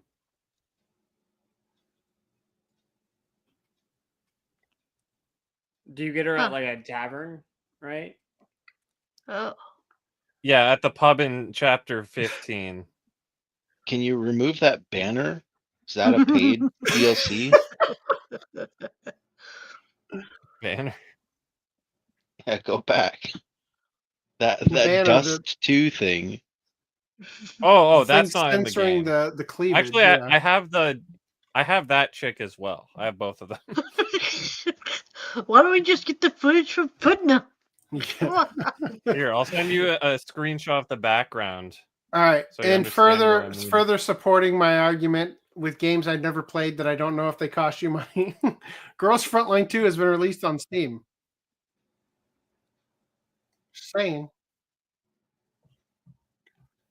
That could be a That GIF must be a too. skin. All right. Meanwhile, Action Taimanin is preparing to launch on new Android store. Fans speculate the return of the uncensored costumes. Ooh. I feel like we talked about this previously.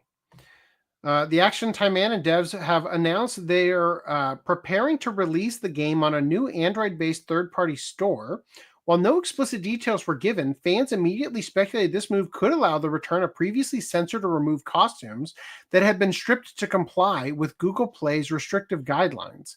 The Action Taimanin team has posted an update stating that they are currently preparing to launch Action Taimanin on a new Android-based third-party store. While the announcement reads like a routine logistical update, the longtime players of the game immediately recognized the potential implications that it could be the first step in bypassing censorship policies that have long plagued the game on Google Play.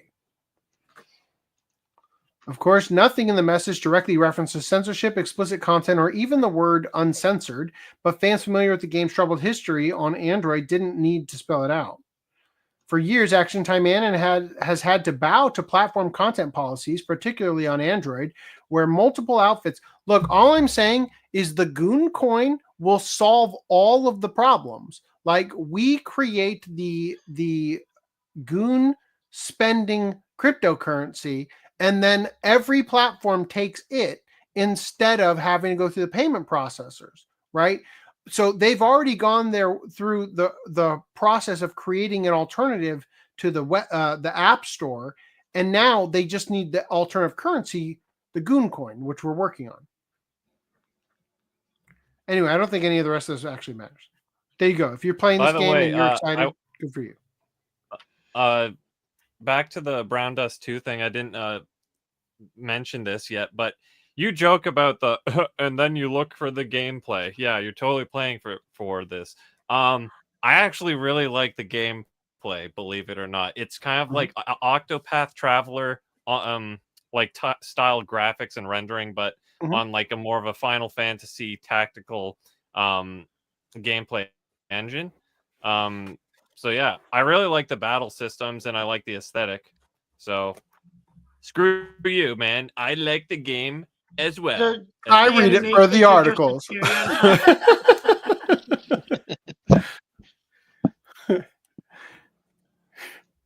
The articles are sure refreshing during my post-nut clarity. All right. I'm moving this over here to pull from off screen at the opportune moment. Going back. Here we are. Okay. All right. Moving past this. Mahjong Soul's new outfit artwork strangely censored in Japan. Mahjong Soul has launched a new ballet-themed outfits and in an unusual twist, the promotional artwork is censored in Japan with glowing lights covering the girls' butts, but left untouched in the English version. Of course, the in-game outfits themselves may not be affected, making the whole censorship shuffle even more performative. Mahjong Soul's newest update is rolling out a fresh set of ballet-themed costumes, complete with delicate designs and elegant flair. But while players in the English version got the promotional artwork in all its unfiltered glory, Japanese players were treated to a strange surprise: bright lights awkwardly slapped over the girls' rear ends. Again, it's a censorship that just makes the image worse. Yes. Considering that's what they're censoring. Yeah. Maybe that was the goal. They're like, oh, these aren't really hot enough.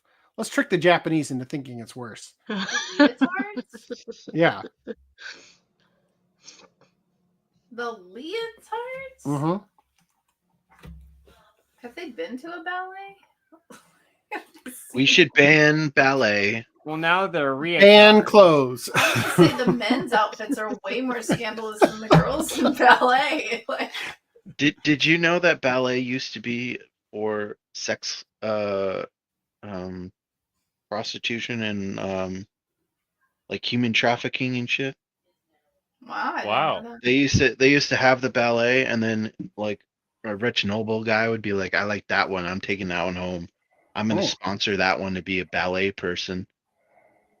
Oh yeah. Okay. And then the Do they, person like, in charge of the fight? ballet would be like, here you go. Is it like buying a gladiator? No, I don't think so. At least this is what I've been told from the internet. You know, the internet never lies. But well, I'm thinking that they have to train for ballet for like years. Yeah.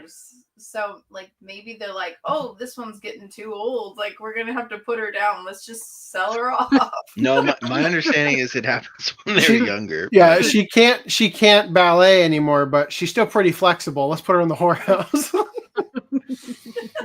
The usually conservative Western release somehow got the uncensored promotional art, while the Japanese version was forced to dim the stage lights. It is uncertain. if Forced the or in-game outfits chose? are- Because those are two different things. The Goon Like, Goon coin can use ass grab. Yes, I like this. That's gonna Uh, be the logo. The spreading ass. if they were, with I with think it a should be the neck rection. with a light bar across it to censor it. Damn it! Damn it! I was gonna put on the neck rection for the thumbnail. I was gonna put the little black bars over the jawline, but now I need to put the freaking light beam.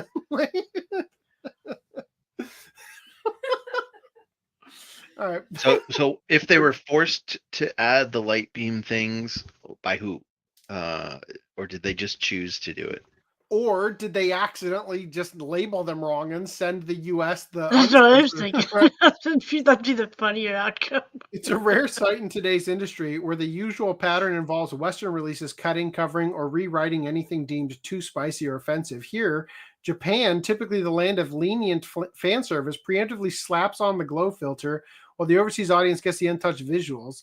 No word yet on why this reverse censorship happened, but it's a perfect little showcase of how disconnected and inconsistent global game presentation has become.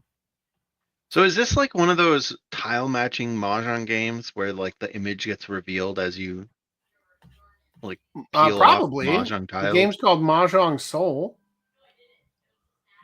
Let me go to my starred comments here. Boom. Hey, guess what? Yes, we will. Stalker Remaster removed Soviet monuments and Russian voices. Oh, that'll show them. God, yeah. Fuck them over.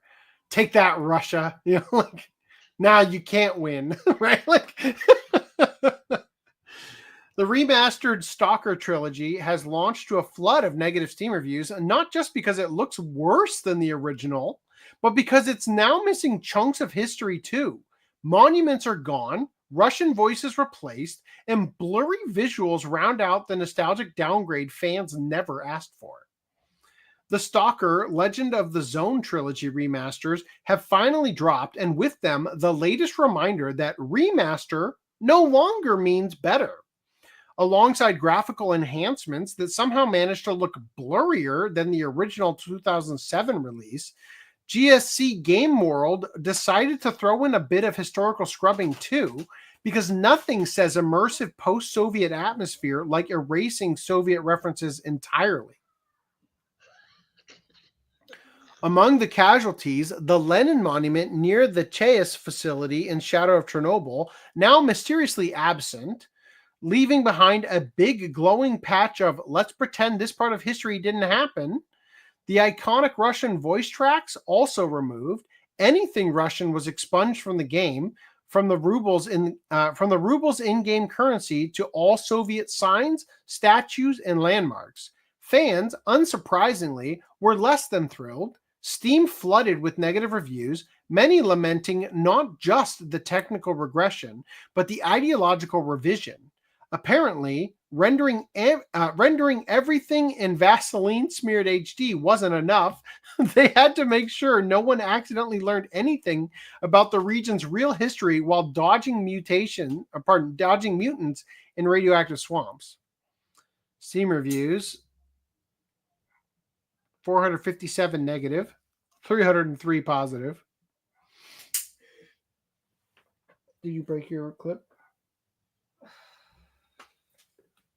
Did the spring just come out? No, the pin. Go ahead. Okay. Don't mind me. Enhanced Edition is the name of this new release. At face value, that is false advertising. This new upgraded trilogy has worse optimization than the originals, has vastly less modding support, an aspect now at the core of the Stalker experience, has forced blur and other visual effects that make the game look far worse. But most importantly, this version is missing a solid chunk. I'm sure this is literally all the stuff we just read. I'm going to skip over that. It's a strange hill to die on, but in an era where remasters often double as moral purification projects, Stalker's Enhanced Edition fits right in. Gone are the harsh truths of the past, replaced with sterile textures, muddled lighting, and all the historical accuracy of a Hollywood Cold War film. Damn. There you go. Cool 2T. All right. Grand Theft Auto 6's realistic beer bubbles leave gamers wondering if there's any gameplay left. Now, previously, we looked at the trailer and I pointed out that the bottles were like, you know, the liquid in them was moving in the cutscene or whatever. Apparently, also, they have bubbles. A trailer for Grand Theft Auto 6 has reignited the age-old debate between visual fidelity and gameplay substance. This time, courtesy of some exceptionally carbonated beer bottles, Rockstar's obsessive attention to detail has some Twitter users impressed and others exhausted, with complaints piling up that modern gaming is more about showing off particle effects than delivering anything resembling fun. Beer in GTA 6 has actual fizzing bubbles. The detail in this game is unreal. Rockstar's on another level. The visual was pointed out on Twitter, and what followed was a flood of sarcastic applause and open mockery from users who saw the feature as emblematic of everything wrong with modern AAA game development. Developers obsessing over visual minutia, while gameplay mechanics continue to rot in a ditch somewhere outside of Vice City. Several commenters noted that this kind of over-polished detail is exactly why development takes a decade and why many modern games feel more like passive tech demos than interactive entertainment. The argument isn't new, but it's been revitalized with a vengeance now that Rockstar is proudly showcasing its beverage realism. So the comments say this: what's next? You can actually see ants walking on the sidewalk? How does any of this shit, which makes games run worse, make them more fun? Who fucking cares? The police NPCs will probably be static turrets at this point, given the series trajectory. All this for point A and B missions. Okay, but this is not what makes anyone enjoy playing a game. I would rather just have the game 5 years ago if it meant the beer in the bottle looked mediocre. Already existed in Half-Life Alyx years ago. Imagine if it has actual gameplay this time around. Who fucking cares? Okay, but is the game fun? Anyway, I think we all get the idea. Nobody gives a fuck.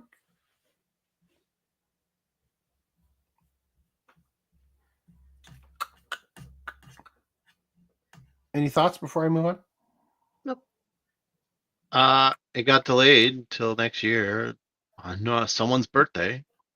So they got lots of time to make it fun.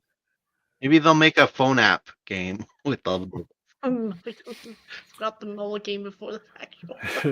All right. So, Japanese high school Final Fantasy VII, not an April Fool's joke, is playable this month. I'm going to skip over this. I'm just going to show you guys. I think we already looked at this a little bit. We might have even looked at this specific article, but we have not looked at the next specific article. Baby on the screen, by the way. Don't worry, I'll do it. I'll do it. It's in this brand. Here you go. Here's your baby. There we go. Okay. You ready for this? Ready? Here it comes. Final Fantasy VII Ever Crisis makes Schoolgirl Tifa official. Not that one, though. Can someone send me the link to that one? I'll gladly, The spin-off mobile title Final Fantasy VII Ever Crisis was the first to release an official swimsuit outfit for Tifa Lockhart, and now it made her schoolgirl outfit a reality after its first appearance as an April Fool's joke. Sorry, I just got to know where that goes. Okay. It's not a school swimsuit. Just had to check. The April Fool's joke featured a school-themed setting with the prominent members of the Final Fantasy VII, the prominent members of Final Fantasy VII in inappropriate outfits. Although it was intended as a joke, the official website for the Academy High School AU featured a wealth of content, including artwork and complete profiles. Huh. So this was the joke, right?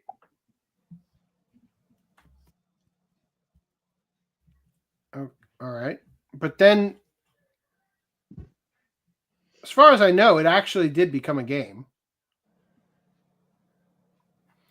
The artwork and character profiles will be incorporated into the new playable event. There you go. which will depict the school-themed characters in 3D. The outfits include schoolgirl Tifa, schoolgirl delinquent Aerith, and Barrett as a gym teacher. Now that schoolgirl Tifa is official, fans are surely hoping to see more from Square Enix, or better yet, erotic content creators. To commemorate the occasion, here's some artwork showing Tifa in a schoolgirl outfit. Thanks, Sankaku Complex. Everybody liked that. Oh, let's keep going. Good thing the baby was on screen. Holy shit. There you go. Oh, okay. All right. Wow. Retroactive big baby. We're gonna. I don't think we need to scroll through the photos. This is why we don't throw this in at the last second. Damn, they must have added some new ones. Holy shit. Okay, anyway. Wow. All right, moving past that. Let's get into release. Whoa. Pushing the envelope with this podcast. It's all right. I saw Brown Dust's YouTube channel. It'll be fine. All right. Next, I have in the other brand.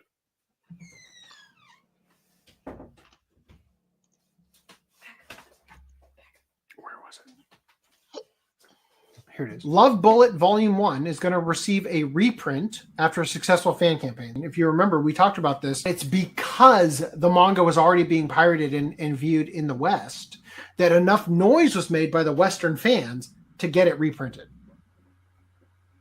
So they say here, a reprint allows for further sales of the book, showing the publisher of the series that it's economically viable to continue the series and hopefully save it from cancellation. Hopefully, the support of overseas fans will encourage an English publisher to pick it up for an official translation. That's crazy. I got the pumpkin head and everything. That's from Podcast 280. Love Bullet manga and more. Get releases from Yen Press. It comes full circle. Piracy saved this manga and got it licensed in the West. Everybody liked that. Everybody loved that. Previously, when we covered this topic, the synopsis was that it's a Yuri comedy, a story about girls who die before having their first love, get turned into cupids who use love bullets to help bring love to others in life. Then I read the synopsis Yen Press came up with. In this contemporary world, Cupids solve problems of love not with bows and arrows, but with guns. However, when the Cupids get in an argument over how to solve a love triangle, a full-on shootout occurs.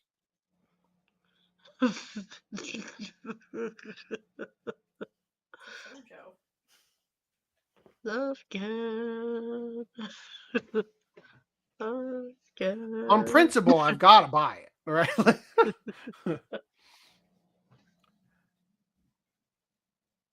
Anyway, there's also Fruits Basket. Complete box set. Complete box set from Yen Press.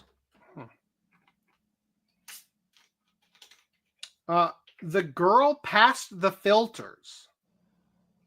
Missing two words. The filters of clothes. No. They mean like the Snapchat filters. I don't know about that. That cover's telling me something else. It's telling me we're in deep shit. Okay, good. There we are. Narumi Hakobe is a high school student who constantly has a blank expression on his face. Even in class, he's quite unassuming.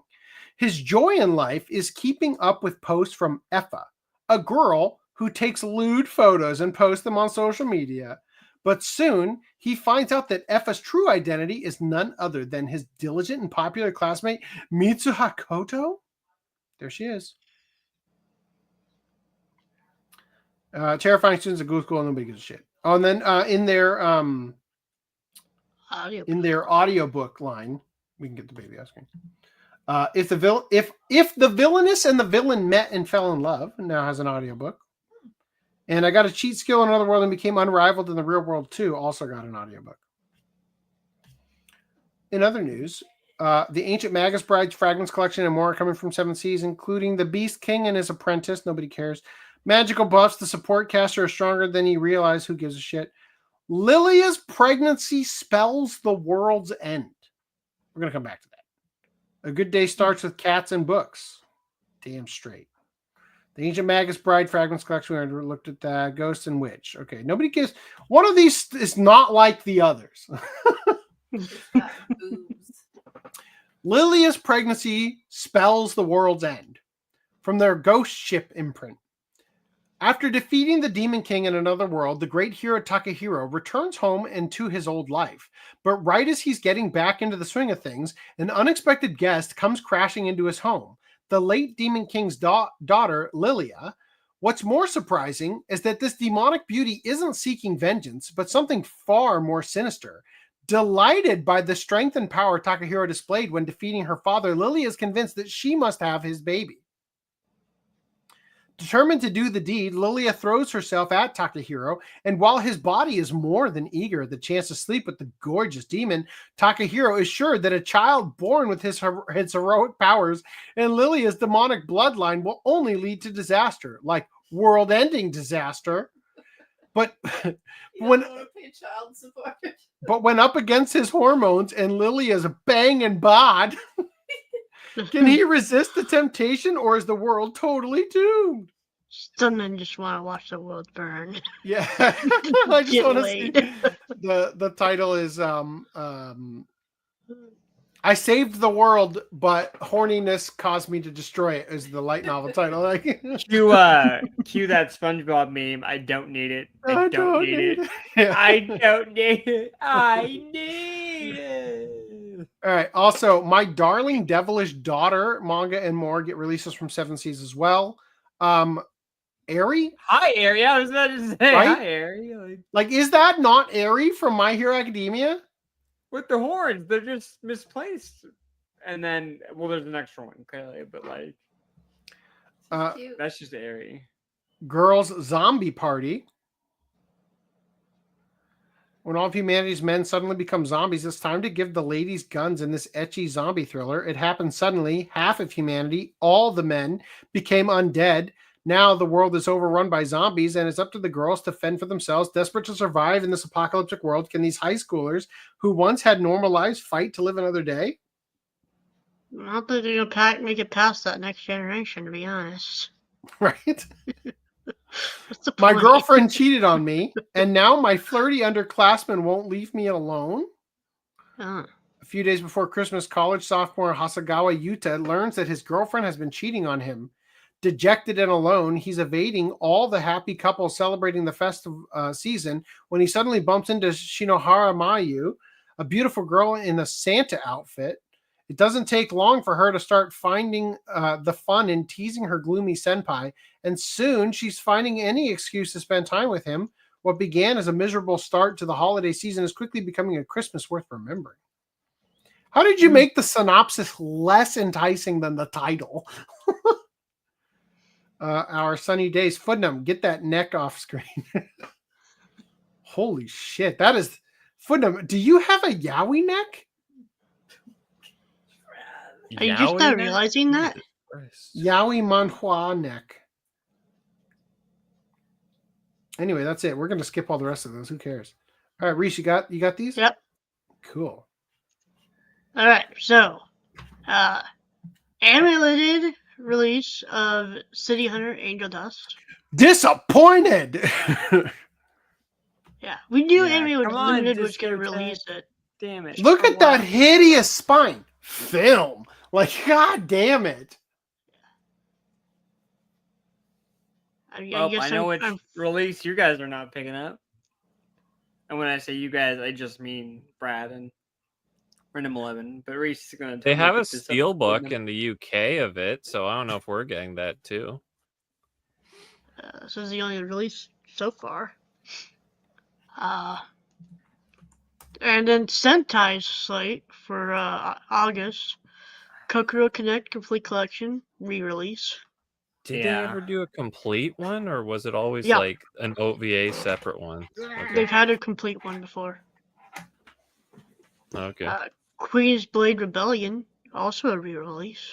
Stop dogster being. Ooh, Okay. I have I that. forget. What are they girl gonna- Did figure. Rebellion, is that the one that had the CDs? So now it doesn't, I basically. guess. Maybe I'll pick You this up. just- I've never Well, watched it, but I have. It has the You've audio never dramas, heard it of said. Queen's Blade? No, The that's one not where what I it's like, said. okay. I said I never watched it. I think Maybe you think they're pick going to it up. re-release. You didn't pick it Queen's up Blade till original? now? No, well, I still haven't picked it up, but I have The that original pirate one, like girl's in figure episode sitting 1, right next to me. the chick like shoots acid out of her titties or something. Yeah, the slime girl. I was looking at a figure of that girl, and I was going to get it, but I opted for the pirate girl. Slime Girl does have a special place in my heart. So you think they're going to Oh. re-release original Queen's Blade? That's probably under Anime Works still. Oh, okay. Which, Well, to be hurry the fair, fuck they up, Media might. Blasters. They already released like season 1, season 2 on Blu-ray separately. So there's a chance they might just do a complete one. But I Oh, don't are know. those out of print? Or should I pick those up? They No. were print for a while. They were out of print when I got them because for some Damn. reason the DVDs were the only thing they kept printing. But then Amazon suddenly had a bunch of Anime Works releases come back in stock, and I can't tell if they were just bootlegs or if they genuinely came back. Slime Girl is not in this season, right? In Rebellion? I don't know. I don't know. I thought you were the expert. I thought you watched it. You're telling me, oh, you No, didn't watch I know it? of the Wow. infamy of how etchy it is, and you're sitting here suddenly being like, maybe I'll pick it up. It's like, really? Now is when you're deciding that? Only because I don't know anything about it. I just know I have hot pirate pink-haired chick on my shelf next to me. And you Pissy need to have the pirate. animation goes for. She kind of fits in with all my One Piece figures too. Kind of works. Yeah. I think it was also made by the figure was also made by Mega House, which is who makes all the Portrait of Pirate One Piece figures. I was gonna ask you if you wanted one, but You're in the way, Doug. Ooh, Queen's Blade. Ripped school uniform now. Asmongold won't play Final Fantasy VII. We done talking about Queen's Blade? Yeah, you can move on. Alright. Recon Complete Collection, also a re-release. Vampire Hunter. Or is this a sub only? Yeah, the No. sub only release. I thought so. Vampire Hunter D. OVA. What's up with it? This is just a re-release with a slipcover on it this time. Oh my god! I need Same. not even a steelbook. Not even a steelbook. No, they same did a co- steelbook. They did a but- steelbook of Bloodlust. Did they do a steelbook they of the didn't. original? No, they never did a steelbook of Bloodlust. Oh really? I got it wrong. No. All right, I'm not gonna buy You're it. wrong. Give me a steelbook of Bloodlust. Yeah, I they did a agree, even steelbook though I of- got the collector's edition. Yeah, they did the steelbook for Vampire Hunter D, and now this is just the standard edition with the old artwork underneath there on the standard edition with this lame ass slipcover. They should include the art on the cover if it's going to be different than the slipcover. Like that seems like false advertising. Anyway, Maid in Abyss, Golden City of the Scorching Sun, Season 2. Is this one of those giant ass Technically- boxes?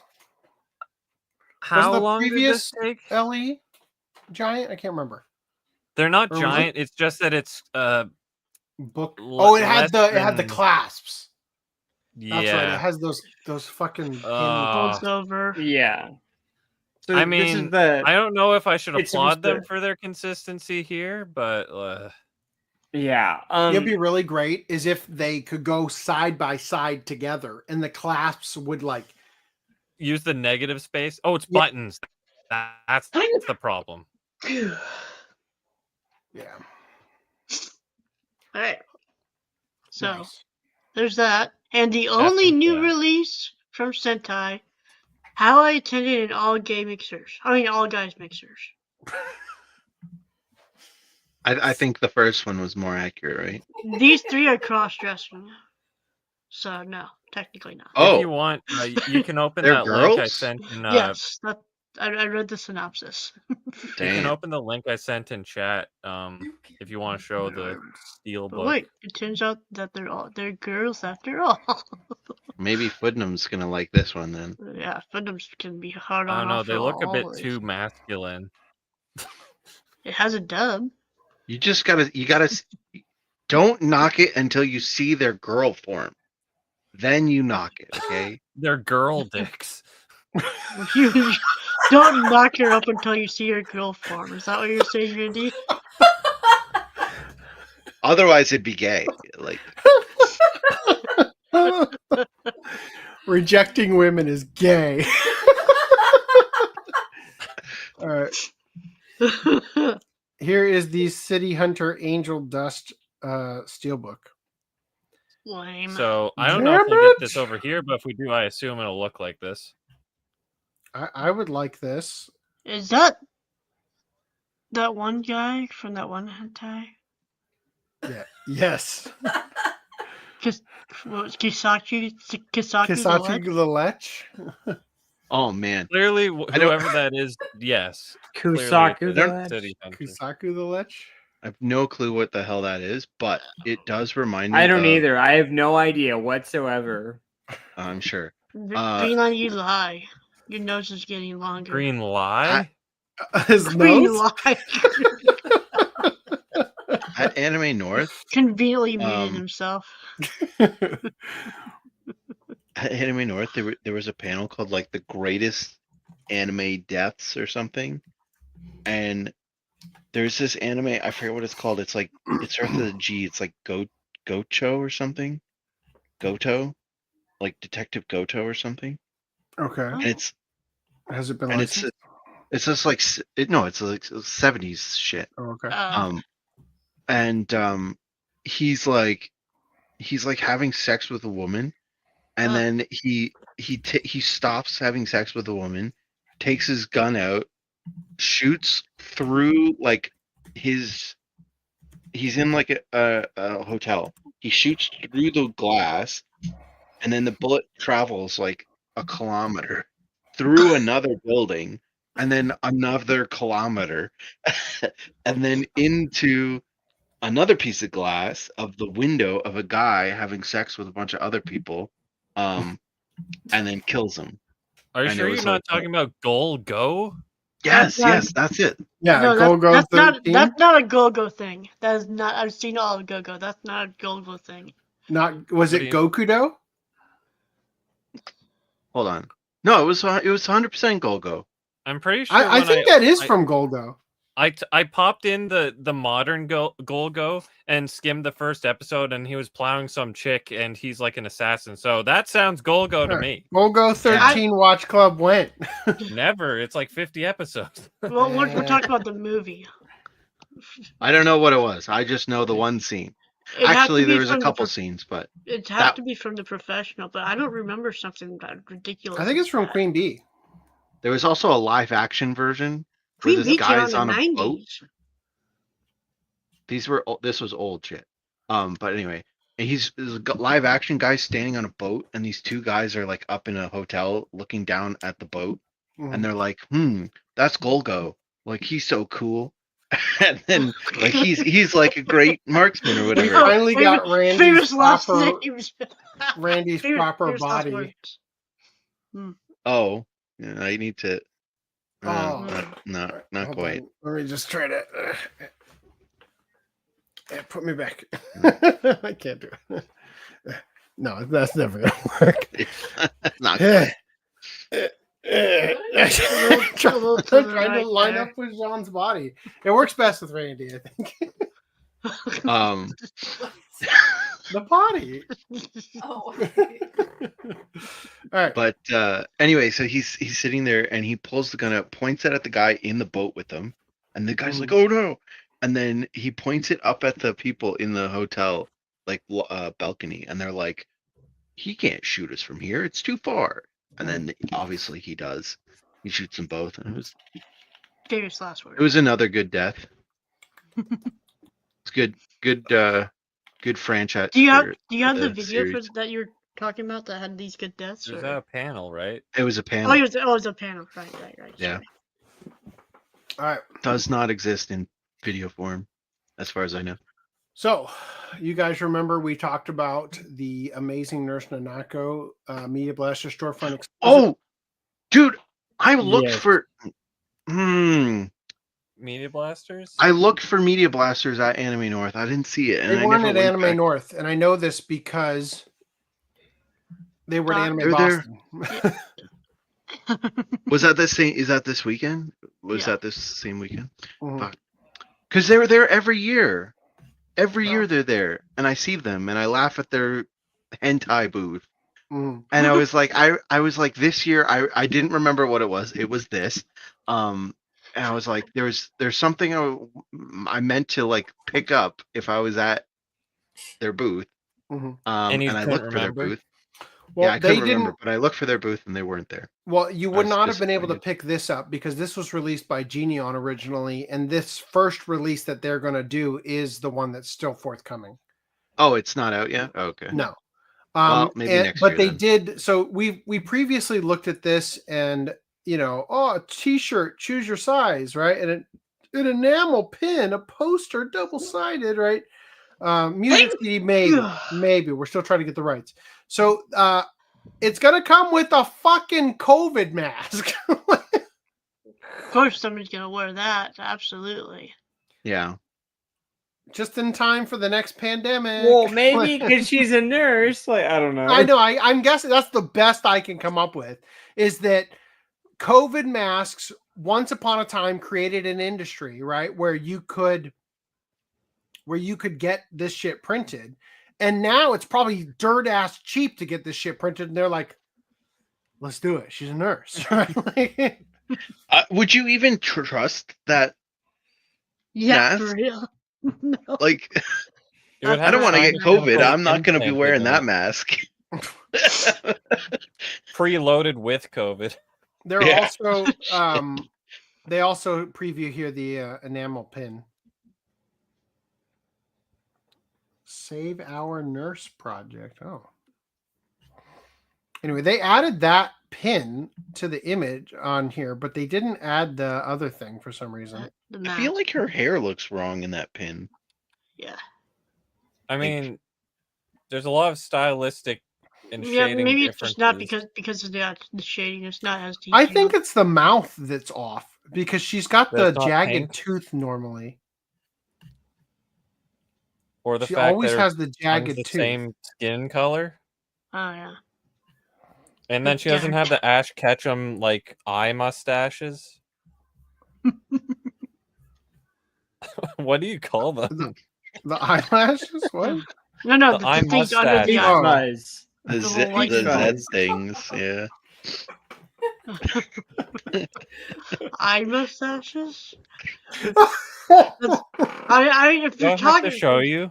No, we know. I think the eyebrows are closer to the eye mask. No, he's talking The about lightning like bolt- the he's talking lightning about bolt like the of- Gomez Adams, like like the old cartoon mustaches that would just be a squiggly line. I'm like, Oh my you know, god! if you're looking at the eye as the mouth, that would be like the Ash Ketchum soul patch. Okay, hold up. I gotta send this to you just so you understand. He I know knows. Copy link but- address. No. Okay, look at this image in particular, because in this season, the creep came up. I don't know Oh. why it sent the link, but Oh the image no! was like- Yeah, because it looks like a mustache if you consider where his it nose creeps is located. down. Yeah. Wow. Oh no! Wow. So henceforth, they are called eye mustaches. I decree. Yes, Alright, fine. I'll take it. The lightning whiskers. I choose you. Part of the Harry Pikachu Potter. whiskers. All right, guys. If you would like to support the OCA podcast, you can shop at stealthweeb.com. I'm Yours, pretty Sophie sure Lily? works now. If anybody would like to prove me wrong, buy something, whore. Like, you can also go to ocapodcast.com/store, where my wife has requested that I make haste in getting her a Mad Scientist, Sad Scientist shirt before Anime Expo. So I will be moving forward on this as soon as the manifesto was done, which has to happen before Anime Expo. Are you going to present it at a panel at Anime Expo? Like, so you see the intricacies of XY. Oh, the manifesto? Yeah. No. But we that would have need, been hilarious. I mean, if they want me to, sure. It would take a 20-hour panel just to cover like the first section. All right. I mean, to be honest, it's exactly the kind of bullshit random panel that Anime Expo is constantly trying to fill up. So totally, I probably could do it.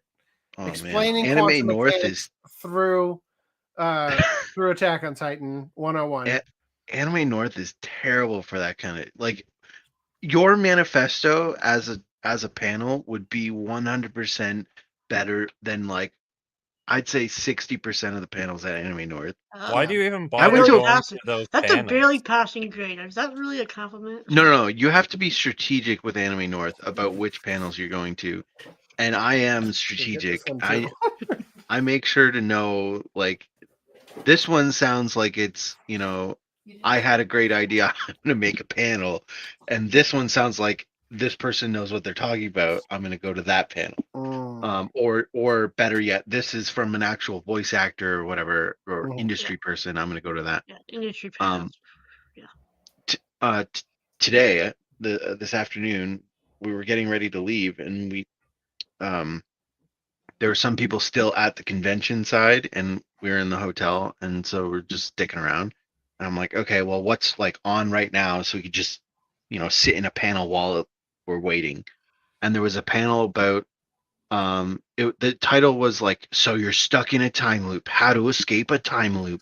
And then the description was like, we're going to talk about all about these time loop animes. And I'm like, okay. So I go sit in the back of the room. Time loop, damn it! Come on. The question should have, or the panel should have been called, I want to know how to escape this bad panel. But I sat in the back of the room to make sure, like, I could leave without, you know, causing a problem. They literally, it was just like a slideshow presentation of, like, this is my favorite time loop anime. The time loop starts this way and ends this way. This is my next time loop anime. It starts this way. Did you host the spoiler panel? And ends this way. Where was Endless 8 in this panel? I didn't hear that one. I was half paying attention, honestly. I was on my phone most of it. And then at the end, they were like, all right, questions and answer time. And there was like half an hour left of this panel, okay? And they're like, questions and answers time. That's first of all, they said that's the end of the panel. Now it's questions and answer time. As soon as they said that's the end of the panel, half the room got up and left. And then a couple people got up and asked some questions, and it was bullshit questions. It was like, yeah, maybe They're we should paid also operatives. leave. Go find somewhere else to waste time in. You're describing me going to Queering Up the Con. Oh man, there's so many of those kind of panels. Like, they're definitely taken over, aren't they? And there because of the perception that you have to be inclusive to them, they're quickly taking over in terms of the sheer quantity. They can't be turned away. No, everybody doing the same bullshit. Yeah, there was like gays in anime. There was gay representation in anime. 2 different panels. There was non-binary representation in anime. There was. I advocate now gay anime cons that are just for the gays. Segregate that shit, please. Yeah. Let's just, you can, it could be a fucking pride parade. You can have orgies in the hallways. I'm cool with it. I won't be attending. It's all right. Let's just do the gay anime con, right? There was You need to make a panel that's literally neurodivergence. called like identity and anime, and then No, it's just like Except red that's what pilling you're the gonna whole say. I audience. need to make a panel called "Let's Just Have a Fucking Orgy." DTF, bros. There was neurodivergence representation in anime, like literally down the list. Speaking of orgies, I was in the greatest deaths Orgy of anime. all time. No, I was in the greatest deaths anime panel, and the people behind me were talking about like wearing body harnesses and shit. And there was this like one guy that was like talking to this girl that like they were all in a group together, although they were sitting separately. So if they were like boyfriend and girlfriend, that was weird because there was people in between them. But the guy kept going on about like, oh yeah, like you're gonna wear the body harness, and he was a dork. Like he was not like Not a Chad Chad. man. Okay. Yeah. And he's like, oh yeah, you're gonna wear a body harness, and like guys, you don't understand. Body harnesses, like it'll up your game if you're wearing a body harness. Or if she's wearing a body harness, not the guy. Like if the girl is wearing the body harness. And then like we're watching this thing, and I'm like, dude, you're like, you drop the body, like he's throwing body harness jokes like or references like constantly while we're watching the panel, and like, oh yeah, it needs more body harness, like, and I'm like, get a new line, like, what are you doing? This is cringe. Fuck up during the panel first. And then it's like the talking honestly wasn't that bad. It was mostly just the cringe like body harness thing. And then the girl's like, oh yeah, but I like body harnesses. I'm like, how is this working? How is this working? and then she's like, I don't like gore. And we see this guy kill this person and eat their eyeball. I wrote down the anime. Wait, hold on. I know this one. Oh my god, go ahead. Sorry. It's not You're gonna gonna guess the anime. Is it? It's not from Crying Freeman. Is it from Violence Jack? No. You don't know this. It was oh, maybe I didn't write it down. No, it was it Hininden Gas? Is that what was I think that's what it was. It was like they're samurai. Yeah. And You're talking about Curse of the Yoden Ninja, was that it? I don't think so. Doesn't sound familiar. Hininden Gas? In HININDEN GAUSS. Ninden Gas. I think that's what it was. I just have a list of these anime. But anyway, it was ninjas, and he like backhands a guy's head off, and then he goes out of because he disrespected his like samurai school or something. And then he goes out in the street, and the guy comes chasing after him, and he kills that guy. And then he pops his eyeball out and eats his eyeball. Anyway, and then he like squishes the eyeball with his mouth, and it spurts out of his mouth. I swear I've seen what you're talking about, and it's not from whatever this thing is. Okay, well, I'll explain my story. I'll learn to phrase that. I have seen this occur in something else. Like this is. I'm not 100% positive about the name of this. I just I'll confirm about Hininden Gaosu does exist. It is a hentai. Oh, well then that's not it. That's not it. I'm just like, it was. What, Shiroguri? That's not it. He says. That's I was gonna say. I wasn't watching a hentai. That's what it is. Is it Shigurui? Hold on. Let me double check while I Google it to confirm. Shigurui. Death Frenzy. Yes, I am now 90%. Having looked at a picture of it, I'm 90% sure that's it. Yeah. Anyway, point is, when the guy bit down on the eyeball, she's like, I can't take it anymore. I need to leave. Let's go. And points to the body harness guy and gets up and leaves. And they're like, we're gonna go get fitted now. It's time for a body harness. I'm like, how did this work? I'm confused. Was she good looking? You said he wasn't a Chad. Was she a whale or a No, she was not a whale. On She a was scale of 1 to that weird girl you said that the other JT who's not normally in the comments should get with. I'd say about the same as that girl. Like she wasn't like a 10, but she wasn't a whale. Anyway, By anime convention standards, she was a 10. she was decent for anime convention standard. But anyway, I was just confused as to how that was working with her because it was very cringe. You're like 1,000 now. All right, Dragon Ball Z Crocs return in Frieza and Cell styles.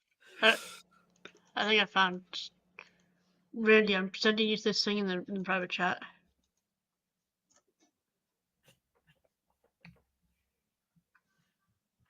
Anyway, there's those Crocs. Moving past that. Hey, look, Mobile Suit Gundam GQuuuuuuX anime heroines are now adorable look-up figures. Honestly, I'm just more impressed at the paint effect on the hair kind of came through. Yeah, that's exactly the scene, Reese. You sent the exact thing. It is from Shigeri. Yep. Yeah. I remember being uncomfortable at parts of that show. Especially the part where he sliced the rice off the nipple. Oh. That was awkward. Bomber Girl's prune figure turns her into a lewd succubus cheerleader. Just a friendly reminder, everybody, that as soon as I get done with the manifesto, we will be moving into gushing over magical girls. I'm ready. Never mind. Where what? No, it's okay. Inside thought. Go ahead. Is your inside thought, where does she keep her boobs? Because they're right there. Where does she keep her pom-poms? No. What team is she rooting for? No, it's okay. The internet is forever. I'm going to keep it in. Okay. Never mind. What's the team's colors? Is it purple and white or green and blue? The real question is, are they grippy? Right? Are they opposable opposable boobs? It just so happens that my team color is skin color.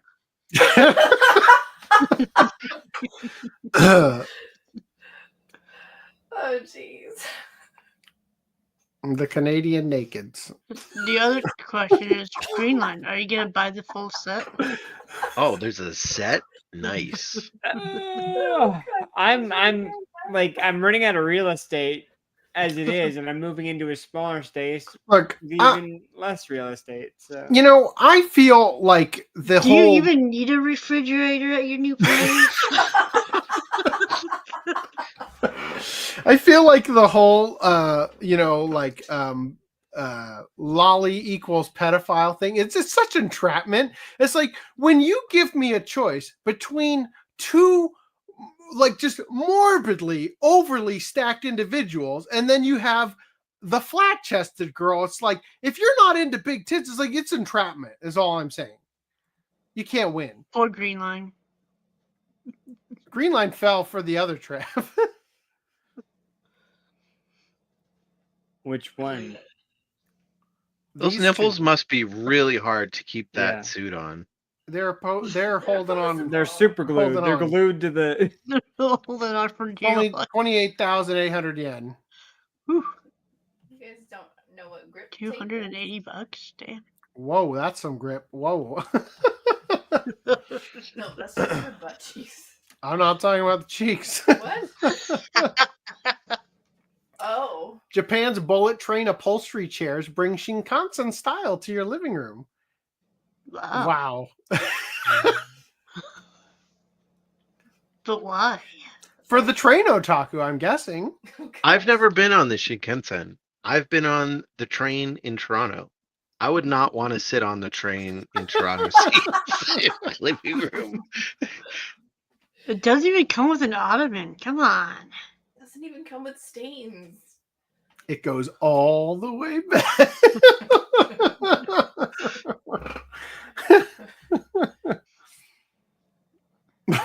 Okay.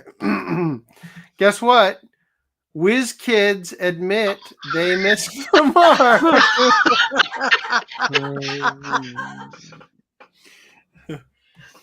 Even Yes, short.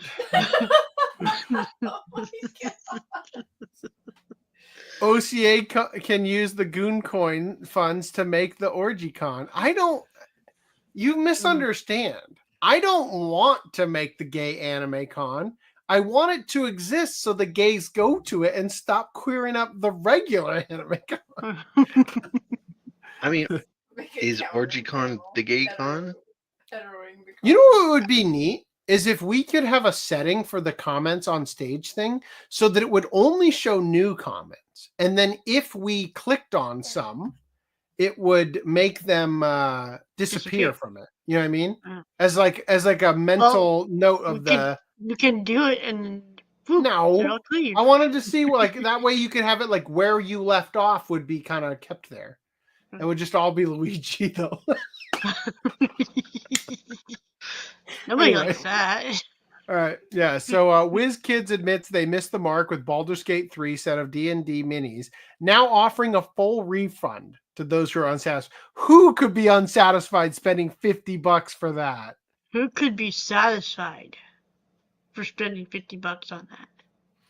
After facing a massive wave of backlash for the abysmal discrepancy between the advertised and delivered versions of their Baldur's Gate 3 set of crossover Dungeons and Dragons minis, WizKid has not only copped to the set's poor quality, but also confirmed that they will be providing a full refund to anyone who chooses to take them up on the offer. As previously reported, the set in question was produced as part of the company's pre-painted Icons of the Realms mini line and offered physical figures of 8 characters from Larian Studios' acclaimed RPG, including its 7 recruitable party members, Asterion, Gale, Shadowheart, Karlach, Will, and Lae'zel, as well as the game's record keeper, Withers, for use in any given Dungeons & Dragons campaign. However, what players got... What? I was drinking. I didn't say anything. I thought you were going to say, like, show them my Lego. I haven't shown these yet. These have been sitting here this whole time. No, he's not even accurate. We went to the Lego store, and my wife made an Asterion. But that was all they had. Yeah. I wish it was better.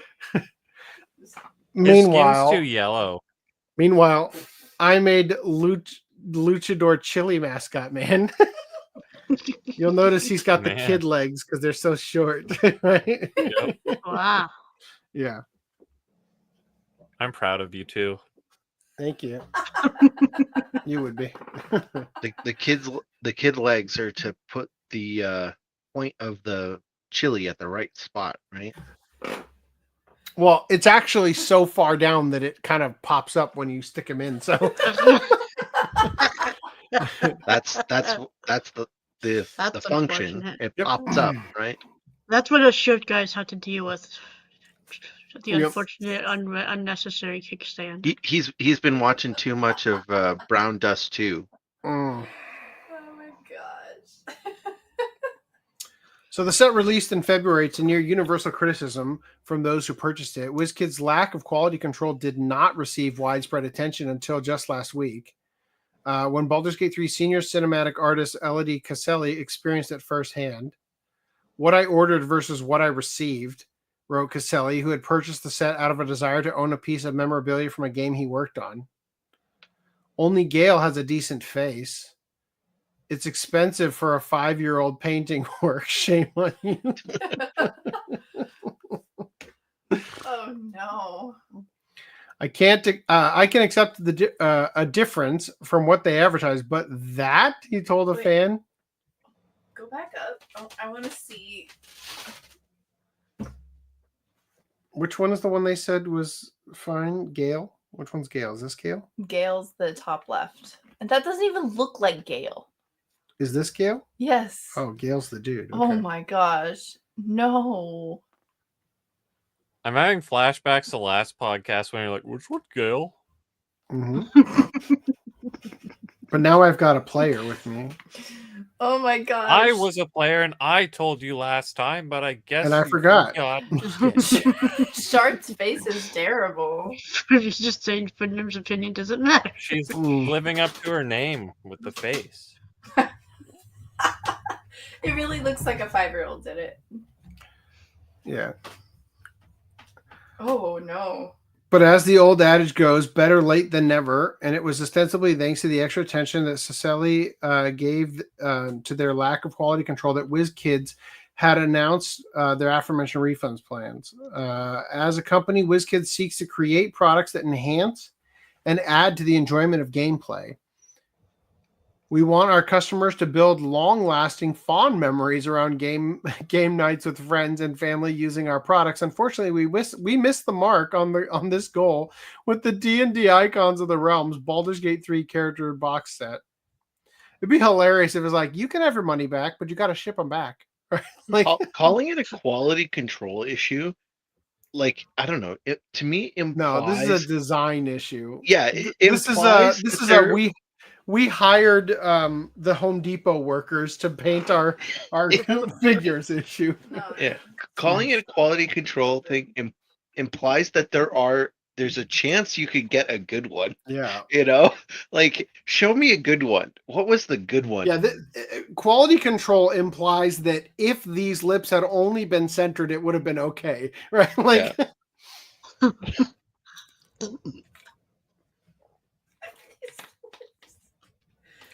To that end, WizKids then confirmed, if you purchase the set through our online stores, we will be offering a full refund to those who are unsatisfied with their set.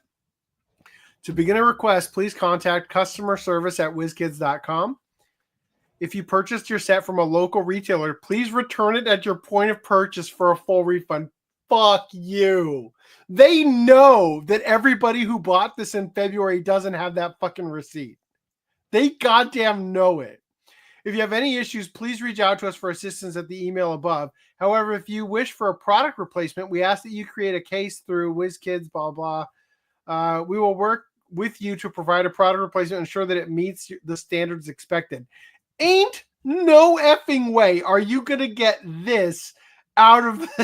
No way. Oh, my God. Even the sculpt isn't anywhere close to Not it. even close. Look at the detail in this part. What was she made of sugar and she melted onto Oh my it? gosh. It honestly looks like they took the figure. Doesn't even have the... Yeah, it looks like they took the figure, melted it in a fire, Yeah. and then tried to paint back on it like those bad restorations. They tried to recast it like like the weird like smeared face that woman tried to repaint the of Jesus. Yeah. It does quite resemble that. Hold on, I've got our Jesus intro. Right? The Jesus where's the Jesus intro? This one.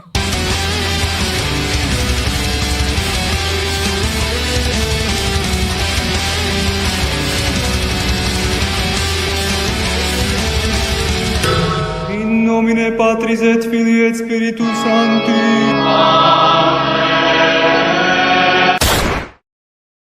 Oh man, Reese's eyeball got me.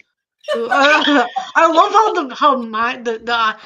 if you look at it, it looks like a dog looking at you in a fisheye land, giving you a smirk.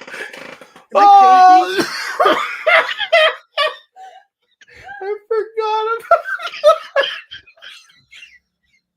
There was no chance we were ever going to have a reason to use that.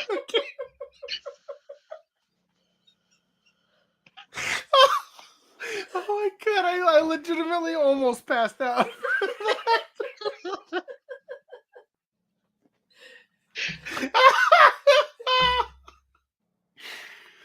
Oh, whoa. Okay. Here. Holy cow. Yes. Oh my gosh. Whoa. For the audience who hasn't been told yet, I haven't eaten since last podcast.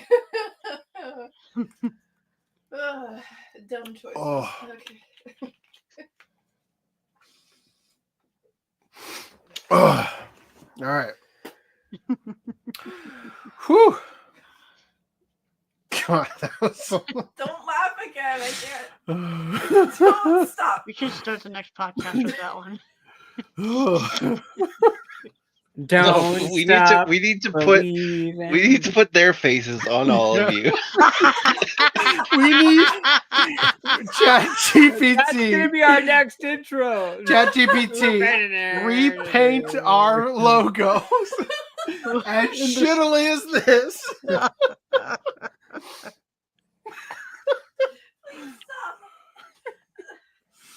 We're aware of the recent reports and complaints and are taking them seriously. Our team is currently investigating these issues and taking action to make this right for those whose purchases were negatively affected, and to ensure these issues do not recur in future products and reprints. Please accept our sincerest apologies for the frustration and disappointment these quality issues caused our customers. Oh God, we too feel the same, as the final product did not meet our expectations or that of Wizards of the Coast, of our Wizards of the Coast partner. Our teams are working to find the best solutions to resolve this for all involved, and to work with you, our customer, to fix this. We appreciate your patience and focus on getting this. Wow. Okay. A Yemeni man was arrested for molesting a high school girl. Claims it was to show gratitude. No, you don't understand. I'm thanking you. Yeah, stupid bitch. How we take people in my country. God, bitches can't even take your gratitude. No, Your Honor, I wasn't raping her. Don't worry though, he'll thanking get her. plenty of gratitude in prison. No.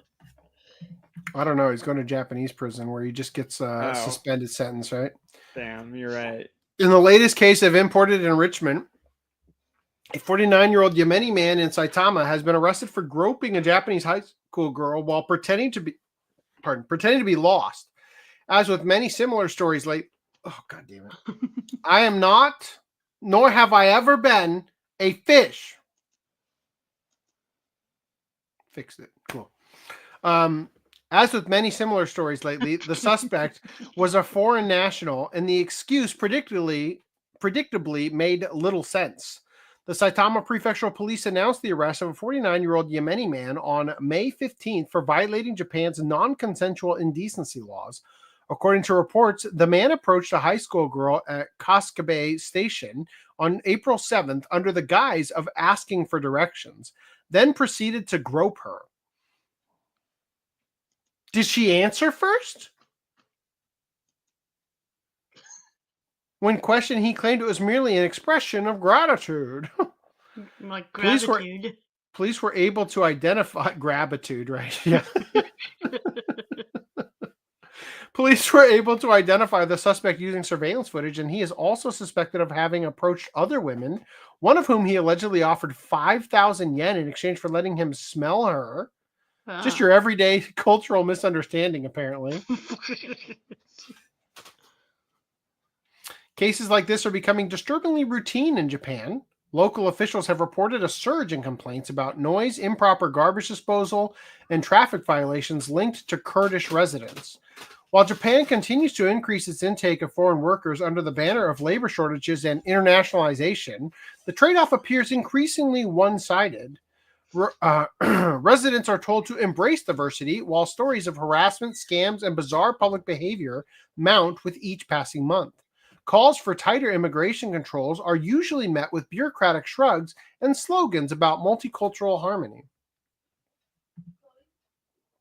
Meanwhile, Tokyo women have been arrested for a honey trap scam. The condom came off, quote unquote. Give her a medal. Solve the birth crisis. Yeah. Seriously. I hope she wins, right? Unless she aborts the baby, in which case throw the book at her. It's what Shinzo Abe would have wanted. Right. 2 Tokyo women have been arrested after allegedly conning a Shizuoka man they met on a dating app. So probably they just said, "I'm pregnant, give me money," without actually, getting pregnant. Swindling him out of 900,000 yen under the pretense of medical expenses, the classic honey trap setup involved staged intimacy, sudden medical emergencies, and escalating cash demands, all the hallmarks of a well-worn scam with a modern app twist. And yet another reminder that meeting strangers online can cost you far more than just your time. 2 unemployed Tokyo women, aged 34 and 31, have been arrested on suspicion of defrauding a man in Shimizu Ward, Shizuoka City, for a total of 900,000 yen, roughly $5,800. The scheme, unsurprisingly, unfolded through a dating app. According to police, the women and the male victim in his 30s first met in person together. Was it a threesome scenario? I see. First met in person on May 22nd, 2024. They went straight to a hotel in Aoi Ward, Shizuoka City, where they engaged in sexual activity. Yes, it was a threesome. Chado-san over here, right? Partway through, the women suddenly claimed the condom had slipped off, setting the stage for what would quickly escalate. On the spot, they demanded cash, which the man handed over. But the demands didn't stop there. Later that same day, and again 2 days later, they contacted the man, insisting they needed additional money for hospital visits and medical care. Across 3 transactions, the total damage reached 900,000 yen. The scam might have continued indefinitely if the man hadn't finally grown suspicious. After being hit with repeated follow-up requests like, "My stomach hurts and I need to see a doctor," he filed a police report in June. Investigators eventually tracked down the 2 women using the app's communication records. Prostitution's not legal in Japan, right? No.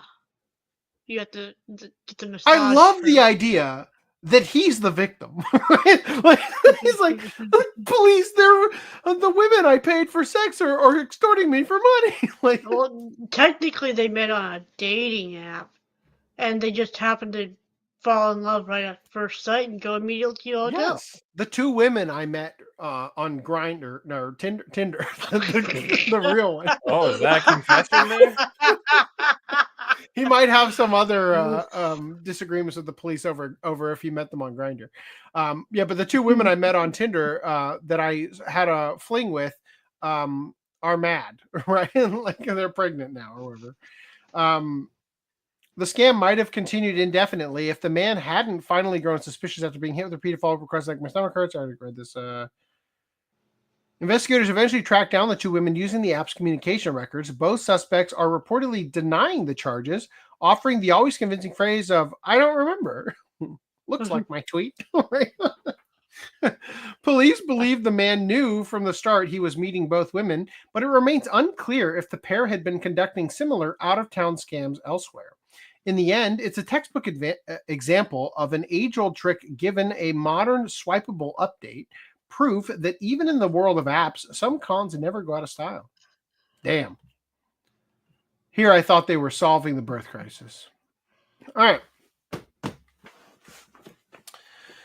A close encounter with a dangerous criminal on a Shinkansen bullet train in Japan.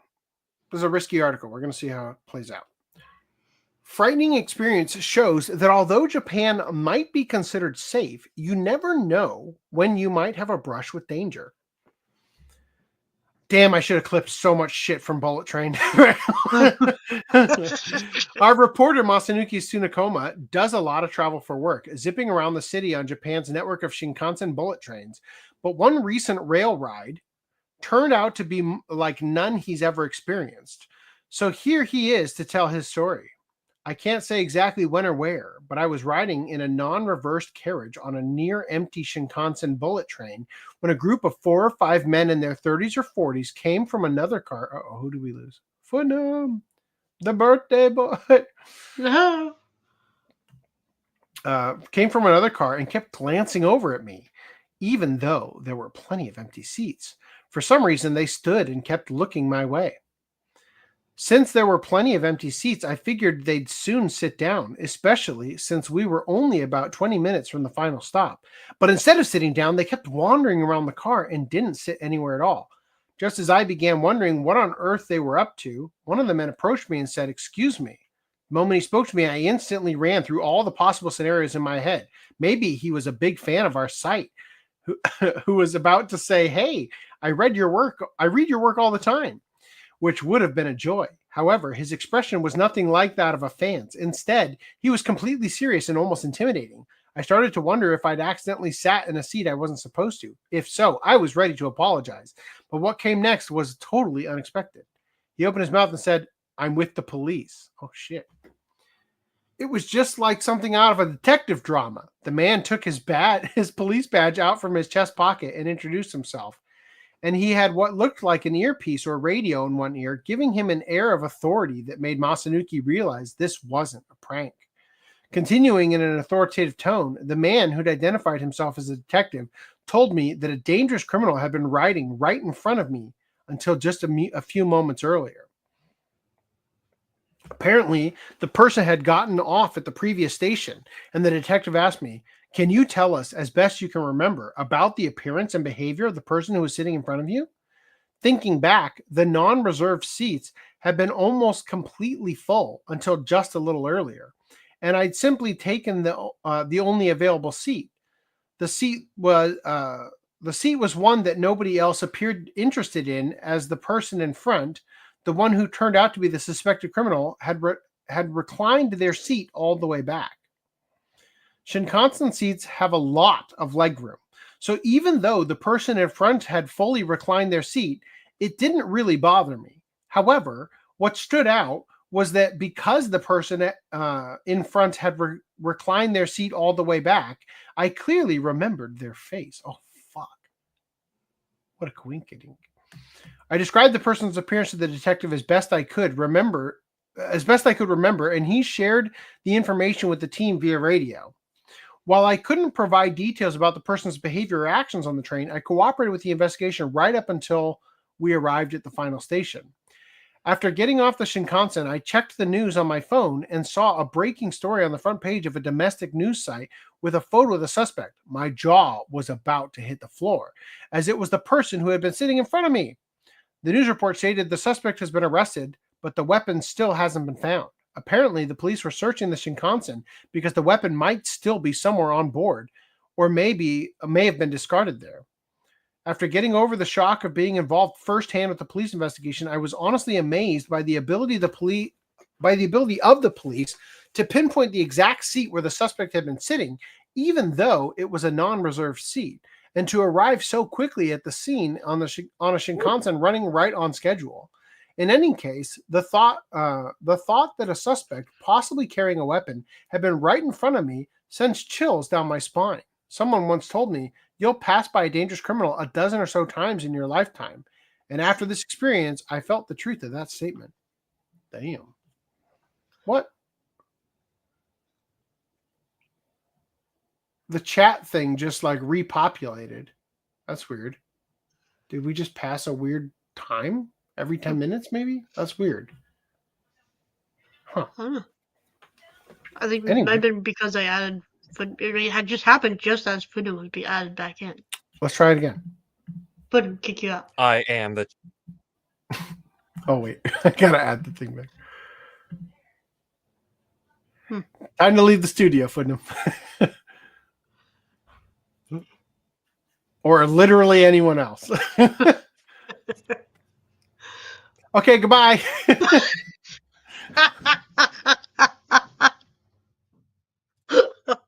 We got him to leave when I was on record. Okay, have a good. Achievement unlocked. Nope, that wasn't it.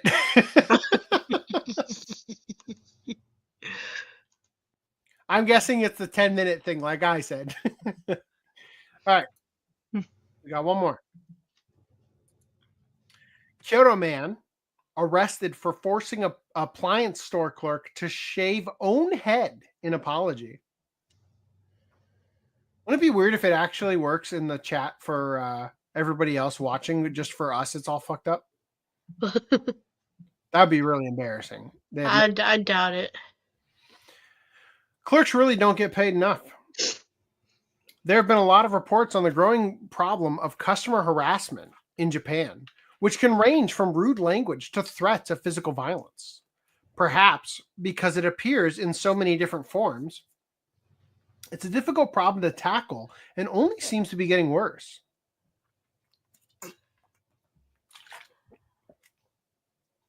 I'm finishing this drink tonight.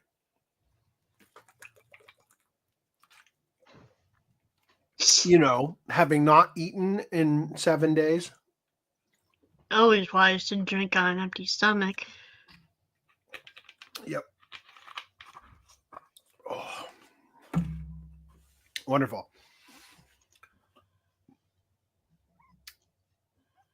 To see just how varied acts of customer harassment can get, let's take a look at a recent arrest in Kyoto. A 49-year-old unemployed man living in the Minami ward of Kyoto City was picked up by police on suspicion of coercion, having forced the clerk at an electronics store to shave his own head.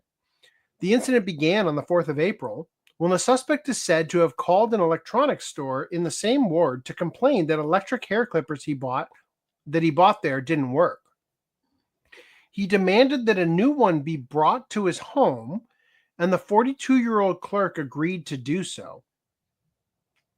Oh, that's fucked up. I thought it was going to be like he came in and forced him to do it, and I'm like, proving the clippers worked. No. When arriving at the home with the replacement clippers, the suspect is said to have shown his tattoos to the clerk, suggesting he's not so much unemployed as he is differently employed in organized crime. The suspect then told the clerk, if you're really sorry, shave your head. A repentance shave.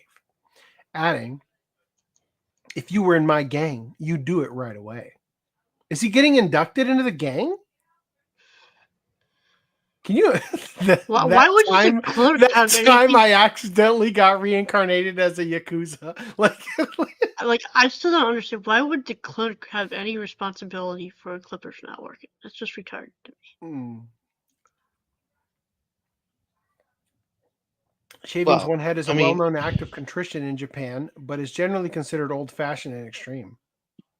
If you are a small business like here, if you're working at Best Buy and you sell a clipper, probably no one gives a shit if it works or not. Mm-hmm. But if it's a small business and making the cashier effectively. I'm not justifying it. I'm just saying that you, as the owner of a small business, generally are going to take responsibility for selling shit products. If he's a yakuza, maybe just scamming the guy. Yeah. I'm not saying he's right. I'm not saying that. It could entirely be that he just forgot to charge it first. 100%. Yeah. But if I go to a small shop and I know the owner, and he sells me a TV that doesn't work, I'm gonna say, "What the fuck, man? I thought we were cool. You sold me a TV that doesn't work. Maybe he didn't know it didn't work. I don't give a shit. That's not my fault. That's not the clerk's fault either. I'm having weird up? deja vu over the fact that when we first started the podcast, he stocked the fucking TV. But when I first started the podcast, open the box and then plug it in and set it up to make sure it works and put it back in the box and tape it back up. Is that what no, he's supposed to say sorry and bring me a new one. Okay, but going beyond that to shave your head. I'm not saying the shaving the head is right, Reese. You're taking it way farther. I'm saying there is a responsibility. Too, is what he's saying. No, I'm saying that there is a responsibility for him to make. I'm not saying that standard practice return practices are bad. I'm not saying anything about that. That's standard practice. Yeah, that's what you should do. No. But you're talking about it as if it's like a offhands that's not my fault. That's not my problem. I have a policy at the store. No. You're saying I have a policy at the store, so therefore I'm just gonna do my thing, and you don't have any responsibility as a clerk. If I sold you something shit, that's not my fault. Sorry, you bought that. I'll just return it. Fine. If you are at a solely responsible, not and I'm explaining to you, but you're not listening. And I'm explaining to you, but you're not listening. If you are the Best Buy employee and you're like, I have the policy, I just go by the policy, I sell my product, I don't give a shit. You buy the product. If it's something wrong, you come return it. That's the extent of our engagement. That's fine. But if it's a small business where you have a personable relationship with the owner or clerk, and they sell you something that is bad, then you come in and you say, hey, buddy, You sold me something bad. Not, oh, I got sold something bad. No, you sold this to me. You're As the in, small there's a business face to guy. the business rather than a faceless corporation. Yes, you are the business guy. You stocked this product. It is shit.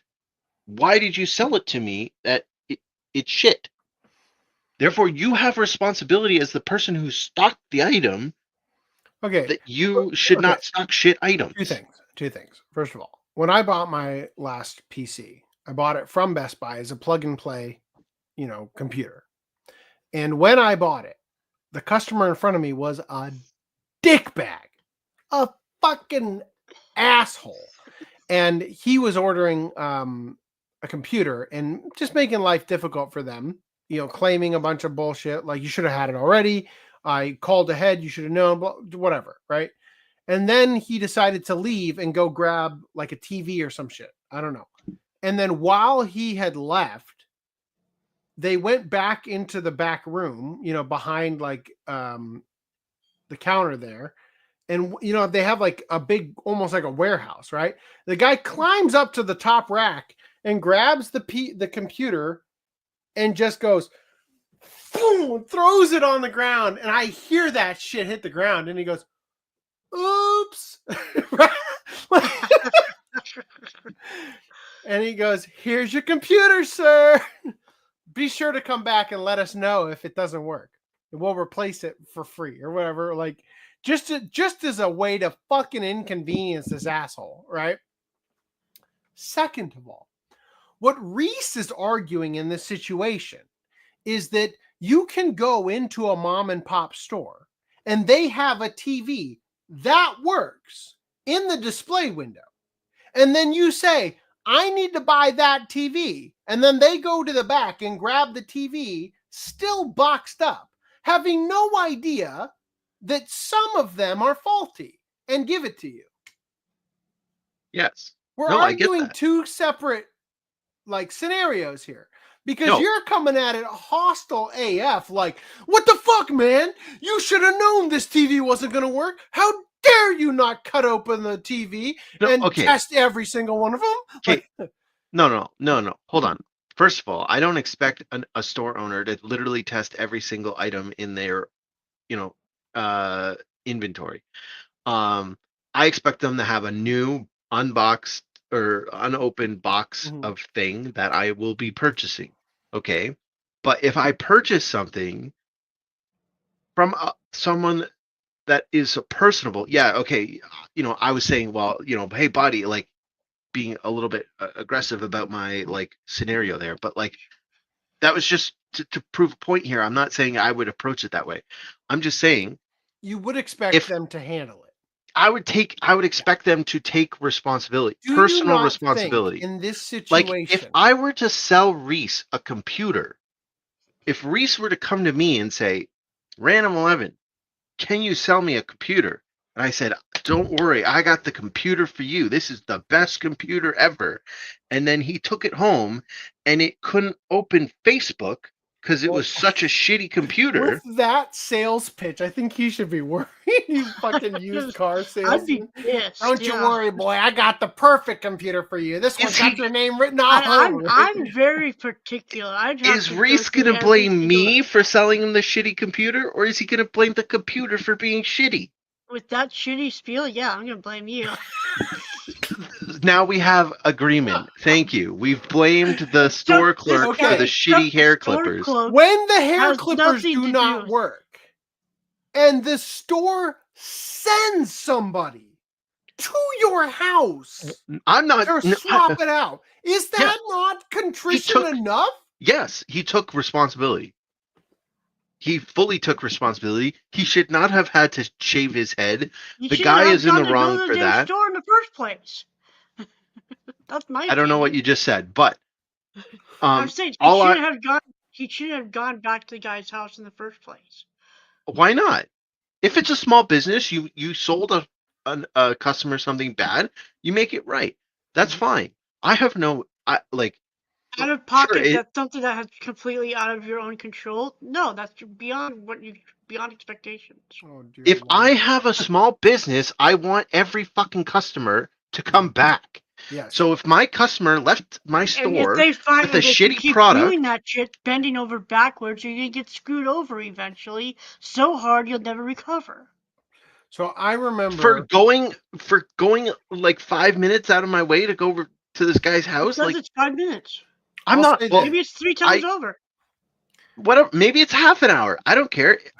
I don't think this guy's traveling across Japan to go find a hair clipper and then say, "Oh, I took it back home and it didn't work. Come across Japan to return it to me. Return me a new one or whatever." Like, we have to live in reality here. So yeah, if I own a small business and the guy goes home and doesn't like my hair clippers that I told him are great hair clippers, and I sell hair clippers, I might want to make it a point of effort to go replace those hair clippers for the guy, so that when he says, "Hey, I know someone that wants hair clippers. I'm going to recommend your shop because you made such an effort to make sure that I had good hair clippers." Somebody failed at that one. That wasn't me. Holy fuck. Oh my god. All right. Who Now, did that? just to be clear, Who the did guy it? in this scenario did everything great. Who did it? He shouldn't have had to, shave his dear head. But I do think that Oh, that's great. It shows up on the chat here that I posted it to each and every individual platform. your shame one is now at a time. your I shame did is it now correctly. in I'm the only one who did the it. video. We will all know your shame. Well, I mean, it applied across the board to every platform that I have no fucking idea what's happening in the middle of this article. But I just think it's funny that in the little thing that shows the chat, I now, by posting one chat, have forced all the other chats up and off screen. Like, wow, okay. The clerk then shaved just the right side of his head using the new clippers he had bought and was made to clean up his own hair trimmings before leaving. Should have tried using the old one first. Right? Now, see, if it was like the third time, I would make him. I'd be like, dude, this is the third time. You're using these clippers, these old fucking clippers that don't work. Shave your head. Like, that would be a point. The first replacement, though, I think, no. The guy went too far with asking him to shave on that one.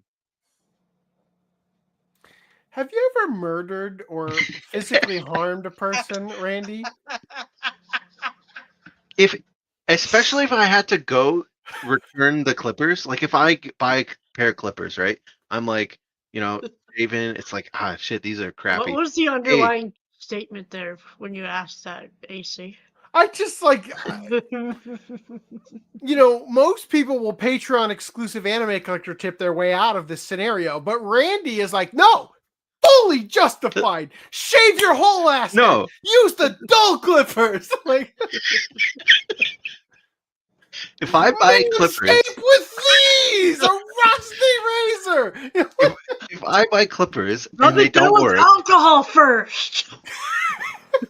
if I buy clippers and they don't work, I'm gonna return them, right? And well, I don't know. I'll try and return them, and then if they're like, "Oh, sir, sorry, like here's a new clipper." By the third time I'm doing that, I'm like, "Buddy, you better shave your head with this." What's wrong with your hair? By the third time, these clippers. I do have thick hair, I'm told. Holy cow! Oh my god! A report was filed with the police who made the arrest. The suspect is said to have admitted to the charges, but I am not sure this counts as an admission. Quote, if that's what the other guy said, then oh well. He didn't say the line. He did say the line. He's guilty. And then a chilling twist to this story. Police found that the original clippers the suspect complained about were perfectly operational all along. Stupid bitch didn't plug them in. I knew it. He did. He should. Yeah, and he didn't give it up to return to the store clerk. Or maybe he did. There's just nonstop harassment and fraud going on. What was the point in that? He didn't get any money out of it. That's why I like being bald. Yeah. His boss is probably going to be pissed he got arrested for that. Wait, whoa, what? The Yakuza boss? Or the, the guy who had to shave his fucking head? He's just a bum pretending to be a gangster. The news never said he was part of a gang, so maybe he's just lying. It's true that Japanese news reports often clearly state if a suspect is a member of an organized crime group, something helped by the fact that they have to be legally registered as such. However, he has been given the label of unemployed instead, suggesting that he is not registered. However, the increasing number of restrictions on Yakuza, goddamn, with the increasing number of restrictions on Yakuza, it's been said that the number of unregistered quasi-organizational crime groups is on the rise. Yeah, on the rise. Okay. Such groups include the Hangure, half-gray groups, often affiliated with Bosozoku biker gangs, who are also no strangers to tattoos. But career criminals or not, his actions are just another example of the increasingly prevalent abuse behavior that retail workers have to worry about. It seems like it is going to require a major cultural shift to improve this situation. That or introducing robots into customer service. Big, strong robots that don't take any crap. I just employ Randy. He'll fucking get that shit done. God damn. Holy cow. Do you remember in One Punch Man, the unemployed bald guy? That is like... Saitama? No, not that one. He's employed. The guy, I called him Mecha Bernie Sanders. Yes. Oh, okay. Yes, I remember him from season 1. Yeah. Yeah, whatever. Yeah. Yeah. And there's a whole platoon of them. Yeah, when they said they labeled him as unemployed, that's who I pictured. It's that guy. All right. Well, although clearly he was using the clippers for something other than his head, obviously. Oh. Right, because if he was bald, he's not clipping his head; he's clipping his pubes. There you go. Hate it when it gets stuck in the zipper. All right. Good night, everyone. Put me out of my misery. No place to hide. The Titans come to take our Mama, stop this. Can't take anymore. Who will save us from this horror? Roar!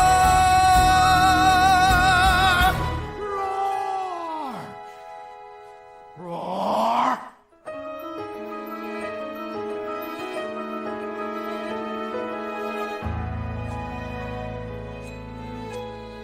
He tears through walls with rage and might, no end in sight, just endless night. Oh, save us from the beast. Our hopes have turned to shattered dreams. Mama, hold on, I'll fight for you. Our shadows cast on crumbled ground. The Titans roar a deafening sound. No, Mama, I'll stand my ground. Won't flee to honor you. I'll fight valiantly. Roar, destruction in its wake of fury.